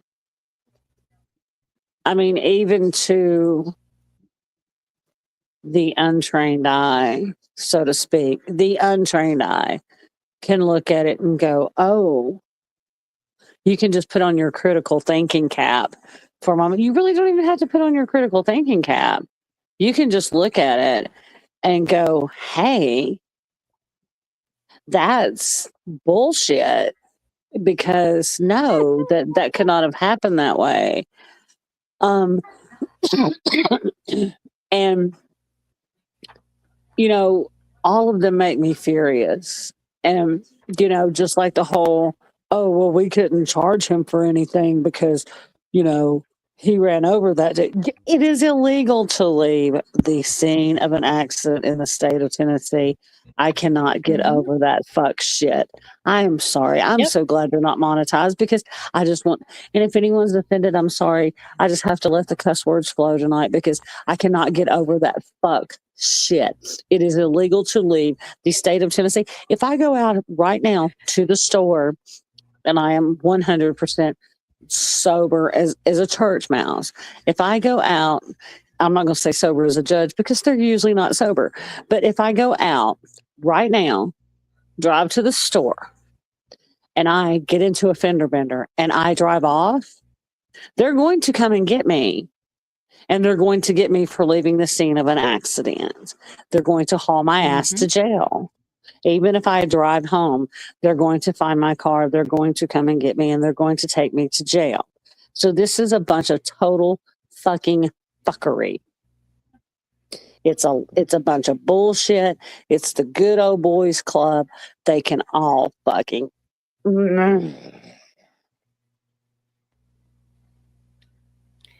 Oh, thank you, ma'am. Isn't she just the sweetest doodle sunshine, 1979? That's why a lot of the older community, like Dawn, and a lot of the older community still call me Sunshine, because originally that was the channel name. And I had spoke to a huge YouTuber that he's actually StreamYard's sponsor, and he said, "Girl, you got to shorten that name down some." So I shortened it down to True Crime with Sunshine, which is what my email is. And there became so much drama and bullshit in the true crime community on YouTube. I've told this story before, and I was talking to Minnie. I was sitting out on the sun deck talking to Minnie one night, and I was like, I cannot have true crime in my name. Like, I just don't, it literally rose my stomach. I was like, and I don't really do true crime. I do graphic content and unexplained, and, you know, murder cases and cold cases. I was like, son, I literally swim in the minds of monsters. And he goes, Mom, that's it. Mind of monsters. And I was in Frankie's live one night, and Frankie said, "Can I just call you Mom? Mind of monsters." And I said, yeah. I said, hell, I've been everybody's mom for 30 years now. Might as well call me Mom. And it caught on. So now I'm Mom. But there are still some people that'll come in chat and they'll call me Sunshine, because that's what they originally know me as. And that's why these videos, the intros, and my, you know, introducing myself, that's who I was. Like that lady that stabbed herself multiple times, Ellen Greenberg. Absolutely. TWI says it pisses me off every time I think about it. Well, honey, I thank you for hanging in there with us tonight. And I know it seems like you're very close to these cases and these families and have ties to them. So I appreciate you being here and sticking it out with us. We don't normally do this long of a live. Usually they run about 2.5, 3 hours, but this is one of those lives where you can't just cram it all in an hour live and get the full context of how many of these families are out there. And guys, this is just a short version. There's over 40 families that are involved in this group that Lisa said none of them should have to be a part of that group. Right. Thank you, Wisdom. Ellen Greenberg. I was confused the first time. I was confused at first, then I heard you talk and I know who you was. Oh, Matahari.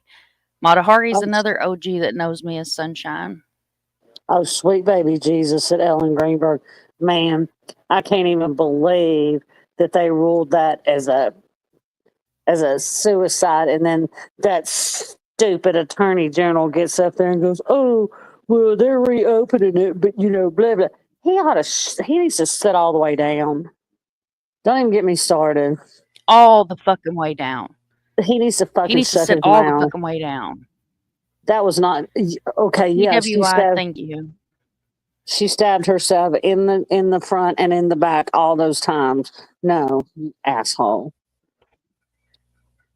You just Yeah, fucked up. jackass. He just fucked up, so he's got to, yeah. Mm-hmm. And Ellen was one of my first billboards that I created. I created the graphics for it. I put the campaign out there. It's the one and only time I've ever took up donations on the channel was to keep her billboard running. And I mean, her family, her mom and dad are just phenomenal people. I mean, like absolutely phenomenal people. I'm in contact with the main advocate for her case. Ellen's another case that just pulls my whole ass blood. And thank you, TWIs. I like how your laid back lives are. Thank you for covering these stories. Well, thank you for being here. And I normally do try to keep my lives pretty laid back. You guys see my Fox curtain here. I was in a semi-wreck when I was 22, and sometimes my neck gets all wonky. So I apologize for the weird looking thing around my neck, but that's what it is. It's my heating pad that I have to have. I thought you had a stole on. I thought you was getting all fancy on me. I thought I needed to go put my princess dress on or some shit. Did you feel underdressed? No, it's my heat pad. I was starting to feel underdressed and it's got this little over here. cover, but I was Craig starting to says feel I shower with Satan, so I have to have it hot. I have to be able to feel it hot. It's not healthy. I was starting to feel underdressed. I thought I needed to go put a princess dress and my glass slippers on, man. Right? If anyone has lost their mom, I know what it's like to be able to talk late at night and you have a mom to talk to. It's perfect for you. Thank you so much, Mr. Barrett. I've lost my mom as well. Look at this. Mikey's still in the bushes back here laughing my ass off. Kimber in a princess dress. Yes, I has lost an my idea for a mom. billboard. Maybe we can do one this week sometime. Yeah, I've looked into the blip billboards, Matahari, and the closest one is Poplar Bluff to Frederickstown. There's not one in Frederickstown. I believe the closest one is Poplar Bluff. But like I was telling Miss Barbara earlier, we can look and see if there is a Lamar billboard in the area. They're a little more expensive than Blip is, but it's the justice that matters, not the cost. I lost my mom. It was 14 years ago, the 12th of this month. Oh. Yeah, it was the day after our anniversary and my son's birthday. Farmington has Blip billboards. It's been a minute since I've looked, Doodle. Thank you so much for that. We need to get on a group call and I can mock up a billboard. It has to have phone number and an email on there. And like when I did Ellen's, I had the Facebook group for Ellen's Justice and I had Shapiro's direct office phone number on there because I'm that asshole. You think it's digital? Thank you, Mr. Beer. I'd like to be in on that because I want to learn how to do billboards too. Yeah, definitely. We can do a Discord call one night and we can get in a Discord call one night and I'll show you guys how to make a Blip billboard. I'd be honored to show you guys because Vern is who taught me how to do Blip billboards, and I feel like knowledge and resources as a community, that's something that we should share with each other. That's why I'm so proud of Doodle and I'm so proud of you and Wisdom and everybody, and you guys teach me so much. And if there's anything that I can teach you, please reach out to me. It's just like Webby, one of the Dockets mods. I promised that girl probably 6 months ago I'd do a private stream link with her so I could show her how to do some stuff. And I just space it out between life and everything going on. But, if you ever need me, the best place to grab me is either on Twitter, send me an email. If you come into a chat and I haven't responded to your email, say, hey, I sent you an email. And I'll go look at it because I'm horrible about checking my emails. But I also have a Facebook. It's Mind of Monsters. And then I have True Crime with Sunshine, Missing Posters Facebook group where you can join the group. And you are welcome to share anything you want to in the group. You can add me as a friend on Facebook. Nightbot will drop my Facebook link.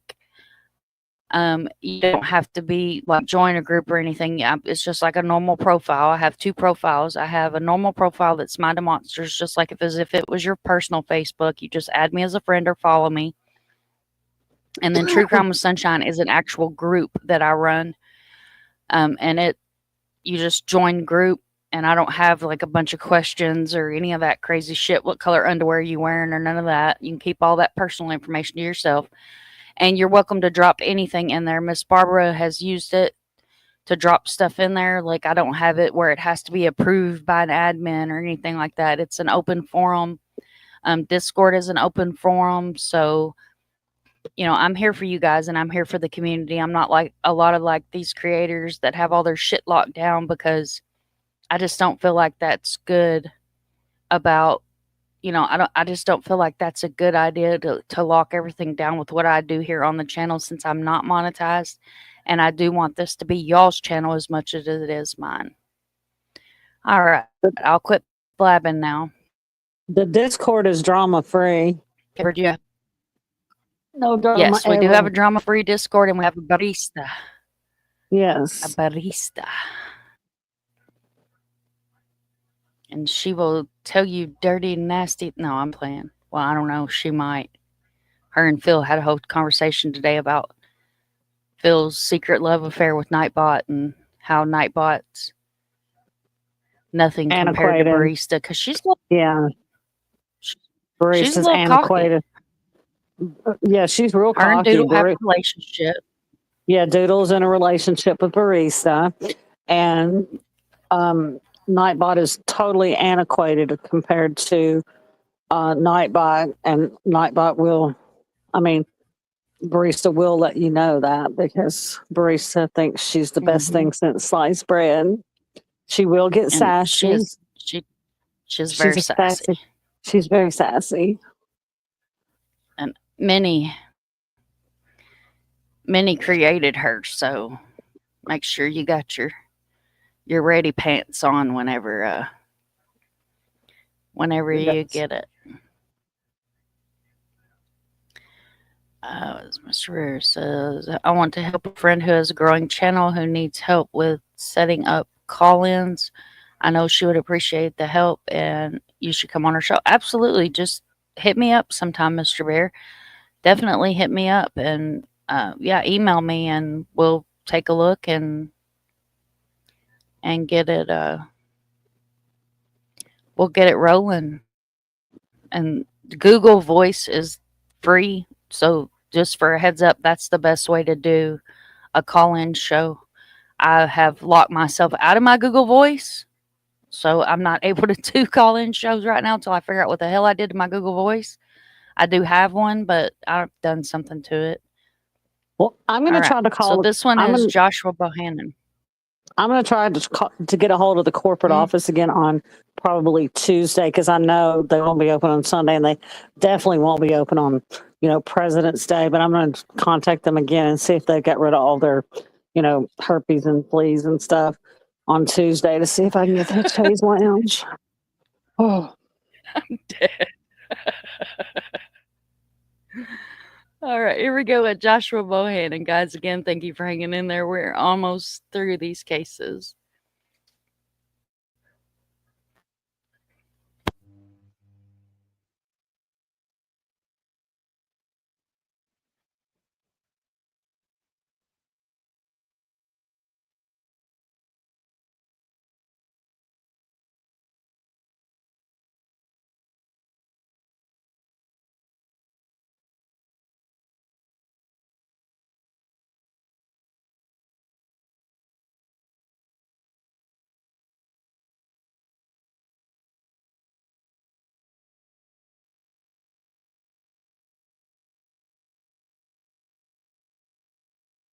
Putnam County family has answered following nearly a year of heartache. Today, the sheriff says remains found late last week have been identified as Joshua Bohannon. Bohannon went missing on June 3rd of last year. He was reported missing by his wife near Burgess Falls State Park. Last Thursday, remains were found nearby at the Window Cliffs Natural Area. The sheriff's office says the remains had been there for some time. News 2 speaking with loved ones who knew remains had been found and were hopeful they would finally get some closure. Listen.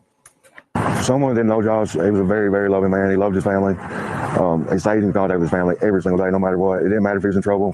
He would let someone know he's okay because he knew the family would worry about him. I mean, he'd give you the shirt off his back. It didn't matter who you were. If you needed it, he would give it to you right then.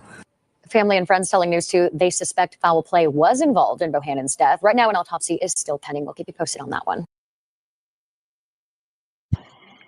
Hey guys, Sunshine 1979. This is the third victim that I will be including in the What the Hell's Going On in Tennessee series that I did start back in March. This is Josh Bohannon. Josh Bohannon belongs in our What the Hell Going On in Tennessee series because this is a man that was diabetic. This is a man that had health issues with his feet that prevented him from being able to walk distances. Yet it was said he ran from a car.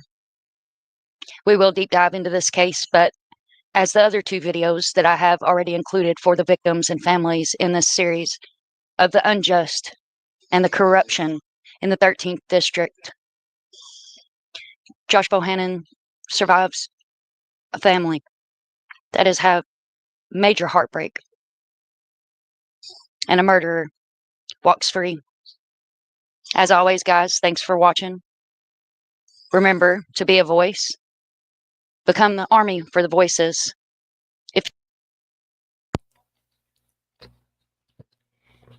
Okay, so just a little bit of a side note on Josh's case. He did not walk away on his own.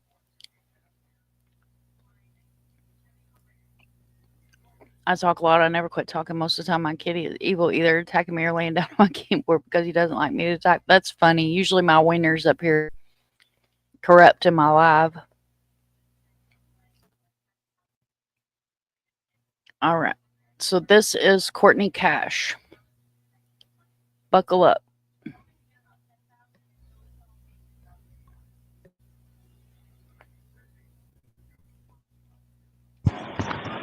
And this is Courtney Cash's case. She is going to be a part of my What the Hell's Going On in Tennessee series. And as you guys can see in this first clip that I'm going to include in her first video of her story that I will do, corruption right off the bat. As always, guys, thanks for watching. Remember, it takes a village to raise a child. If you see something, say something. Become part of the army for the voices.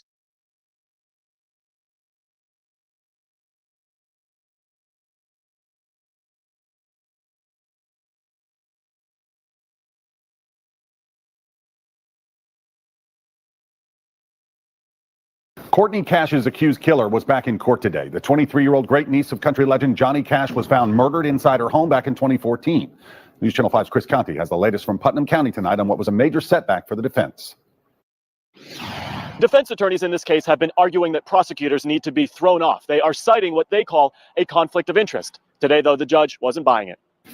All right, we'll come to order at this time. For 2 years, Courtney Cash's mom and dad have come in and out of this courtroom. Mr. Dennis, you had furthered your motion. 2 years worth of waiting, clearly evident on their faces. Mr. Dennis is entitled to have a witness available to testify. In just over a week, the man who authorities say killed their daughter will go before a jury. Not just the one story that was changed. But today, Wayne Massarella was back before a judge with his attorney. The conflict is outrageous. That's saying just go ahead and just trust the state that everything's going to work out wonderfully. At issue, says Doug Dennis, are discrepancies in testimony given by Austin Johnson. He was Courtney Cash's boyfriend at the time she was found murdered and shoved inside a box at her Baxter home. Courtney's great uncle was Johnny Cash. Evidence that was missing, evidence that was hidden away. Whether it was intentional or not, everybody seems to forget. It doesn't matter. The state has given the court. On Thursday, though, the judge ruled Putnam County prosecutors will be allowed to stay on the case. That does not mean that the office needs to be removed in its entirety. For 2 years, Courtney Cash's family has come in and out of this courtroom.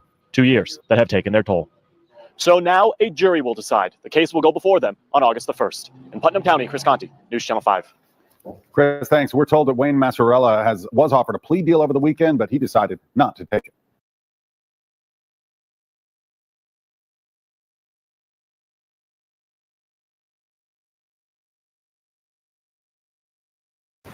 Vicki, we were the only news station in a tearful courtroom as Judge David Patterson went over the plea deal for Wayne Mazzarella, which included charges being dropped in the indictment.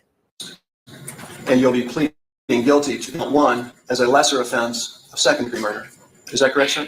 Yes, sir. Second-degree murder, the only charge Wayne Mazzarella pleaded guilty to in the killing of 23-year-old Courtney Cash. This is a senseless, tragic death of a young lady. Back in 2014, Cash was found murdered in her Baxter home. No problem is too big that can't be resolved without somebody getting killed. According to autopsy results, Cash died after bleeding out from her stab wounds. Cash's boyfriend, Austin Johnson, and Mazzarella, along with her 2-year-old daughter, were inside the home the night she was killed. And your actions caused Courtney to pay the ultimate cost.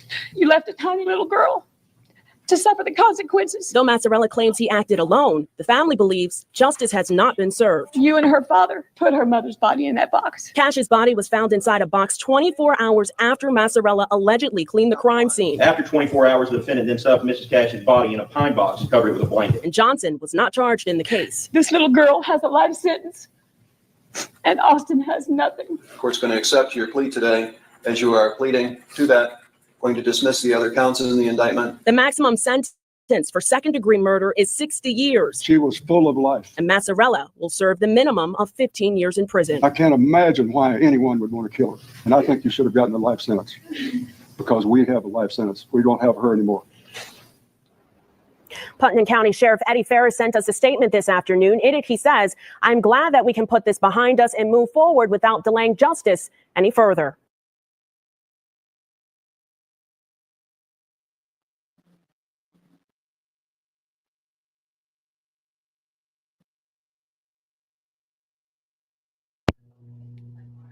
Delaying justice. Where was the justice? There was no justice. 15 years. Oh, and that judge just said we're dismissing all. That judge just dismissed them other charges like it wasn't nothing. What the actual fuck? Yep. I'm sorry, love. My heart, I remember and have to go to the jail, and they let me have her out while I tell her about this. I'm so sorry, love. I know this one hit you hard. I'm sending you so much love. And he's no longer a judge. Good. He doesn't deserve to be a fucking judge. All right, so this one, Nightbot drops all of the links, and Wayne loved Courtney like no one else, and it's the other scum that is walking free that they need to get. Yep. So some background on her story is boyfriend, in my opinion, is the one that killed her. The gentleman you just saw in court took the fall for it. And in my opinion, boyfriend stabbed his fucking self to cover up what he'd done. There's a lot more to Courtney's story. Again, out of respect for her mother. It's out there. You can look it up. I've got other videos that are a deeper dive into her case that explains a lot more. But just know and believe, like I said, it doesn't matter who you are or who you're kin to in Tennessee. Injustice can come to your door.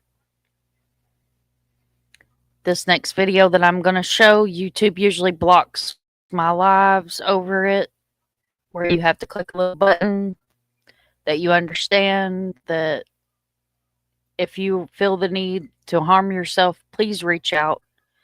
Reach out to someone. Call me, call a friend, call a family member, call the pizza man.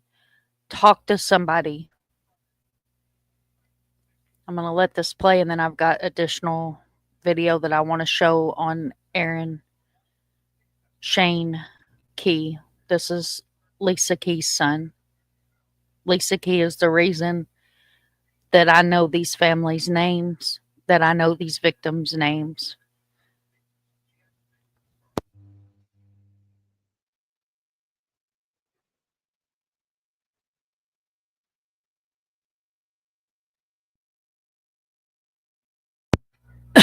Hopefully it's not going to block it. I apologize for coughing in y'all's ear too.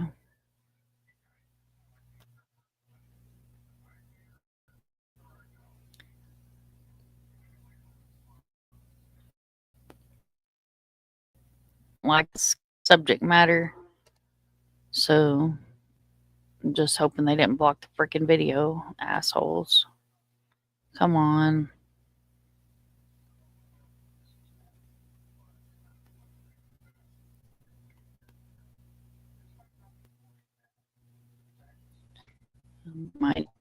We'll see which one loads first. I may show you guys this other clip first before I show his video, because depending on which one wants to load. Oh, come on.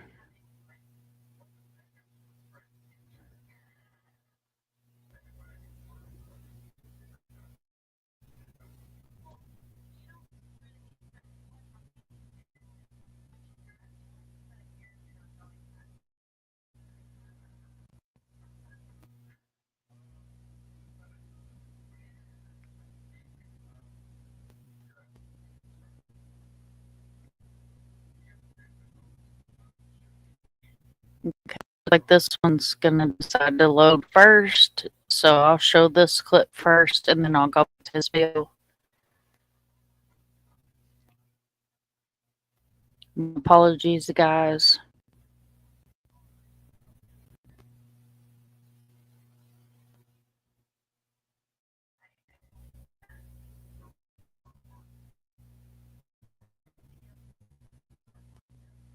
Again, thank you all for being here.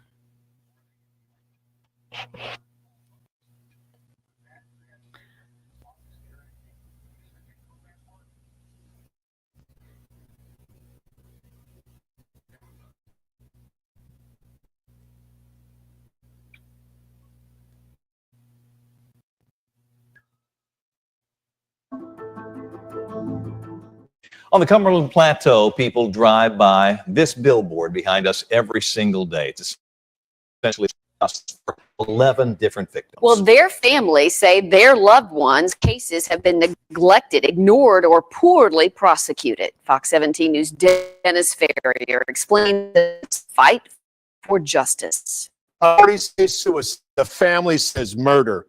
The strange, troubling death of Aaron Key. Lisa Key has a collection of items connected to her late son, Aaron. They are not the warm and fuzzy kind. This is the part that was around the beams in the photos. A piece of rope that authorities claim he hung himself with. Blood. His bloody hat from the scene of his death. She does not keep these things for sentimental reasons. She keeps them for evidence, because she doesn't believe District Attorney Bryant Dunaway's version of what happened. She believes her son was murdered. We begin with her last conversation with Aaron. He said, Mom, I believe I got into something.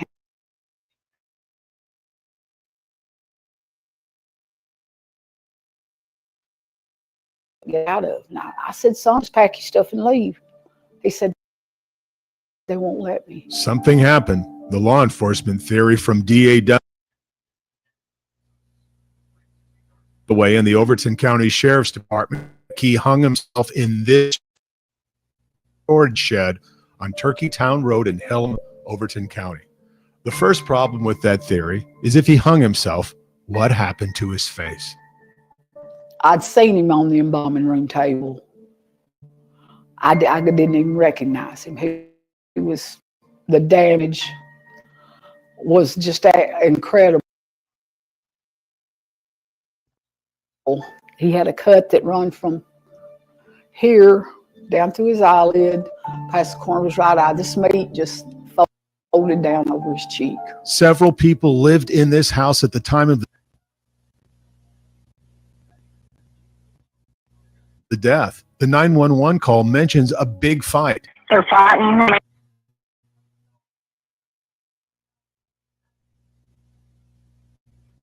Okay, both fighting. There's 5 people out here. People leaving the scene before police arrive. They're all. Oh, this is pissing me off. I'm so sorry, y'all. Greg woke up and he's wanting the TV on and it's sucking the internet. So please bear with me. Let it buffer for a minute, Mom. Let it buffer for a minute. Yeah, I'm Well, gonna I can have sing. to. And I can sing. One out wants to Been hot for the past 3 days.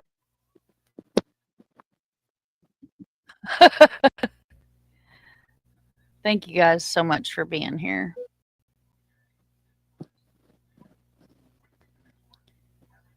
See, now my comments are not loading anymore. I swear.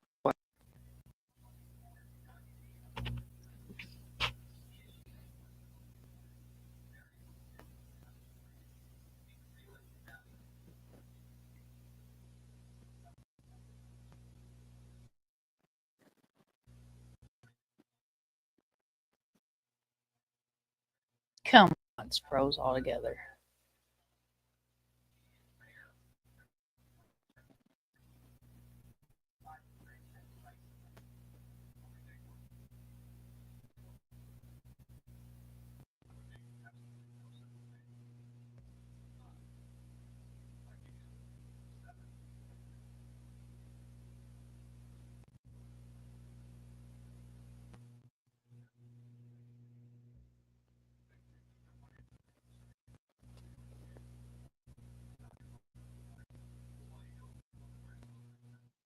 He did not have any meth in his system. And what about the damage to his face? They said 2-week-old puppies caused blunt force mass trauma to the side of his face.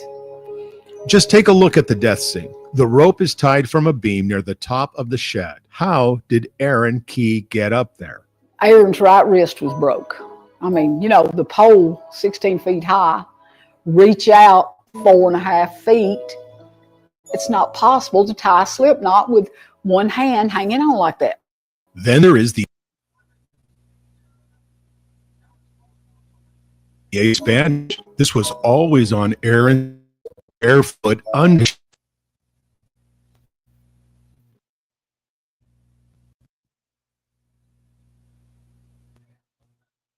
Shoes and socks. Key says she found it laying on the storage shed floor, but his shoes and socks were on. How did that happen? If you're wondering how Lisa Key ended up with these crime items, she says they were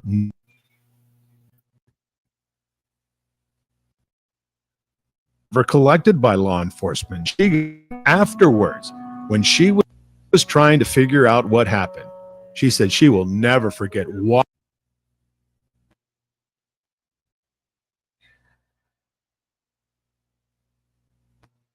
Oh, this is fucking infuriating. I'm gonna let that load for a second. WY says it amazes me all the stuff she has from the scene because the lazy ass law enforcement didn't do anything from the fucking scene. They left it all. She has everything. This is the petition to have his body exhumed and a second autopsy done. TWI says, "Oh, Mom, what the hell is that about? The examination of his body." I have questioned all the time because this was ruled as a self-unaliving when there are evidence, witnesses, other people that know he did not hang himself. He did not hang himself in that barn. And he has children that now have a death certificate that says self-harm when they know damn good and well it wasn't self-harm. And it was not self-harm. And if you watch the live with me and Lisa, she gets into extreme detail as to why it's not.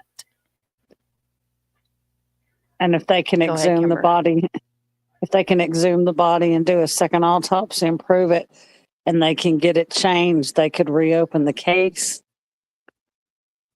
And I mean, he had the hell beat out of him. And it could change everything. He absolutely had the total hell beat out of him. And they said puppies did the damage to his face. I won't share them publicly, but I have photos.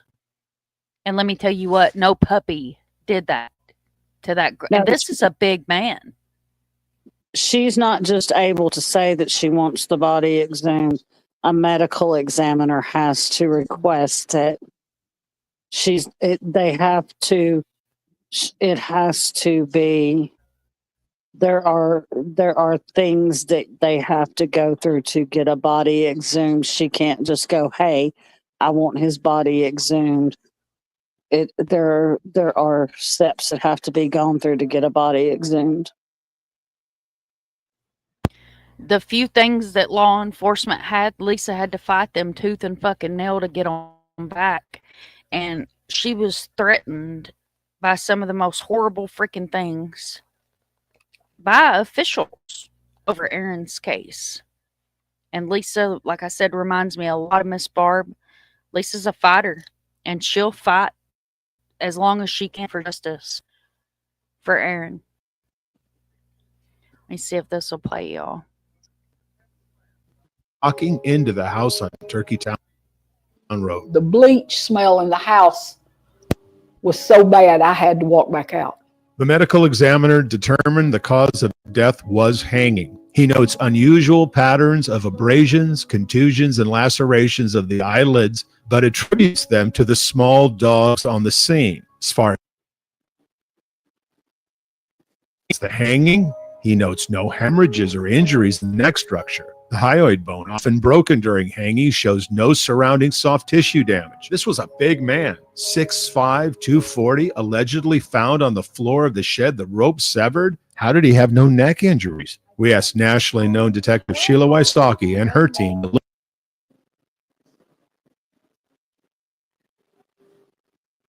look at the autopsy report. First, she wonders how he was even able to hang himself. Why is there not a stool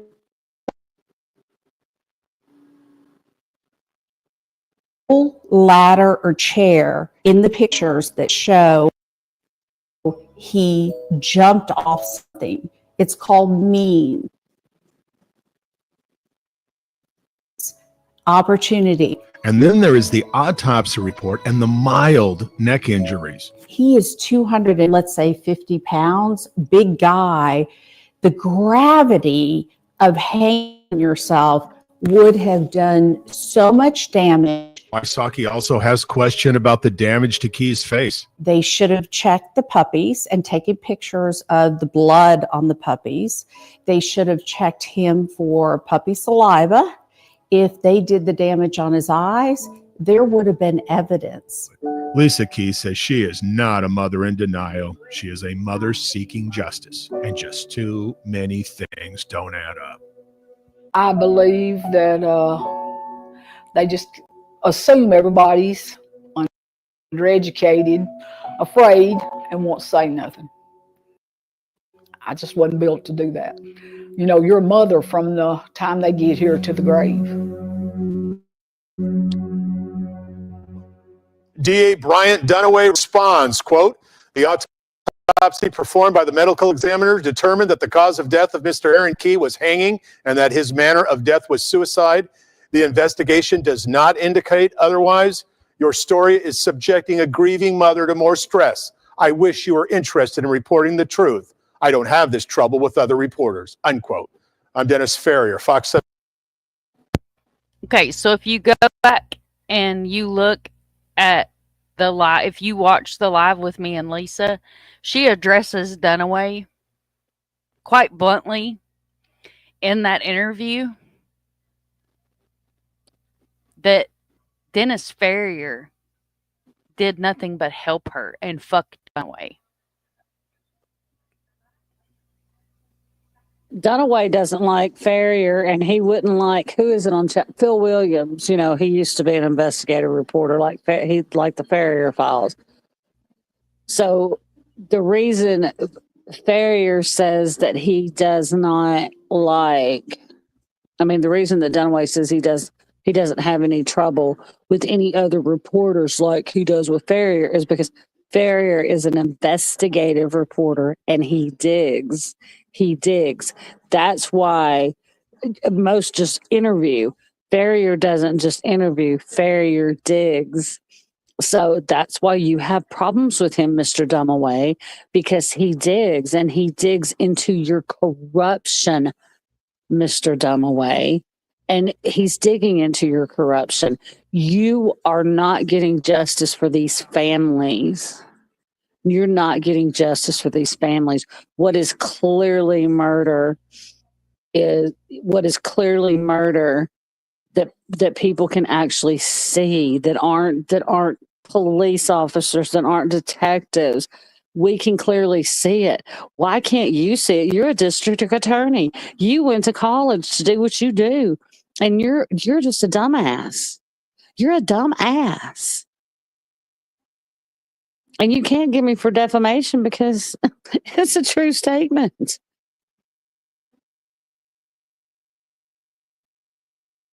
You already defamed yourself.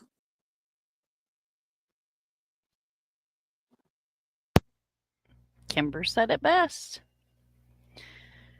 So in the chat here, I'm going to drop the link to, oh wow, I forgot.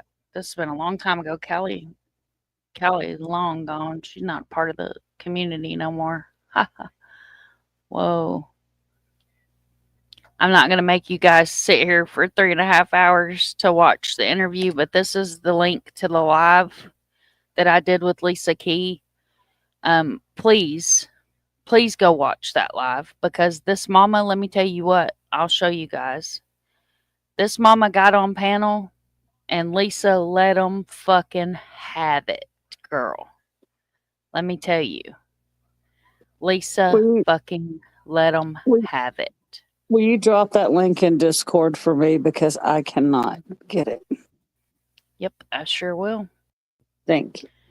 I surely will. And I will also put it in the description on the video as well, so you guys can and watch that, which is on mobile. I have an iPhone and mine doesn't show the live chat, but if you are on a PC or a desktop device, you should be able to see the live chat. But it's a 3.5 hour long video. But let me tell you, if you're interested in hearing all the shit and some deep details into Aaron's case, this live right here. Let me pull up my screen here. Like I said, I'm not going to make you guys sit through 3.5 hours. Y'all been here this long. Wasaki was her name. Wasaki. Wasaki. She's a very nice person. I like her. Miss Wasaki. This is the interview. Wow, it's hard to look at that chat. Get off that page. Yeah.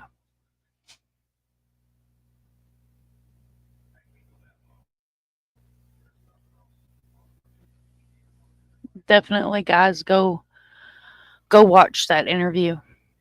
I have a lot of photos that I won't share on here. YouTube will put a banner over my live that you have to hit the button saying that you understand, and if you need help, you'll reach out and all that kind of stuff. If I show the photos, or I would show the photos to you guys of the barn and the rope and everything like that, but they'll hit my video. Sorry, guys. Thank you all for being here. I appreciate Kimber for hanging out here with us. It's 1:30 in the morning. 5-hour live. It's been a minute since we've done a 5-hour live, but I feel like tonight's subject was important to bring back to the light. When stuff weighs on my heart, just like Vladek, I couldn't get him off my mind the other day. I woke up thinking about him.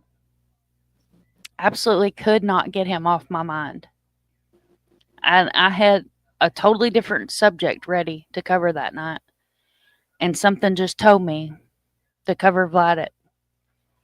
And me and Kimber are up here on panel, and Bethany, Vladek's sister, pops into chat. So I was honored to have her come up on panel and sit on the front porch with us. And It really made my heart smile to have her come up. You know, I'm this front porch is our front porch. This front porch is a safe place for the families to come. And I appreciate each and every one of y'all that came in tonight, that hung out to the end here with us. I appreciate my mods. I appreciate my subs, my replay crew, and everybody that was willing to hear these stories and maybe understand why, when it comes to Tennessee cases, Mom gets real passionate about them. This is a little bit of a backstory as to why Mom gets real pissy when it comes to Tennessee cases. This young man right here, Sebastian Rogers, age 15, he's 5'5", 120 pounds, was wearing a black long sleeve, black sweatpants, white stripe. He's missing from Hendersonville, Tennessee. He's an autistic child. Say his name, he'll answer you. Only send your tips to 1-800-TBI-FIND. Please do not send your tips to a YouTuber. Please do not send your tips to Dog the Bounty Hunter. Please do not send your tips to any of the dirtbags on Twitter that claim that they are the at-night protection investigation bullshit.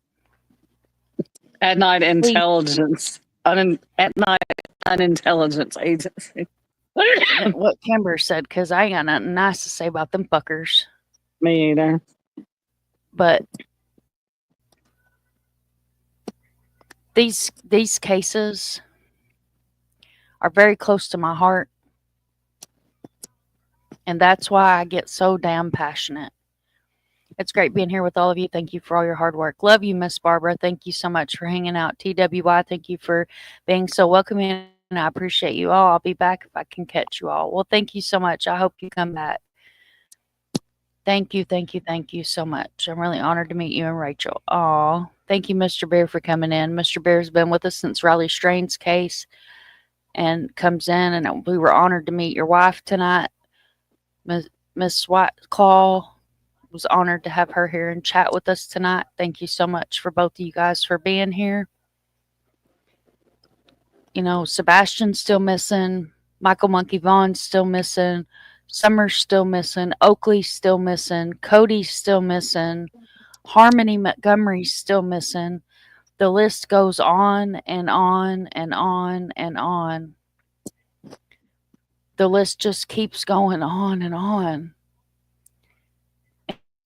And you know, it's freaking heartbreaking that there's so many families that walk around without justice. And then you have people like Miss Barbara that we've been graced to learn and know who she is.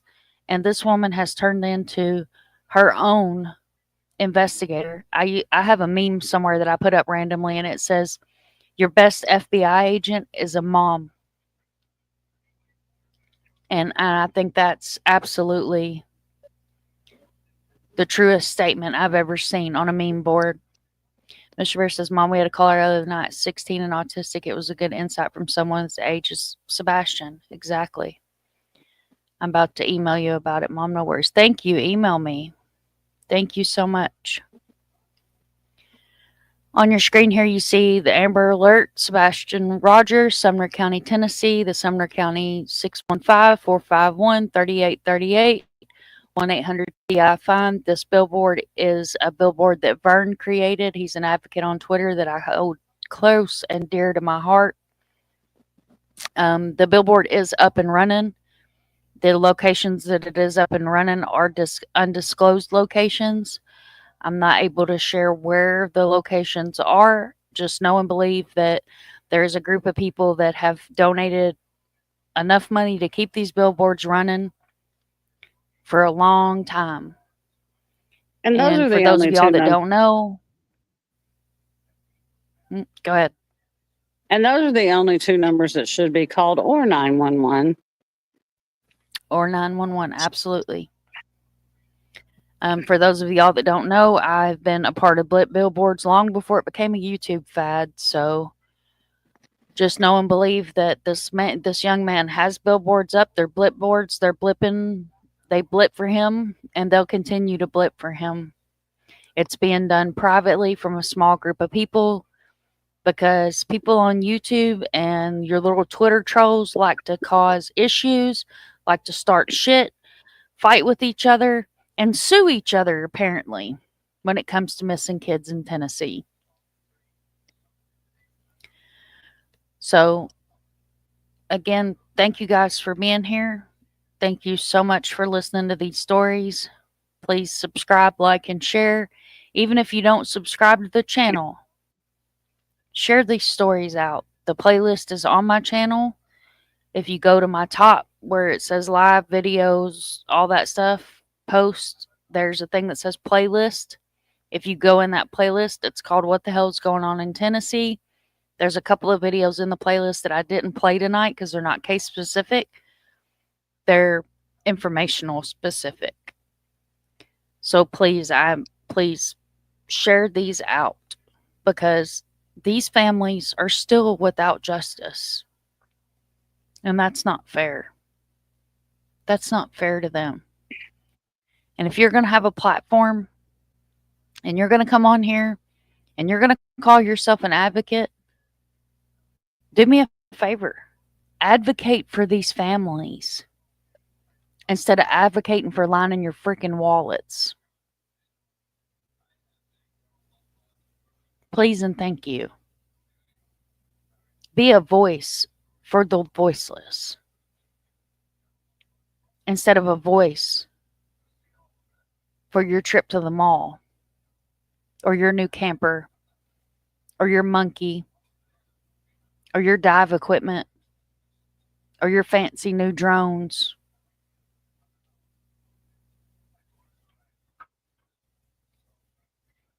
Be here for the families.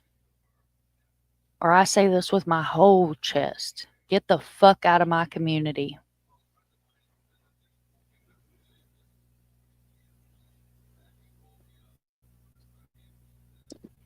And I don't mean to insult anybody that's in this chat, and I hope nobody took that as a target to y'all because it definitely wasn't. But I have people that like to lurk in the bushes. It is ridiculous. It's absolutely ridiculous. Thank you again so much. And you stay safe too, and stay safe in those storms. Yes, ma'am, a voice is helpful for those in need. 100% agreed. We're here for you, fam. Absolutely. Absolutely. Well, guys, I'm going to wrap this up tonight. Scott, thank you so much for hanging out here with us. I appreciate you more than you know. That's everybody that comes in, replay crew, all my subs, all my supporters, all my people, all my mods. Love all my mods. Thank you, Miss Barbara, for everything you do for the families. Doodle, Wisdom, Kimber, doing the damn thing. Doing the damn thing. And what do we do when we see these? We call out those red flags. Yes, ma'am. Y'all, this is a handmade with love red flag for Megan Boswell, but it stays right here on my computer now because I'm fond of my little red flag. Kimber, do you have anything else to say to take us out tonight? Never give up and never lose hope. Never. And remember, oh, go ahead. That's all I had to say. That was it? Yeah. And remember, y'all, it takes a village to raise a child. We never give up. You're not alone. Be a voice for the voiceless. And I will catch you guys on the flip side.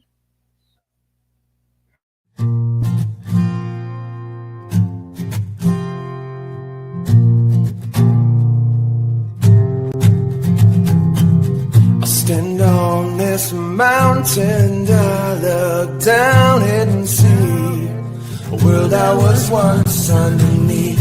I stand on this mountain and I look down, my mind knows more than it once knew.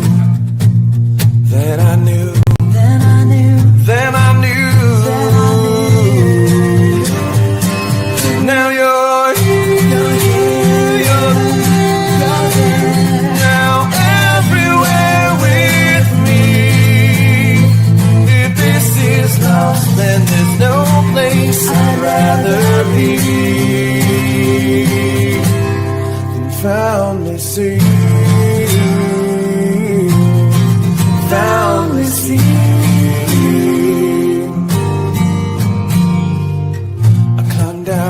this mountain and I look around just to see that everyone used to be me. I climb down this mountain and I look around, my mind embracing more than the truth, than the truth, than the truth, than the truth, than the truth. Now you're here, now everywhere with me. If this is lost, then there's no place I'd rather be. Found me sing, found me sing.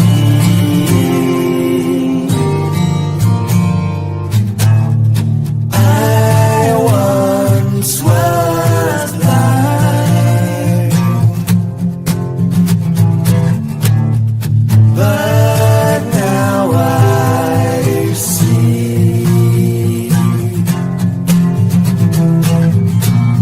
the beauty of